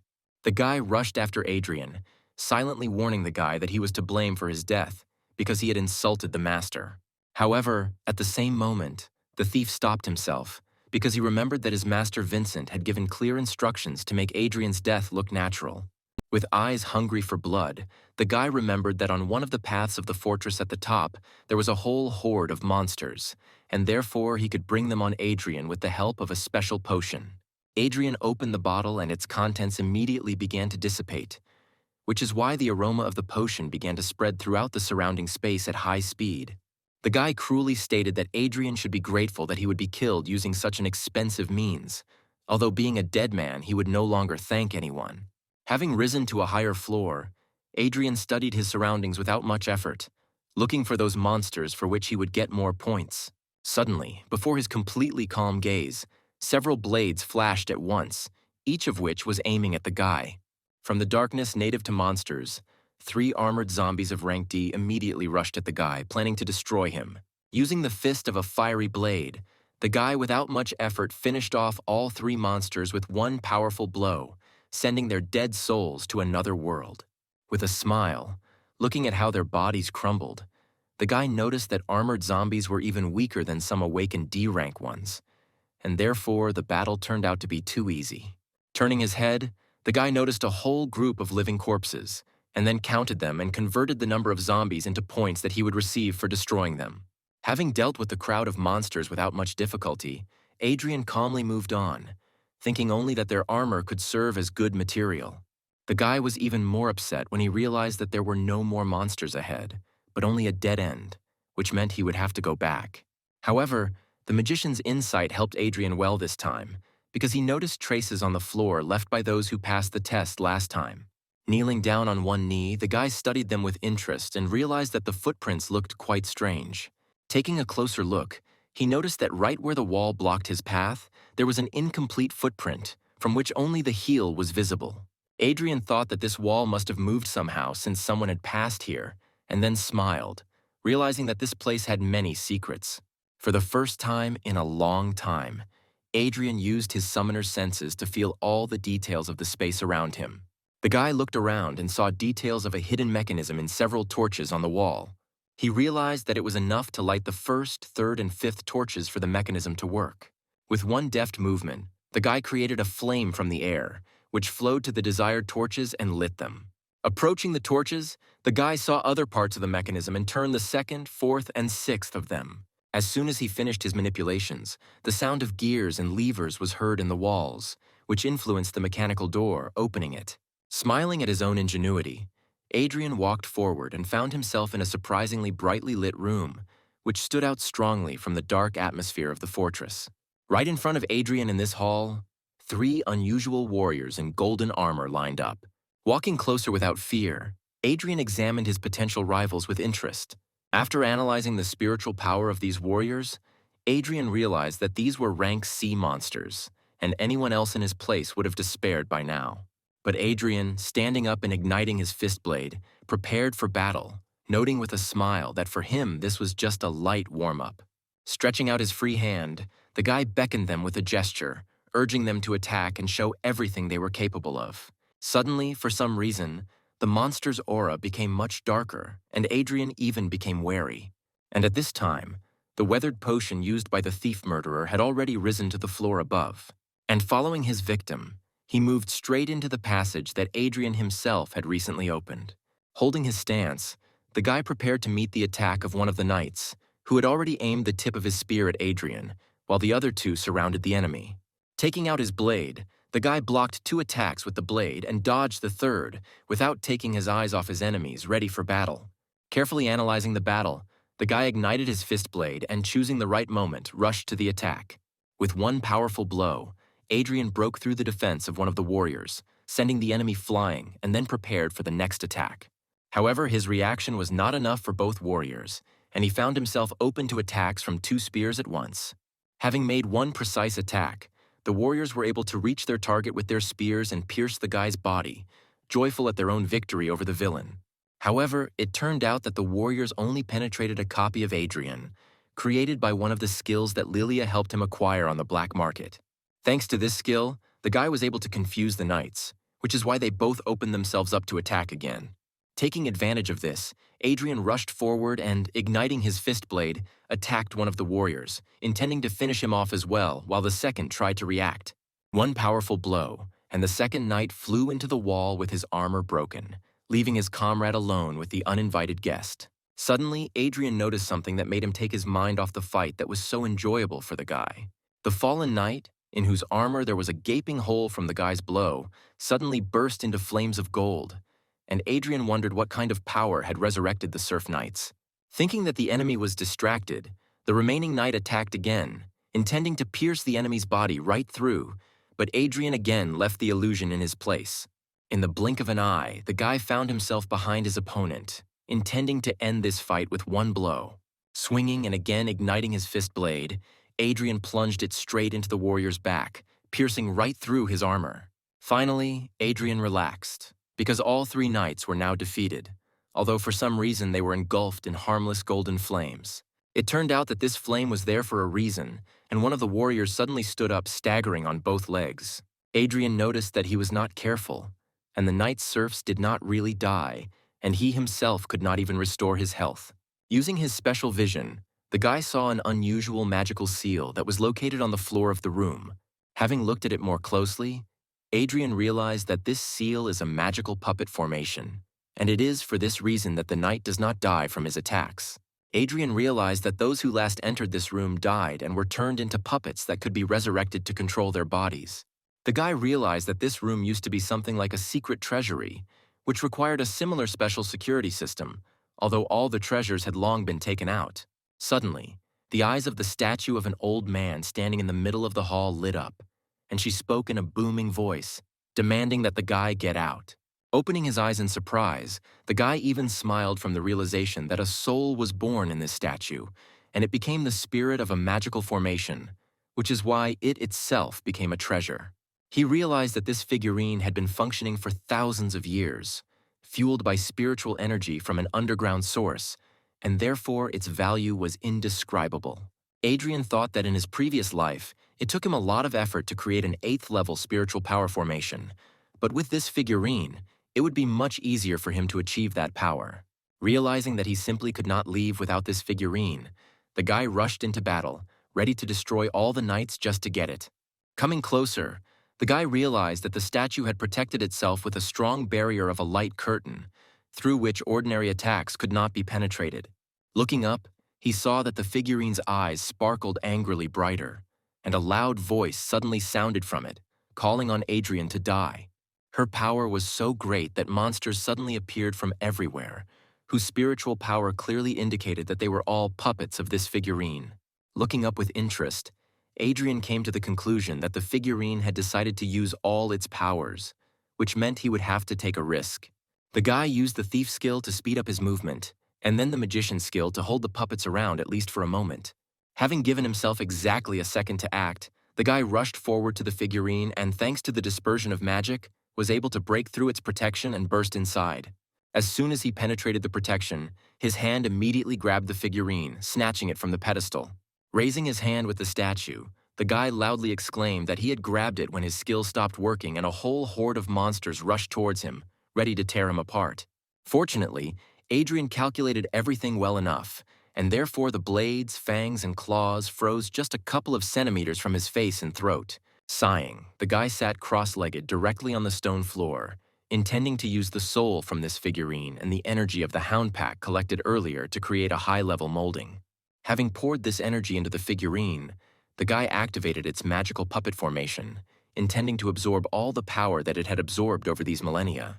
The guy's eyes shone when he began to use one of the techniques that he knew in a past life, and which allows a powerful soul to merge with the soul in the body of a man for successful molding. Adrian thought that the ranks were used specifically for separation, since ranks E to D were considered low, while ranks C and above became managers in the City of Dawn.